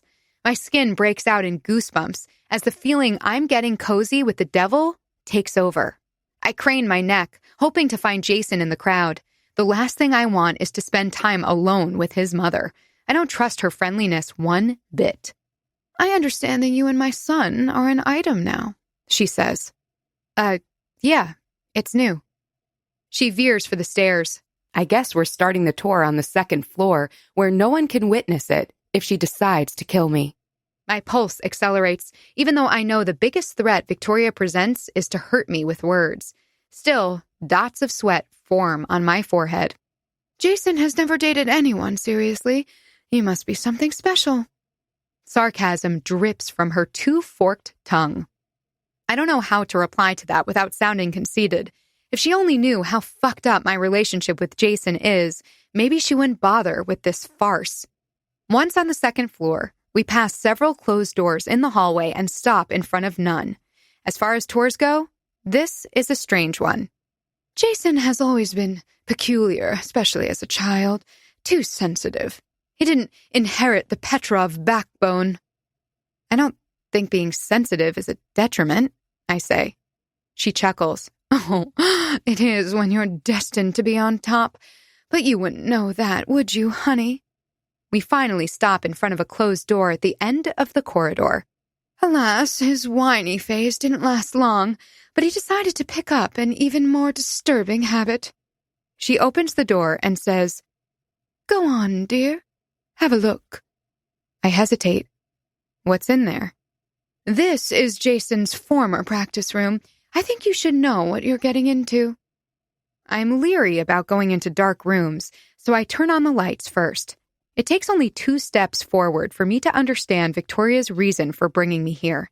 The walls in the room are papered from top to bottom with pictures and news articles about me. My heart is beating so loud it sounds like a stampede. She knows who I am. What's this? This, my dear, is why I thought Jason would never be interested in any girl. I don't understand. My son has a pathological obsession with Isabel Maldonado, a prodigy violinist who sadly died a year ago. I swallow the huge lump in my throat and come closer to one of the walls. There are newspaper articles dating back to 8 years ago. But what catches my attention, maybe because it's the biggest printout, is the announcement of my death. I feel sick and dizzy, and I have the sensation the walls are caving in. I knew he hated me, but this looks like the room of a serial killer. It reminds me of the room Juan locked me in, which had walls covered by photographs of us together. Have I gotten involved with another crazy asshole? No, it's much worse. I think I've fallen for one. I hug my middle, trying to control the shakes that are wreaking havoc in my body. Mother, what's going on? Jason asks from the door. I was just showing Nicola your old practice room, she replies sweetly. I turn around, and when my gaze connects with his, my entire world crumbles. His eyes are guilty as hell. I can't keep it together. I have to leave, or I'll do something insane, such as rip all those photos of me from the wall. I push him out of my way and don't stop running. Chapter 29. Jason. I turn to my mother as rage simmers in my gut, low and dangerous. What have you done? I thought it was only right to show Nicola what she's getting into. No woman should start a relationship with a guy who's obsessed with a dead girl. Curling my hands into fists, I take a menacing step toward her. You had no right. Her gaze narrows to slits. I have every right in the world. This is my house.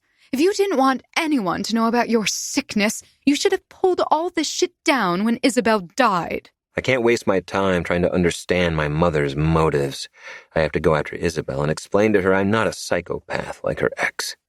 When I thought you couldn't sink any lower, I grit out. I can't deal with you right now. I have to go after Nicola. I start for the door, but my mother gets in my way. You're not going after anyone. You have to play soon. A crazy laugh bubbles up to my throat. You must be out of your goddamn mind if you think I'm going to perform for your fucking guests. Her blue eyes spark with rage, and the hard slap to my face comes a second later. You will not disrespect me, Jason. Now grab your violin and get ready. My ears are ringing from the hit, and my cheek burns, but she could beat me senseless, and I still wouldn't play. I'm sorry, Mother, but my years of bowing to your whims are over. The urge to shove her out of my way is enormous, but I won't stoop to her level and resort to violence. I walk around her instead and then sprint down the hallway and stairs. In the entry foyer, I have the misfortune to bump into Sloane and her friends.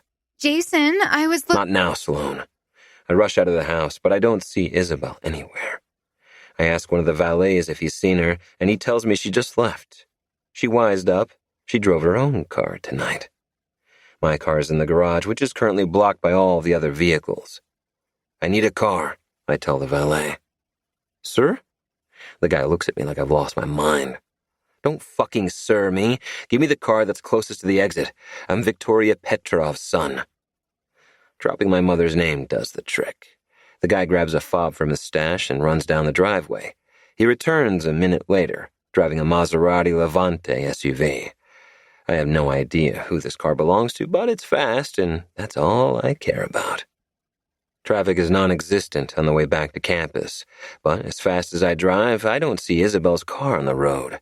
The valet must have lied about the time she actually left the party. In the dorm's garage, I see that her car is there. Naturally, I head straight to her dorm room, but I knock first, because bursting in will not do me any favors. Isabel? Please, open up, I plead. She doesn't answer. Hell, I use my master key then, because I can't simply wait for her to calm down. That might never happen, and she's a flight risk. I find her room empty, though. What the hell? Where did she go? A quick search of her room tells me she didn't pack up and leave, but the violin I gave her is missing. On a hunch, I head to the main school building. The master key also works there, but the issue is the new alarm system they installed. They change the passcode every week, and I haven't bothered to get the new one yet. There are other ways to gain entrance, though. I circle the perimeter until I find one of the security guards. Hey, Jonas. I wave at him. Jason, I would ask what you're doing here, but judging by your attire, I can guess. What do you mean? You're looking for your girlfriend, right? Pretty girl, wearing a red dress? Yes. Have you seen her? I just let her in. I normally wouldn't, but she looked distressed and begged to use the music room. I can't stand to see a girl cry. She was crying? He nods. You'd better get in there and make things right. I will. Thanks, Jonas. I reach inside my pocket and fish out $100 bill. He thanks me and then types in the code to open the side door into the building. I sprint to the music room before the door shuts again. Music has filled the silent corridor, but it's not the violin I hear. It's the piano. I skid to a halt. The music room door is ajar, and I can see that Isabel is indeed playing the piano, and she's terrific at it. I'm not surprised.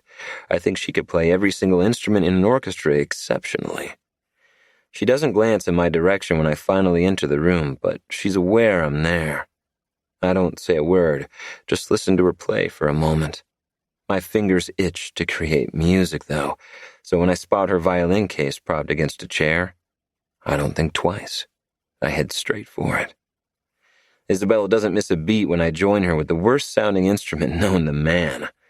How the hell did she manage to produce anything decent with this?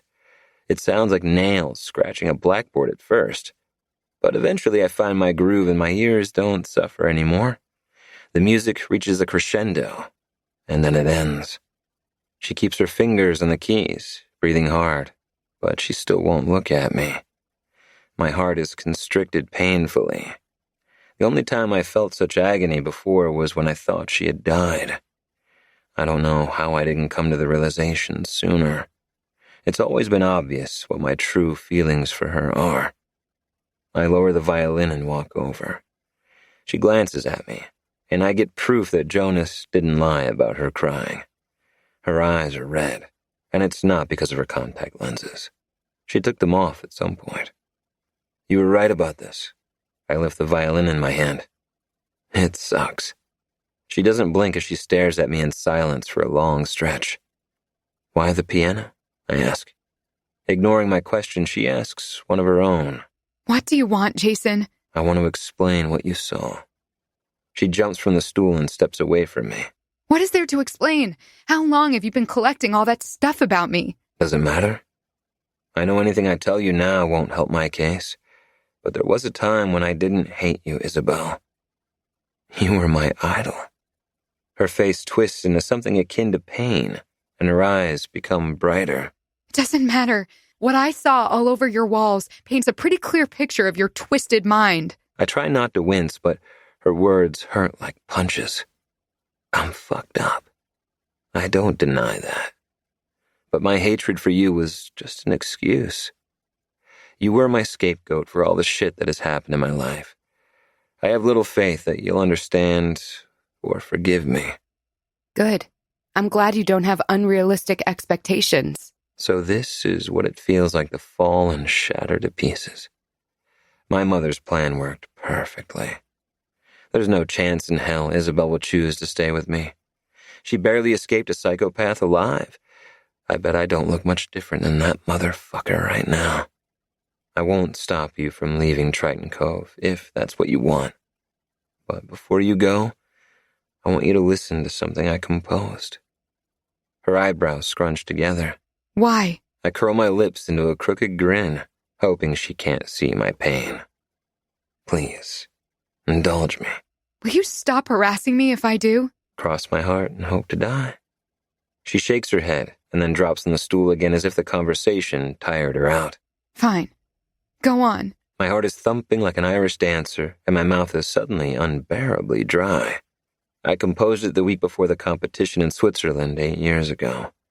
I wanted to play it there, but my mother forbade it. Isabel doesn't ask me the reason. Having met my mother, she can guess. I haven't played this in a long time, but I haven't forgotten the notes.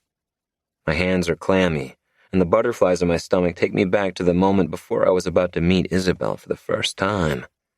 I stop the memory from taking complete shape in my mind, or I'll lose my bravado.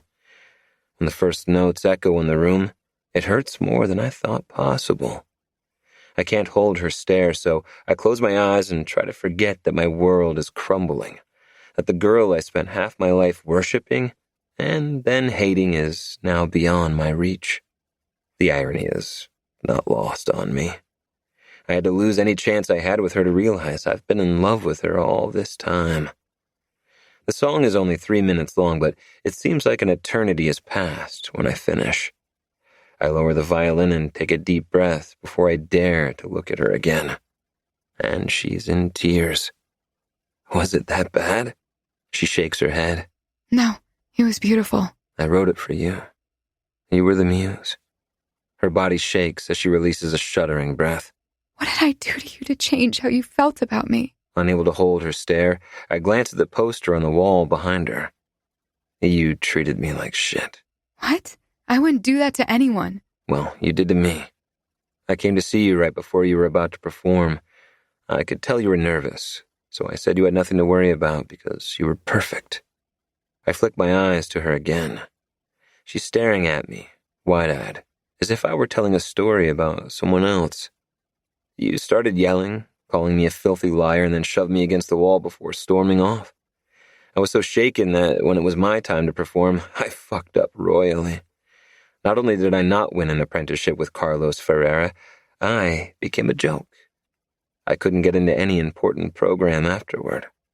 Her expression crumples, and then she hides behind her hands. Jason, I'm so sorry. I have no memory of that. I know now that you don't. She looks at me again. How do you know? I could be lying. But you aren't. I get it now. You were probably having a nervous breakdown. It had nothing to do with me. She gets up and walks over. I don't move, even though I'm dying to pull her into my arms and crush my lips to hers. She frames my face between her hands and stares deep into my eyes. Thank you for that beautiful song. You're welcome. I guess this is the part where you say goodbye. Frowning, she shakes her head. I told you, I'm done running. That doesn't mean a goodbye isn't imminent. Are you going to give up on me just like that? But this isn't a game to me anymore, Isabel. I'm sorry you had to see that insane wall. I'm sorry I was so terrible to you when you got here. I'm letting you go without a fight because that's what you do when you love someone. You set them free. She jolts back. You love me? Shit. I can't believe I went all emo on her and confessed everything. I grin. Didn't your mother ever tell you that if a boy picks on you, it's because he secretly likes you? No, she'd never say anything that stupid. I shrug. Well, it's true in my case. She steps back, releasing my face. I'm tired. Let's go home. Home? I raise an eyebrow. My room. She lifts her hand. Are you coming? Chapter 30. Nicola Isabel. I'm trying to keep it together, but I'm screaming inside. I can't believe I treated Jason so horribly when we were younger. It doesn't justify his behavior, but now I understand his motives. My mind is reeling, trying to process what happened this evening. From discovering his obsession to hearing him say he loves me. I don't know what to think or what to do about any of it. His hand is still clasped in mine when I stop in front of my door. I fumble with the keys thanks to the shaking. He takes it from me and unlocks the door. Our gazes lock, and I see in his eyes the same uncertainty that's swirling in my chest. He waits for me to walk in first and then follows, closing the door. You haven't said a word since we left. What are you thinking about? I turn around and look at him. I don't know. It's a lot to process. He runs his fingers through his hair. I know. Did you really mean it? Mean what? His brows arch. I swallow the lump in my throat. I don't know why the jitters are getting the better of me. Maybe it's because I'm afraid this is all a lie. Do you really love me? He walks over and stops short of invading my personal space. Yes. I've never said that to anyone before. Me neither. I confess. His eyes widen. Not even him? I shake my head. No, I couldn't bring myself to say it. I thought there was something wrong with me. Maybe I could never fall in love. Do you still believe that? My heart is running at the speed of light now. I could lie and say yes, but this time it's the other way around. I can't bring myself to hide the truth. No. I touch his cheek and his eyes flutter closed for a moment. Despite everything that has happened between us, I fell for you, Jason. I fell for you so hard that I don't know anymore which way is up or down. Shaky laughter escapes his lips. Thank fuck. He reaches for the back of my head, twisting his fingers around my hair as he lowers his lips to mine. My body catches fire and my bones melt while I'm caught in the vortex of Jason's kiss. I grab onto his shoulders, needing the support before my legs give out from under me. He flattens one palm against my collarbone, a gesture that's sweet and hot at the same time.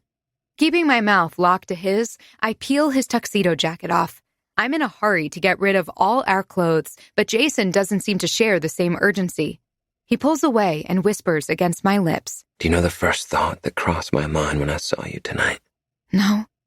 I keep my gaze glued to his mouth, wondering if he'll let me resume the kiss. I wished I could take you to my room and let you ride me while wearing this dress.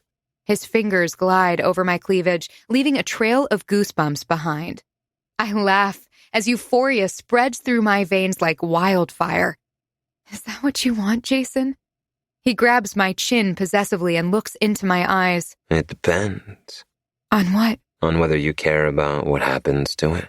I can't guarantee it will remain in one piece. I'm not usually attached to material things, but I think I'd like to preserve this particular dress.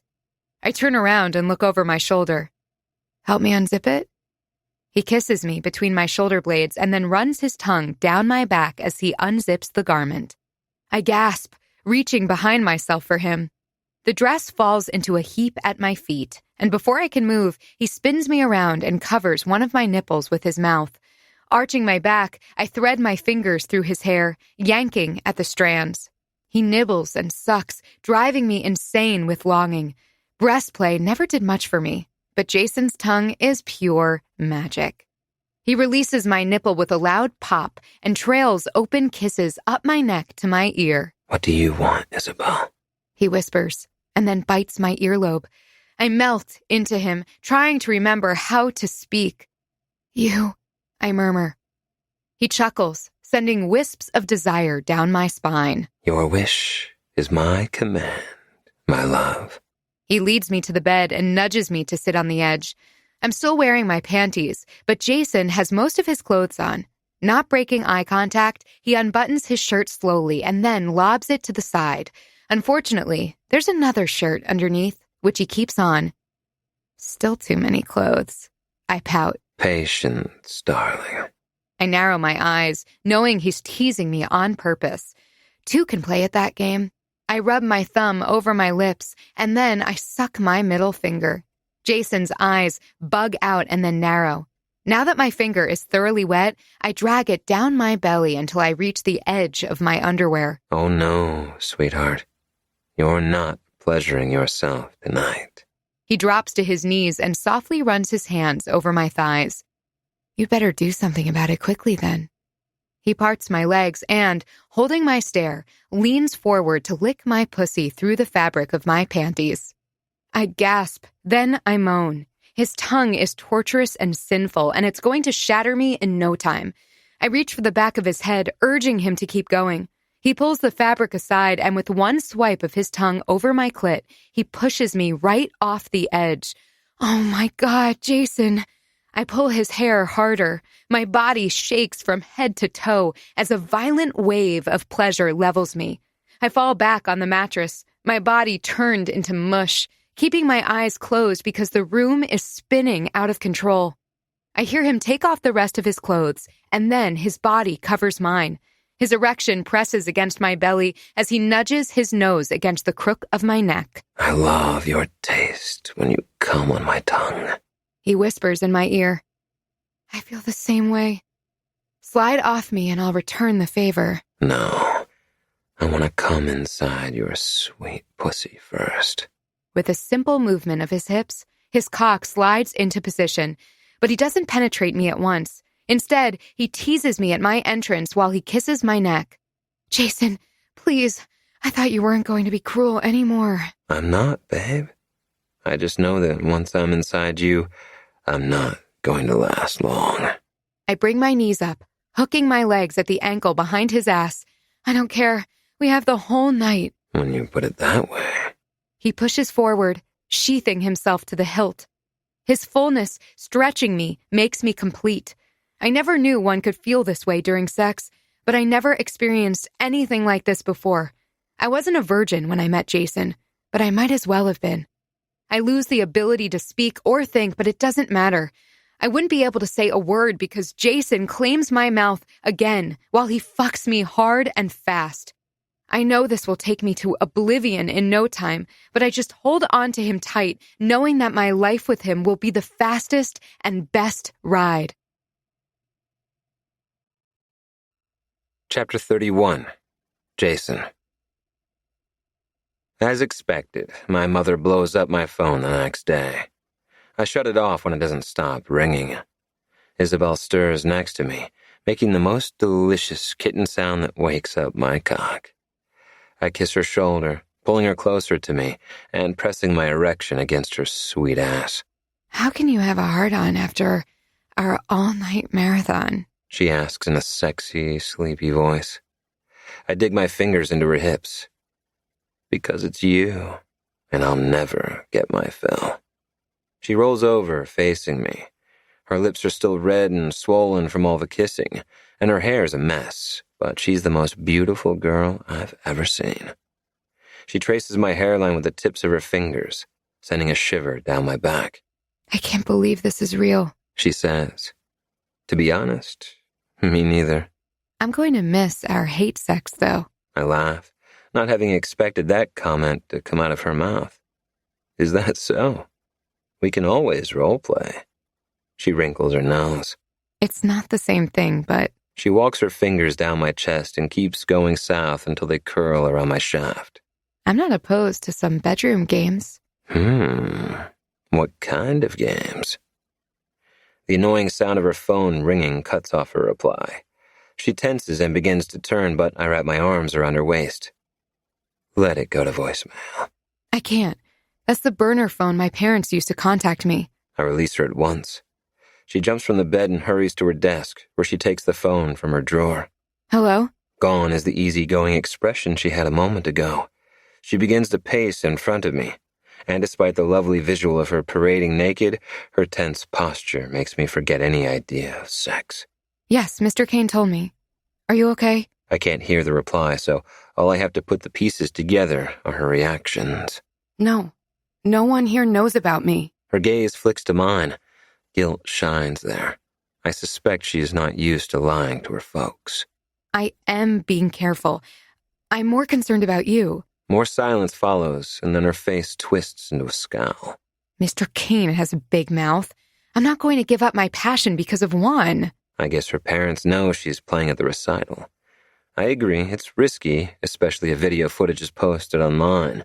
But I won't stop her from doing something she loves because of that piece of shit.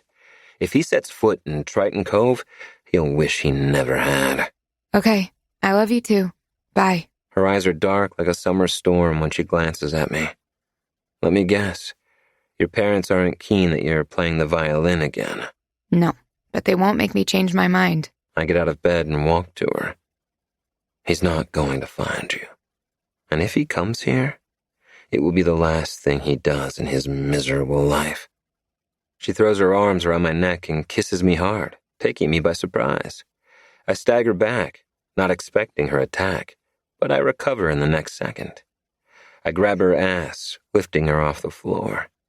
Her legs wrap around my hips, and her pussy rubs against my shaft, drawing a growl from me. I'm on fire again, but a bed won't do.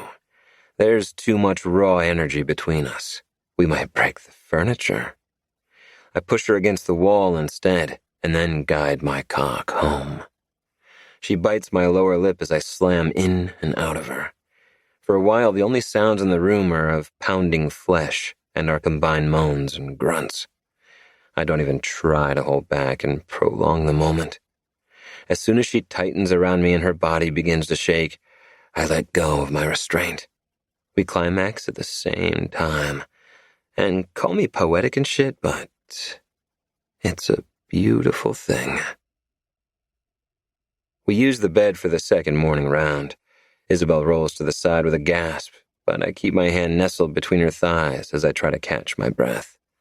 She did most of the work this time on her knees, sucking my cock while I ate her pussy.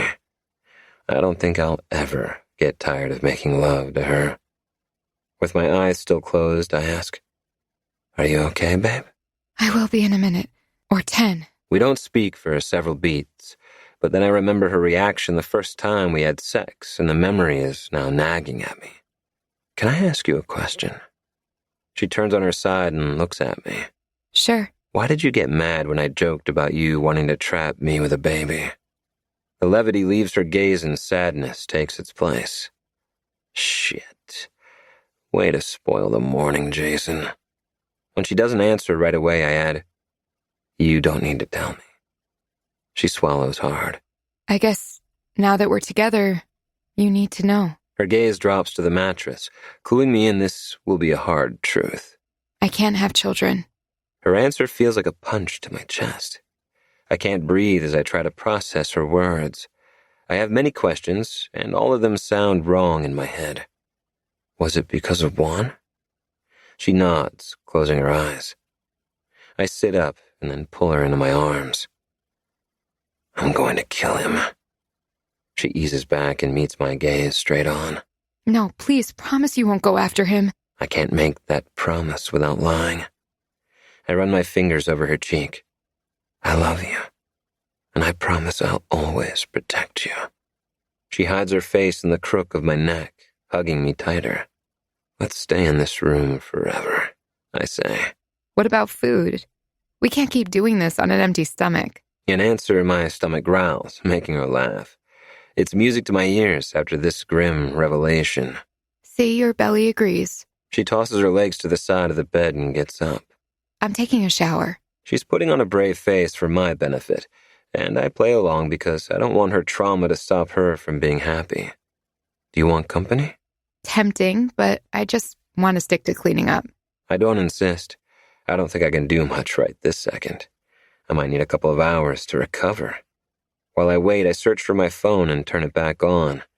I can't remain cut off from the world only to avoid my mother, and I need a distraction from my dark thoughts. She left several voice messages, which I'm sure contain all sorts of threats. I don't delete them, but I do ignore them for now. There's also a message from Reed, Finn's third musketeer, and it's in all caps. "Reed, where the hell are you, jerkface?" I frown at my phone and type a reply. "Me. I just woke up. Why are you yelling?" "Reed, you were supposed to meet me at the gym an hour ago." Oh, shit. I totally forgot that I asked Reed to help me this morning. I wasn't thinking clearly when I asked him yesterday to meet up this early on a Sunday. I also didn't expect to spend the night before fucking Isabel, but this is too important to blow off. "Me. I'll be there in 10. Most likely 20, but he's already pissed. If I give him an accurate estimate, he'll leave. I jump from the bed and knock on the bathroom door. "Hey, babe, are you done?" Almost. I push the door open just as she's turning the shower off. Wear comfortable clothes, preferably sweats or workout stuff. She's frowning when she steps out of the stall. Why? I thought we were going out for breakfast. Change of plans. I forgot I had made other arrangements for us. She raises one eyebrow. Are you going to tell me what they are? No, it's a surprise. I head for the shower and turn it back on. It feels good to be under the hot jets. Closing my eyes, I throw my head back and let the water hit my face.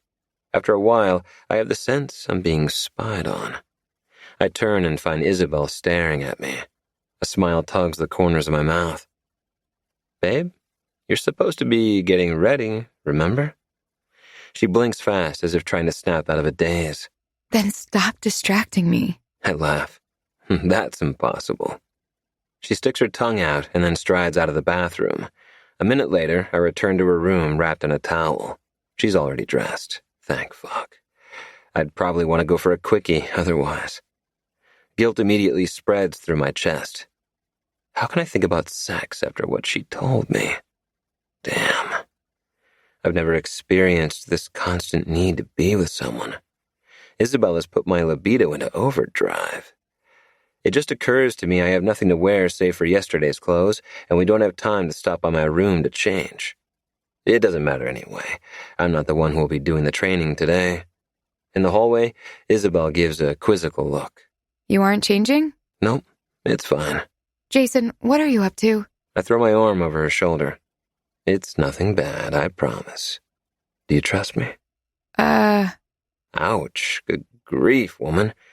Don't you know trust is the foundation of successful relationships? Yeah, but it needs to be earned, and right now you're acting pretty sus. I can't argue with her there, but I don't want to disclose what we're doing beforehand. I'm not sure how she's going to react.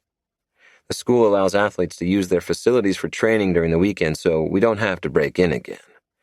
On the way to the gym, I stop by a vending machine and grab us a couple of granola bars. Breakfast of champions, I tell her through a grin. She scowls at the snack. At least it's healthy, but I'd love some coffee too. I promise we'll go out for brunch, and you can have all the caffeine in the world. We find a few people working out in the gym, but we're not here for the weightlifting machines. I keep going until I reach one of the rooms. I hear grunts coming from inside, so that means Reed didn't bail. Who's in there? Isabel asks.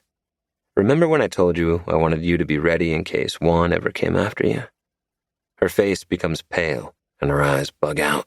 Yes. I've asked Reed to come in this morning to teach you some Aikido moves. He's a black belt. Her jaw drops. Why didn't you tell me this before? I rub my neck. I was afraid you wouldn't want to come. Her expression is still pinched, so I'm not sure if she's mad or not. I don't know what to say. Don't worry. He doesn't know the reason. I'm not worried about that. Then why do you look like you're about to bust my balls? She shakes her head. I'm not angry at you. I'm surprised and touched. She rises on her tiptoes and kisses me softly on the lips. Good. I rest my hand on her hip and rub my thumb over the patch of exposed skin. Isabel's eyes become hooded in a flash. Jesus fucking Christ, Jason. Now is not the time to sex her up. We'd better go in. Reed has been waiting for over an hour, I say. Great. I hope he doesn't take that out on me. Reed is giving the punching bag hell when we walk in. He sees us, but he's in the middle of a set of movements, or maybe he just wants to show off. He finishes his set with a roundhouse kick that's almost too fast to follow. Maybe I should get some lessons as well. Whoa. Isabella blurts out. Reed wipes off the sweat from his forehead and says, Hello. I'm sorry we're late. I had no idea Jason had planned this session with you. She replies. I figured as much. He flips his gaze to mine, revealing his annoyance. Fair warning, I've never done martial arts. Isabel continues. Reed's gaze softens. It's okay. I'll go easy on you. We're starting with the basics today, but I'll need a volunteer to demonstrate the moves. He looks at me again and grins. His eyes glint with mischief. Fuck. Jason, if you'd be so kind as to join me on the tatami? Ah, hell. Here comes payback. Chapter 32. Nicola Isabel. The training session with Reed was interesting. I don't think I could perform any of the moves he taught me yet, but it was a start. All I know is that Reed made Jason pay for being late. When Monday morning comes, he's still limping. Are you okay? I ask when he can't keep up with my pace. I'm fine. He grits out. Reed should have taken it easy on you. He could have broken your arm. Nah, he knows exactly how to inflict pain without maiming me. It's all good. We stop at my locker first, and as I'm busy getting everything I need, Jason leans casually against the locker next to mine. We need to get you a proper violin. I know. I'll keep looking online. No need. I think I found the perfect one for you. I whip my face to him, frowning. It better not be another unicorn explosion. No. It's an instrument worthy of a prodigy. Naturally, you need to try it out first. Where's the store? In L.A. The owner only deals with the best instruments in the world. I have a light schedule today. We could go after lunch. I can't contain my enthusiasm. I'd consider blowing off the rest of my classes and going now, but I've already pushed my luck with Mr. Kane. He's not going to keep giving me a free pass just because of my secret and his friendship with my parents. Behind me, someone shuts their locker with a bang. I turn, and surprise, surprise, it's Sloan. The glower aimed at us makes it clear she overheard our conversation. Man, she really hates my guts, doesn't she? It's my fault. I've always known she had a thing for me. I shouldn't have let her on to make you jealous. I knew it. He steps closer, smiling like a fiend. Just like I knew it bothered you to see me get up close and personal with another girl. I curl my fingers around his jacket. You'd better not pull that crap again. He leans closer and nudges my neck with his nose. Desire spreads throughout my body, making me wish we were alone. I won't. Promise. He whispers. Get a room. Someone yells. Jason tenses and looks at whoever spoke, ready to strike.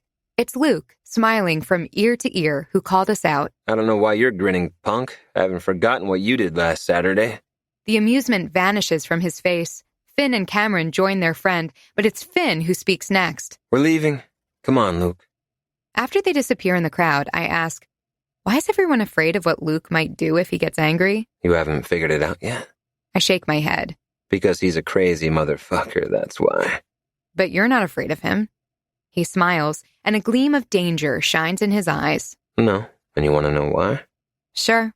I shrug. I'm crazier than he is. A shiver runs down my spine. I think that's what attracted me to Jason at first. I hum as my knees go weak. I'm fantasizing about him in the middle of the hallway, and I don't care. His eyebrows furrow. That's your response? I turn away from him and close my locker. Let's go, before we're late for class. Or I combust on the spot. Triton Cove is only an hour from LA, if you look at the distance on the map. But with the traffic, it takes us double the time to arrive. Only I barely notice. It turns out that being locked in a car with Jason is not a bad thing, especially when his idea of passing time is to let his fingers have fun. I'm blissfully relaxed when we arrive at our destination, but soon that's replaced by excitement. It seems being surrounded by exquisite instruments is also a turn-on for me. The store is large, and it has every instrument needed to create an orchestra. The grand pianos take central stage naturally. I walk up to one and run my hand over the lid. I know my fingers are magic, but I have an inkling they aren't the reason for your goofy grin. He says. Guilty. I smile. A bald man in his 60s approaches us. Can I help you? I believe you can. I'm Jason Novak. I called you about the Pedrazini. If possible. My excitement triples. My old violin was from the same Italian luthier. The sales clerk's eyes widen. Ah, of course. It's in storage. I'll be right back. I wait until he's out of earshot to turn to Jason. Why didn't you tell me? I honestly didn't think I could find another Pedrazini. You shouldn't underestimate my connections, sweetheart. The salesman returns with the violin in its case. With a flourish, he opens the lid. My breath catches, and I swear I'm on the verge of crying. It's beautiful. Would you like to play it? Yes, please.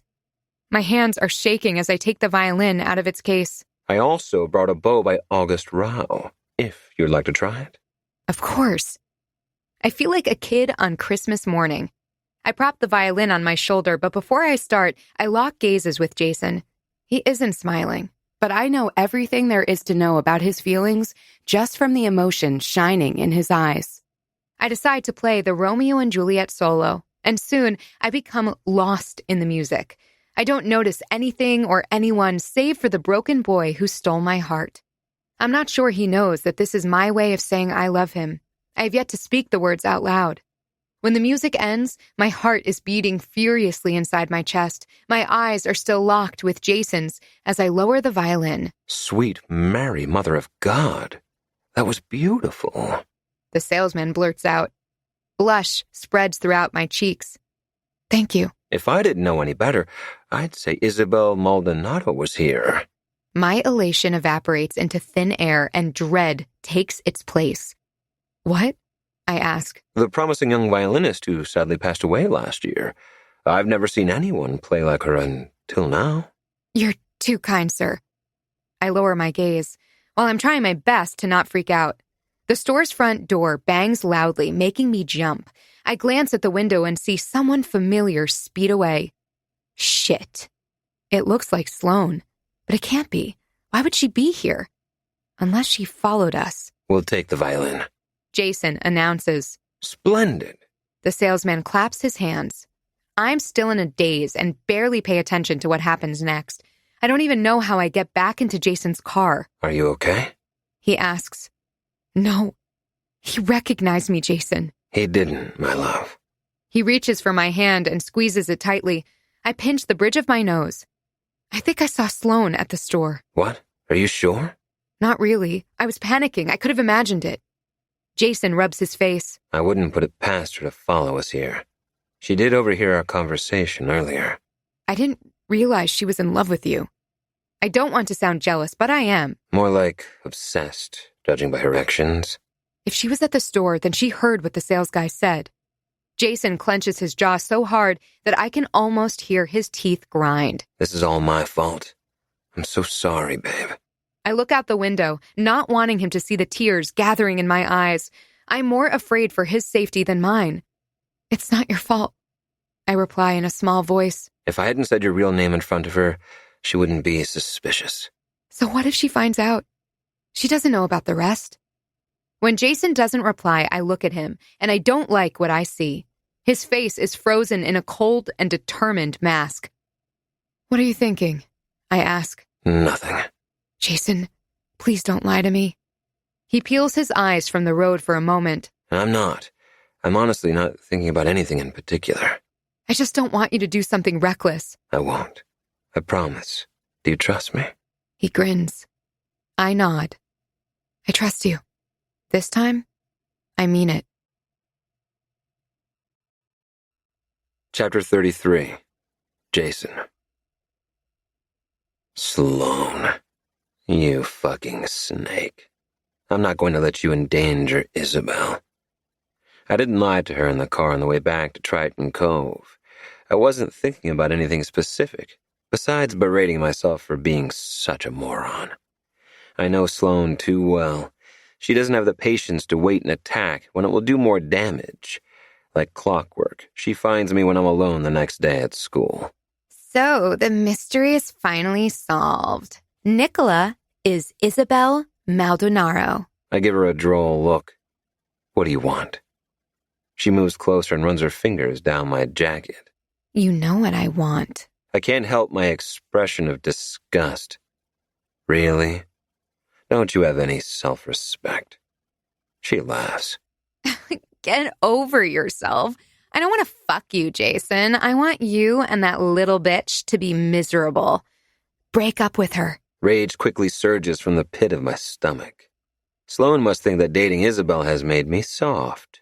She needs to be reminded of who she's speaking to. Are you sure you want to play that game with me, Sloane?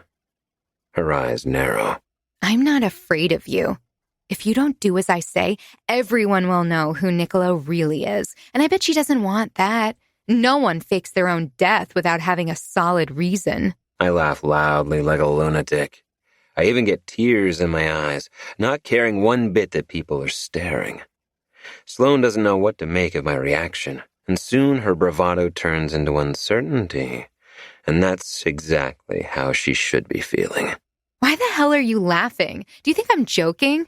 You're either joking, or you're a dumb fuck. My amusement vanishes.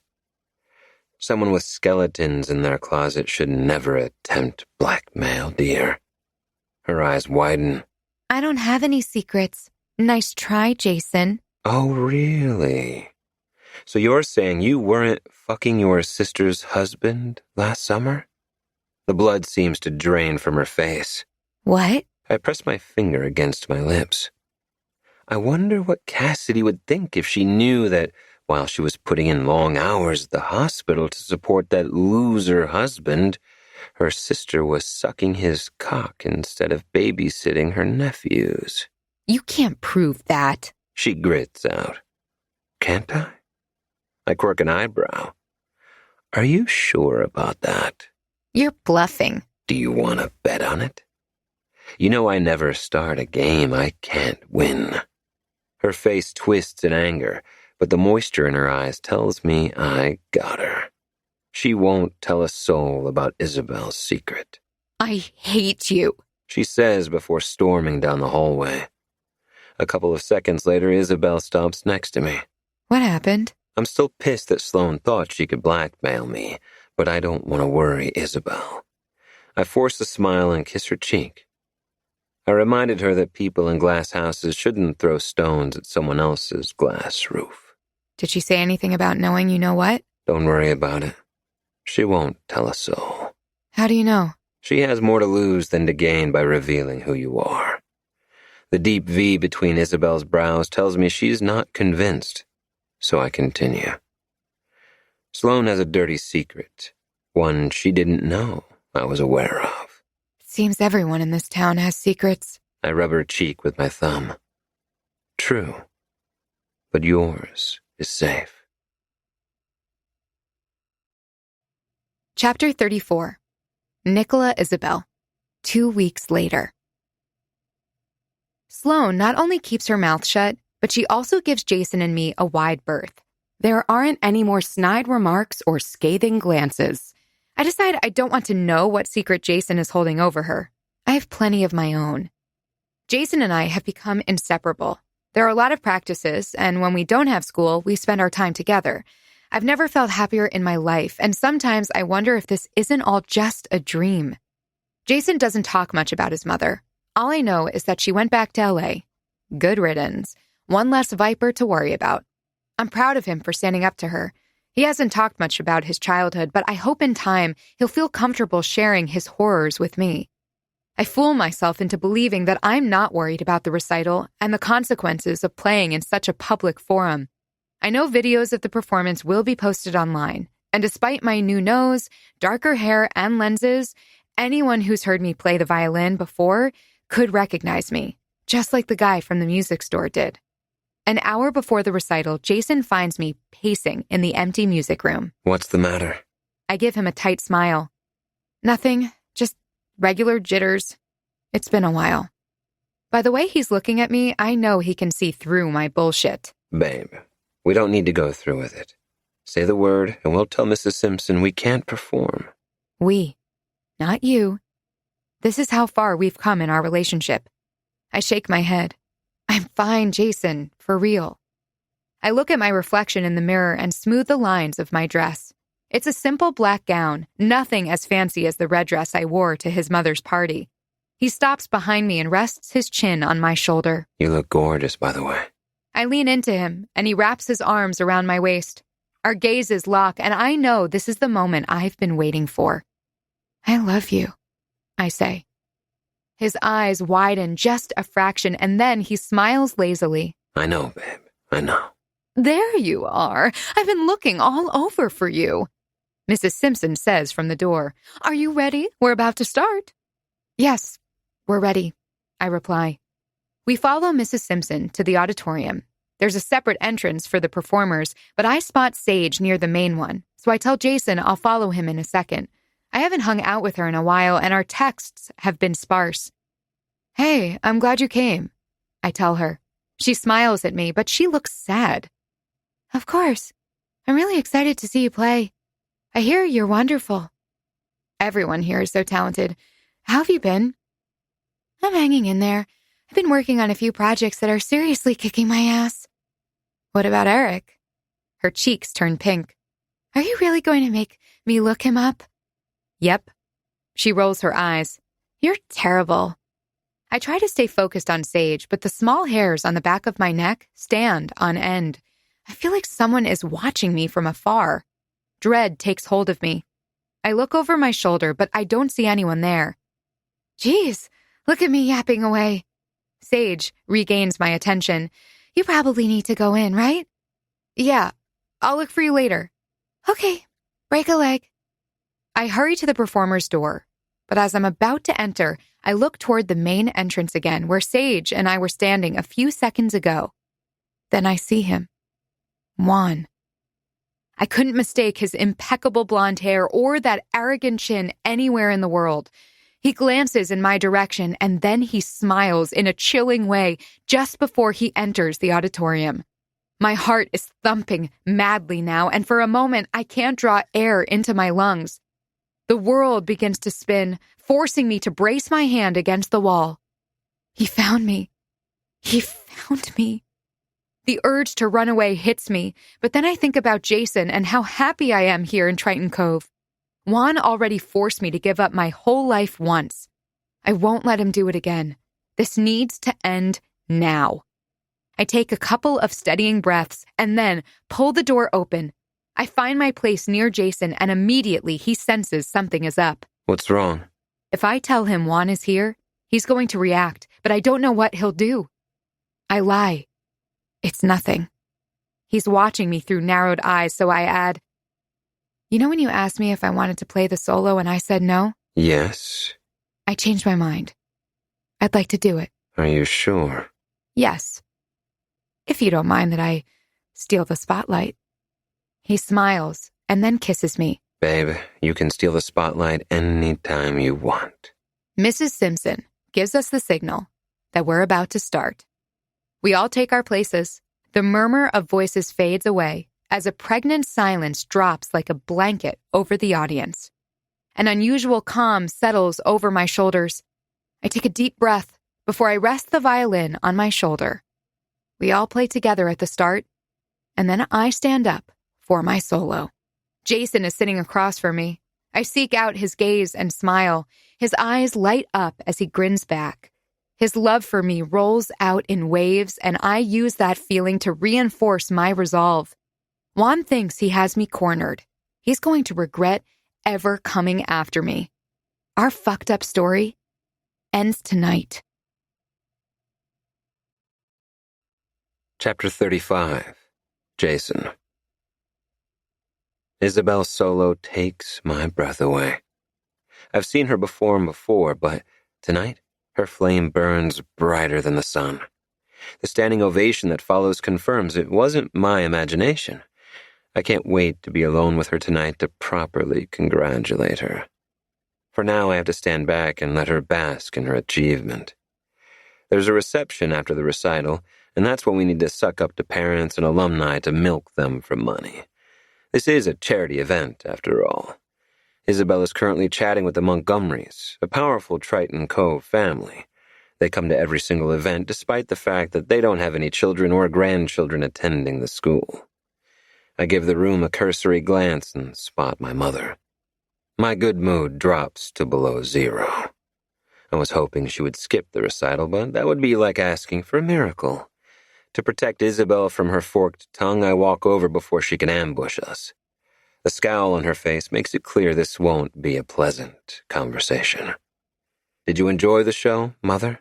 "Oh, yes, I love seeing how whipped my son is. You disgrace the Petrov line." I smirk. Good thing I've always considered myself a Novak. "Then you really are a fool. You believe the Novaks are gods walking on Earth, untouchable. You'll soon learn you bleed like every mortal." I don't know if I should consider her statement a threat or simply the ravings of an egomaniac. Did you just come here to insult me? I ask calmly. "I came to see if there was any hope left for you. I can tell now you're a lost cause." I roll my eyes, knowing she detests the gesture. Please, Mother, why do you have to be so dramatic? She laughs without humor. "Oh, you think this is drama? Wait until I take away all your privileges. Who will you be without money?" I scoff. Are you threatening to cut me off financially? "Yes, I am the trustee of your funds, after all. You can't touch the money your father left you until you're 21. She smiles maliciously, thinking she has me cornered. It's not the first time she used that trump card to control me, so I was expecting she would go that route, and therefore I prepared for it. Unlike you, I don't need to live surrounded by luxury, and I had one asset that was worth a pretty penny. I think I can survive on $16 million until I have access to my money. Her eyebrows rise. $16 million? Where the hell did you come up with that amount? I shrug. Oh, I just sold something I didn't need. The realization of what I did finally dawns on her, making her face twist into something akin to a dragon. You sold the Lady Blunt? You had no right. On the contrary, I had every right. The Lady Blunt was not part of my inheritance. It was a gift from Grandpa. I smile like a fiend. You had no control over it. Fuming, she walks away. I watch her go until she disappears in the crowd. I doubt she'll linger. I begin to retrace my steps toward Isabel, but Sloane appears out of nowhere and blocks my path. She looks pitiful. Her eye makeup is smudged, as if she's been crying. Jason, I need to tell you something. Jesus, what now? Her face is pinched and her gaze is troubled when she replies. After I discovered Isabel's secret, I wasn't thinking clearly. I Googled her, which led me to her ex, Juan Alcantara. My chest feels tight. I curl my hands into fists, but it does little to temper the rage brewing into explosive levels. What have you done? I ask through clenched teeth. I wanted to know more about her, so I reached out to him. That was before our conversation. You stupid bitch. I blurt out, not caring that I'm drawing attention. Her eyes widen and she steps back. I didn't tell him she was alive. I swear it. That doesn't matter.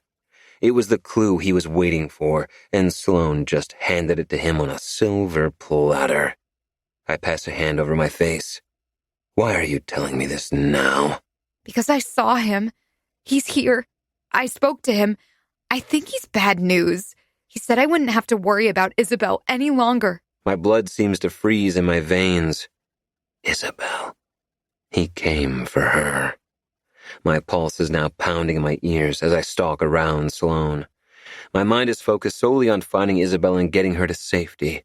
But there are too many people in my way, and I don't see her anywhere. The shriek of a fire alarm blares, followed by the fire sprinklers being activated. Chaos ensues. People panic. The women are all worried now about their fucking gowns. I'm past caring about manners. I shove aside whoever is in my path as I search in a panic for Isabel. I yell her name like a desperate man. Sage suddenly steps in front of me. Her face is white as a sheet of paper. Jason, you have to help. Have you seen Isabel? I ask, forgetting to use her fake name. Who? She shakes her head. I just saw a guy drag Nicola out of the room. She was struggling. I don't think she wanted to go. I grab her by the shoulders. Where did he take her? I think he was headed toward the pool. Her expression falls, guilt setting in her gaze. I should have followed them. No, you did well by coming to get me. Find your brother, Finn, and the others, and tell them to meet me there. Shouldn't I get an adult? I know what's going to happen tonight, and the last thing I need is faculty involved. No. Please, Sage, do as I say. I dash to the first exit I see and then sprint down the hallway, not caring about being subtle. My heart feels like it's going to burst from my chest, and its drumming is louder than my footsteps. Just before I reach the double doors leading to the pool, I hear Isabel scream. Isabel. I try to tell Jason that Juan is present, but as soon as the recital is over, we're swarmed by people, and before I know it, we're at the reception, and I don't have the chance. I'm trying my best to be polite to the Montgomerys, when in the corner of my eye, I notice Jason walk away. Shit. Another minute passes before I manage to excuse myself. I don't find Jason immediately, so I search for the person I must avoid at all costs. Juan. I spot Sage next to a woman I guess is her mother. I wave in her direction and start toward her, but I barely take 2 steps before a beefy hand wraps around my arm. Hello, cariño. Long time no see. Juan smiles seductively, but his steely gray eyes are as cold as ice. It's the gaze of a psychopath. Soulless. My body reacts, seizing in panic. I can't move and I can't breathe. All I can do is stare at his hateful face. What? Aren't you happy to see me? He traces my jaw with his fingers, sending a shiver of despair down my spine. Imagine my reaction when I discovered you weren't dead, but frolicking away in a beautiful coastal town in California. That wasn't the deal, sweet Isabel. The deal was for you to be rotting 6 feet under. His casual comment about my death snapped something inside of me. I remember who I am and what I'm fighting for. Tough shit, Juan. You can't always get what you want. I grit out. His nostrils flare and cold rage shines in his eyes. He tightens his grip around my arm. You haven't learned your lesson. No one crosses me. I guess I'll have to kill you all over again. And this time, I'll stay to watch you draw your last breath. He drags me toward the nearest exit. Hell to the fucking no. I open my mouth to call for help when the fire alarm goes off and everything turns to shit. I still try to break free from him, but his grip doesn't waver. Let go of me, I yell, thrashing against his hold. No sooner are we in the hallway than he punches me in the face, rendering me useless for a couple of precious seconds. I taste blood, and my ears are ringing. I try to remember my Aikido lessons, but it seems I've forgotten everything. 2 weeks of practice wasn't enough. I have no idea where Juan is taking me because my vision is blurry too. The last time, he took his time using me as his punching bag. I doubt he's going to repeat that again, not when the possibility of discovery is much higher here, which means I have to escape him before he can kill me. We go through a set of double doors and I finally recognize my whereabouts. He brought me to the swimming pool. I see nothing in reach that I can use as a weapon. I pray for a miracle, which happens in the next second. Juan slips on a patch of the wet floor, almost losing his balance. I don't think twice. I body slam him, and together we fall into the pool. He releases me, and I don't waste any time. I kick and swim away from him as fast as I can, but my damn long dress tangles with my legs. He catches me and then proceeds to choke the life out of me. My survival instincts take over. I know I can't dislodge his hands from my neck, but I can inflict pain. I grab his face and press my thumbs over his eyes as hard as I can.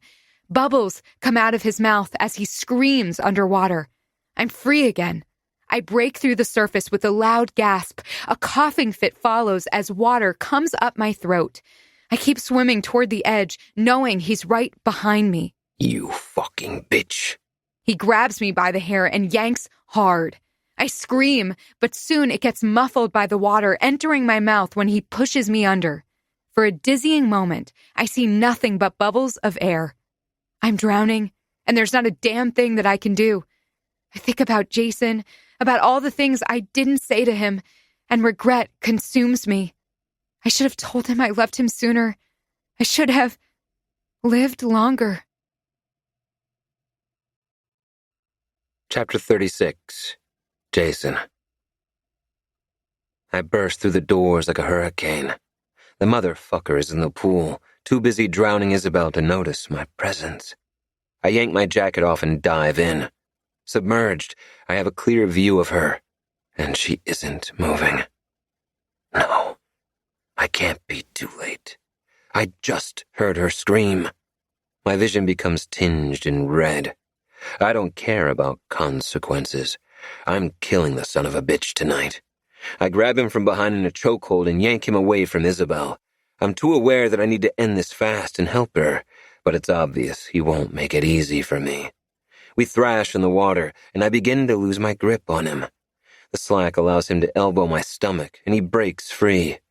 Isabel breaches the surface in that moment, and a wave of relief washes over me. But my distraction costs me, and I don't react fast enough to block Juan's punch. My head is thrown back, and blood fills my mouth. Then there's a sudden pressure around my neck, and I'm underwater again. I throw punches and kick him blindly until I connect with flesh. I'm free, but I don't go to the surface. I grab him by the lapels of his jacket and shove him against the wall. I'm conscious I've been underwater for too long, but I'm riding on my rage. I grab his face and bang his head against the wall again and again. Wisps of blood curl in the water like ribbons, yet I still don't stop. Isabel appears next to me, floating like a siren. She touches my arm and pulls me away from Juan. The moment I release him, he sinks, unmoving. I take a deep breath when I return to the surface, and then I pull her into my arms. Are you okay? I ask. Yes. How about you? Fine.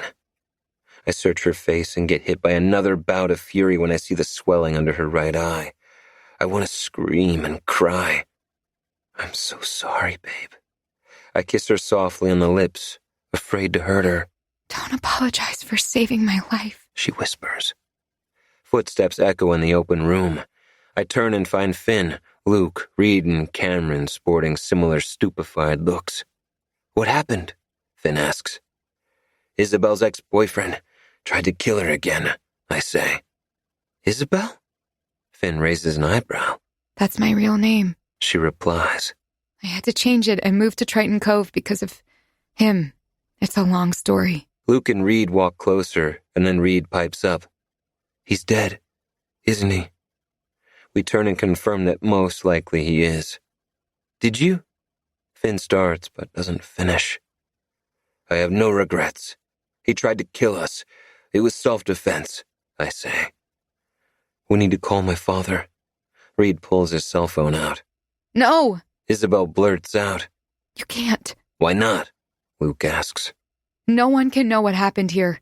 If Juan's family finds out we're responsible for his death, they'll come for us, and it won't be pretty. No one speaks for a couple of beats, but their grim expressions are louder than words. I need to get rid of the body, I say. Finn opens and shuts his mouth. He looks pained, but then he speaks. Okay, we'll help you. I can't let you do that. You don't have a choice. Luke steps forward. I set off the fire alarm. It was in part my fault that Isabel was taken so easily. This is awful. I don't want any of you to be involved in my mess, she replies. I kiss her cheek, pulling her closer to me. It'll be okay, babe. Trust me. Let's think about practical things. Reed interrupts. We need to transport the body without anyone seeing it. How about we use the laundry car? Cameron suggests. That's perfect, I say. Reed, we'll need your SUV. No problem. I'll drive around the building and wait for you in the back. I'll get the card, Cameron adds. Finn, you probably should be on the lookout and make sure no one comes in here, I tell him. He nods. I'm on it. I guess I'll help with the body then. Excellent. Luke smiles like a deranged fuck. The entire operation takes less than 15 minutes. Working fast is essential. Thanks to the fire alarm, the school is swarming with cops and firefighters. Thank God the fire Luke started by accident was on the other side of the building. It's only when we're on the road and far away from the Maverick campus that we discuss how to get rid of the body. We should burn it, Luke suggests. Of course you want to set it on fire, Cameron snorts. It's the only way to be sure all evidence that could link his death to Jason and Isabel is destroyed, Luke argues. But where are we going to burn a body and not draw attention? She asks. I'm glad you brought that up. Luke smiles. Reed, head to my place. You haven't answered the question, Luke. I narrow my eyes. I have a furnace. What? Finn blurts out. Since when? He shrugs. It's new. The guys just finished installing it last week. Why do you have a furnace? Isabel asks in a wary tone. To burn shit, of course. But I'm kind of into working with glass. We'll see how it goes. Okay, but how big is the furnace? Aren't they usually small? Cameron pipes up. Please don't tell me we have to chop him up. Isabel shudders next to me. It's big enough to burn a body without turning it into beef stew. Thanks for the visual, Luke. Finn complains from the front seat. That's officially off my menu now. Isabel turns to me. This is truly bizarre. Am I having a nightmare? Considering your ex is dead, I'd classify it as a dream. I try to guess what she's thinking by staring into her eyes, but they've never been more mysterious to me than they are now. Are you okay with all this? I mean, you just killed someone. I touch her face, cupping it gently. I rid the world of a monster. I made you safe. I'm more than okay with it.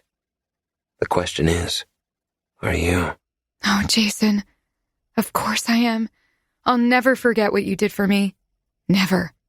I love you so damn much. I love you too.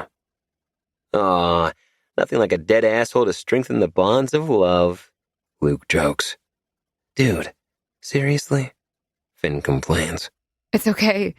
Luke can tease as he pleases. Isabel rests her cheek against my shoulder and hugs me. Don't let this one get away, Jason. Luke replies. I won't. A sense of total peace drops over me. I didn't realize how stressed I was about Isabel's secret until now. The threat is gone, and I plan to enjoy every day by her side to the fullest for the rest of my life. Chapter 37. Nicola Isabel. Luke's house is in a secluded area of Triton Cove and a perfect place to get rid of a body. We could probably bury it in the woods that hug the property and no one would ever find it, but I agree that burning is the best solution. Maybe I'm still in shock, but I don't feel an ounce of remorse about Juan's fate.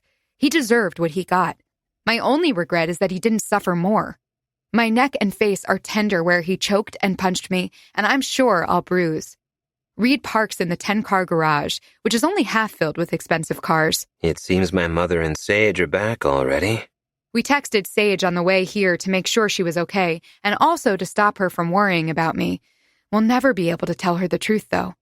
We all get out, but when it's time to unload the body, which the guy's wrapped in towels, Jason tries to keep me away. It's best if you don't see this part. I already saw you guys fish him out of the pool and load him in the car. I'm not going to break down, Jason. I want to help. It's okay, Isabel. We got it.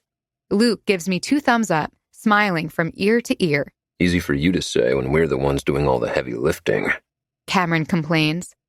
He and Finn are carrying Juan's body. Meanwhile, Reed is on the phone with someone. He looks serious. Where should we take the... Cameron starts. Shh. Reed cuts him off. Yes, Dad, I'm okay. I'm with the guys. We're all fine. Another pause before he continues. All right. I'll come home as soon as I can. He ends the call and then turns to us. Is everything okay? Jason asks. Yeah. He was just checking on me because of the fire and all. So no one suspects about... I look at the body between Finn and Cameron. Nope. We're in the clear. Reed replies. I'm not sure about Luke, though. Dad believes it was you who accidentally started the fire. Luke shrugs. The school can send me the bill for the damages. No offense, but this motherfucker is heavy as hell. Can we get going with the plan? Finn asks. Sure. Follow me. Luke spins on his heel and heads toward a door in the back of the garage. It opens to a path outside. There's a hill, and at the end, then another building, smaller than the main house, but not small by any stretch of the imagination. It's a massive warehouse-type construction. Couldn't we have parked closer? Cameron complains. If you're too weak to carry a dead body, then you're not hitting the gym enough. Reed replies. Bite me, Bennett. Luke types in a code on the electronic pad next to the metal door, and then it slides open automatically, revealing a warehouse with workbenches, power tools, and the biggest furnace I've seen in real life. Holy crap. Reed blurts out. You got an industrial one. Is that even allowed in a residential property? Luke snorts. Bitch, please. Everything is allowed when you know who to bribe. Don't your parents mind? I ask. My father works a lot and he's never around. And my mother, well, she lives mostly in her own head. I notice the subtle change in his expression, and that makes me suspect he's downplaying the situation. Guilt pierces my chest. If I were a better friend to Sage, maybe I would know more about her home life. Let's get this shit over with. Jason grumbles. Yes, let's, I say. He looks at me, frowning. Are you sure you want to be here for this? I hold his stare to make sure he reads the truth in my eyes. Yes, more than sure. I want to see his body burn to ashes. Hardcore. I like it. Luke pipes up. There's a thump, and then Finn shouts, What the hell, Cameron? Sorry, it slipped. Finn still has his hold on Juan's ankle, so his body is now partially on the ground. The towel covering his face moved, and now I can see his dead eyes and pale complexion. The sight doesn't make me sick, though. On the contrary, it brings peace to my chest. My nightmare is finally over. And there's the proof. Jason strides toward them and shoves Cameron out of the way. Just go help Luke with the furnace. Help how? It's already on. Yeah, it takes days to get them hot enough to melt shit. You can't really turn them on and off all the time. Luke explains. Reed covers Juan's face again, and then Jason lifts him up. His white shirt is still damp, highlighting his flexing muscles. My body heats up and the butterflies in my stomach come to life. I'm getting turned on by watching my boyfriend dispose of my evil ex's body. God help me. Jason seems focused on the task, but then he looks at me and smirks. He knows my mind is in the gutter. It's probably written all over my face that I want to screw his brains out when this is over. Luke is waiting next to the furnace, and the heavy metal lid is open. I can feel the blaze from where I stand. I don't know how he can manage to be so close to the furnace without an ounce of discomfort. Should we just toss him in? Finn asks Jason. Yeah. Let's swing first to gain momentum. On the count of 3. 1, 2, 3. Juan's body flies into the furnace, and the orange hue coming from it becomes brighter. Oh my God! Burning flesh stench. Close that damn thing, Luke. Cameron covers his face with his shirt. What? You never ate roasted pig before? Luke asks innocently, but at least he does shut the furnace. I get closer and stop next to Jason to peer through the small opening. I meant what I said earlier. I want to see him turn to ashes. Jason throws his arm over my shoulders and pulls me closer. I lean into him, resting my head against his frame. One would think we're staring at the sunset. So, Luke starts. This will take 2 to 3 hours. Anyone want to come to the house to grab something to eat? Seriously? You're thinking about food now? Reed asks. I could eat. Finn replies. Me too. Cameron adds. And what about the lovebirds? Luke glances at us. Jason looks at me first. What do you want to do, babe? I could stay here for the whole 3 hours, but if I say so, Jason will stay with me. He's been through hell and he needs a break from all this morbid stuff. Sure. Let's eat, I reply. Cool. Luke claps his hands together. Don't worry, Isabel. That piece of shit isn't going anywhere. Unless he's a demon. But then we're all fucked. Cameron laughs. You're an idiot, Cam. Finn shakes his head. We let the guys walk ahead of us. Once we're inside the main house, Jason stops and waits until they disappear down a long hallway. Then he leans in and whispers in my ear. Can I show you something first? His warm breath against my skin makes me shiver. Sure. He links his fingers with mine and steers me in the opposite direction. We pass several grandiose rooms, and soon I realize this is not a mansion. It's a fucking palace. I'd easily get lost here. Finally, he stops in front of a set of double doors and pushes one open. The room is dark, but the moment we step inside, the lights turn on. They aren't bright, just strong enough to reveal a wicked cool display room. There are so many pieces of art that I don't know what to look at first. Wow, I say. What's all this? Luke's father's collection. These are all props from famous movies. Oh, so not expensive art? I'd say everything here is expensive. He takes me to the center of the room where a vintage town car has the prime spot. My eyes bug out. Is that the car from the Titanic scene? Jason chuckles. Yep. Come on, let's get inside. He opens the door for me and I slide into the back seat. I expect Jason to get behind the steering wheel, but he joins me in the back. I didn't know you were a fan of the movie. Never watched it. Then what are we doing here? I ask, but one glance at his smoldering eyes and I have my answer. He reaches for my hair, tucking a strand behind my ear. I've always wanted to fuck in this car. The simmering desire turns into a volcano, consuming my entire being. Wow. Then put your hands on me, Jason. I'll put everything on you. My hands, my mouth, my cock. He kisses me hard while he runs his hands down my dress. I prefer your cock in me, I reply against his lips. His fingers find my pussy and I moan out loud. I know, babe. But you like my fingers there too, right? I bite his lower lip in answer, and then I get busy getting rid of his shirt. I want it gone. I'm too impatient and end up popping some of the buttons. Jason laughs. Eager, aren't you? You have no idea. Confess. You were checking me out at the warehouse. You know I was. I pepper his jaw and neck with kisses, and then I run my tongue over his chest. Jason grabs a fistful of my hair and yanks at the strands. The sting of pain sends another zing of pleasure down my back and straight to my core. He keeps fucking me with his fingers, and when he presses his thumb over my clit, I shatter into a million pieces. Oh my God, Jason. That's right, babe. Say my name. I capture his face between my hands and kiss him again, deep and hard, before I pull back.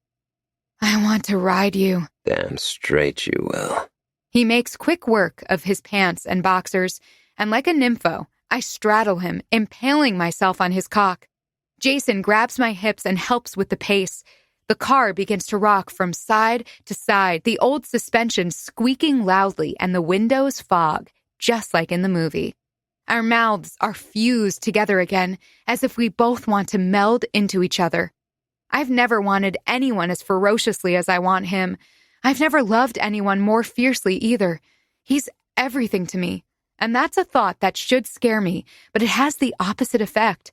I've never felt more serene, more certain of myself in my entire life. Isabel, you drive me wild, babe.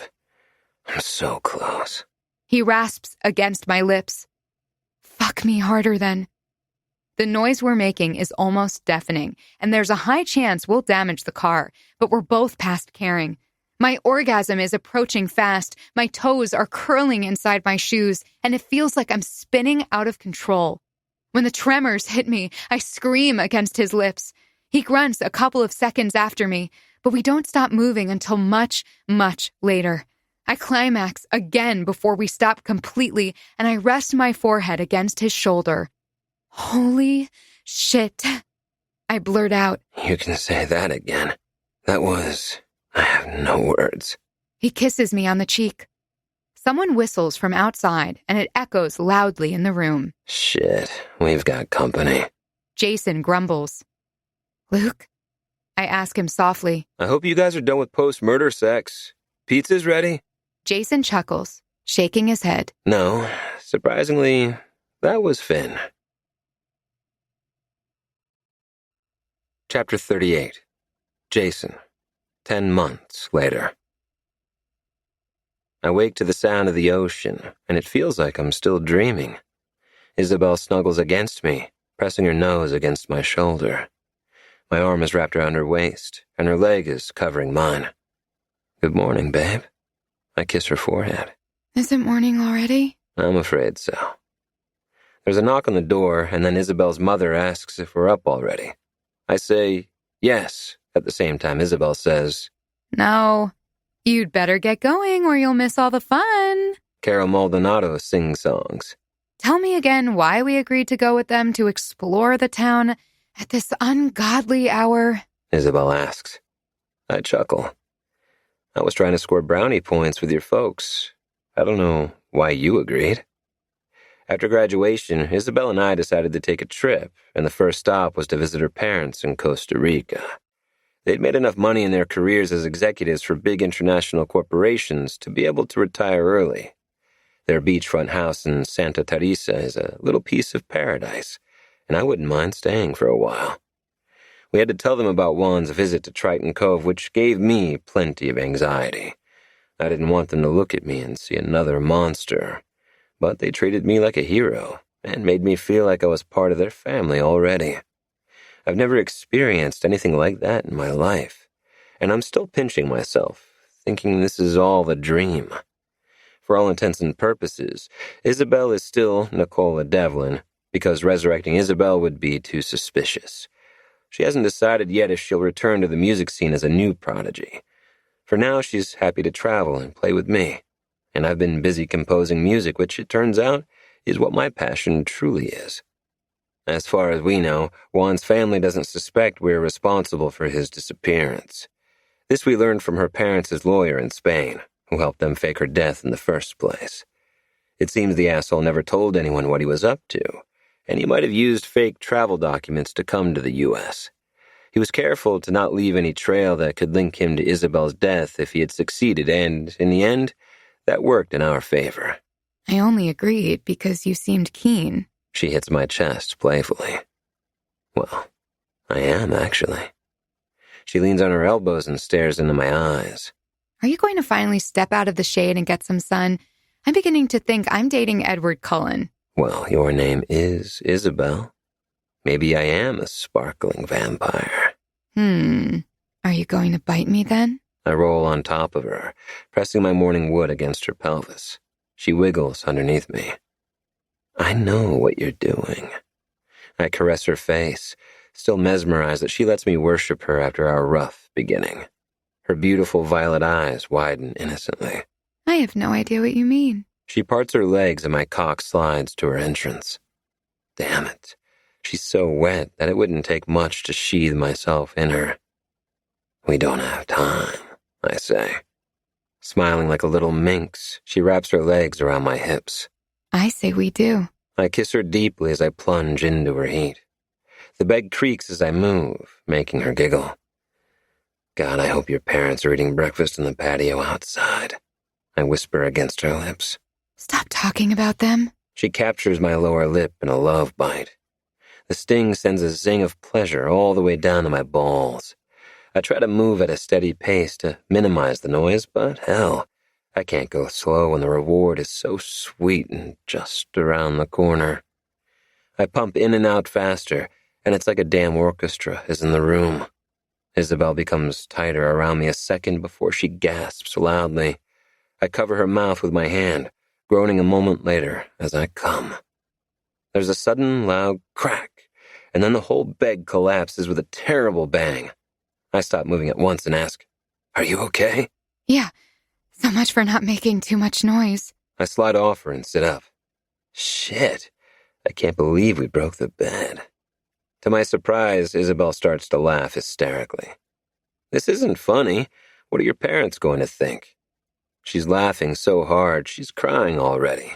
They'll think you're a sex machine. I run my fingers through my hair.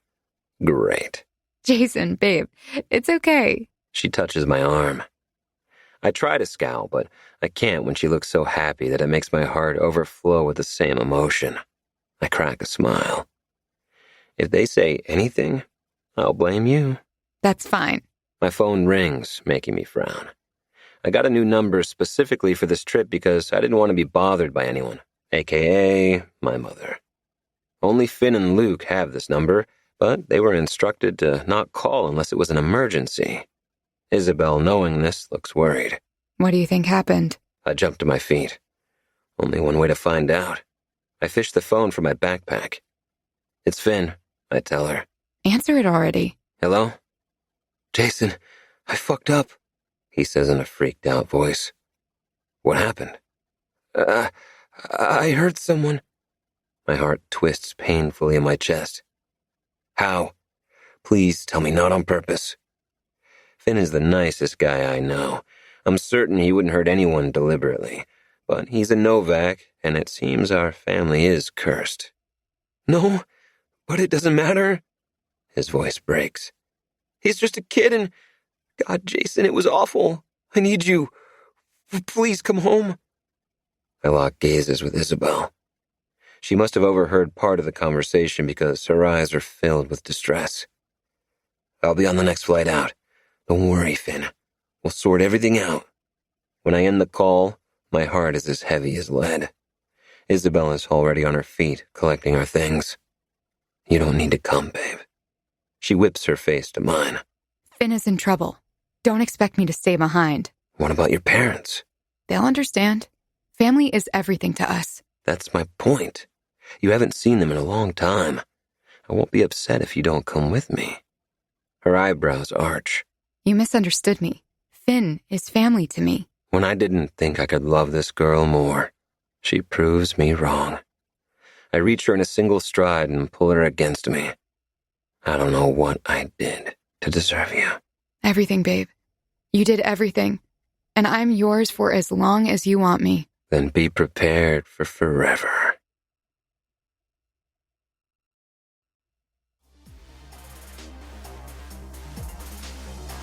We hope you have enjoyed this unabridged production of Falling for Catastrophe, written by Michelle Hercules, narrated by Brooke Daniels and Aaron Shedlock. This program was produced by Audio Sorceress. Text copyright 2022 by Michelle Hercules. Performance and production copyright 2022 by Michelle Hercules. All rights reserved. For more information on our productions, please visit our website at www.audiosorceress.com.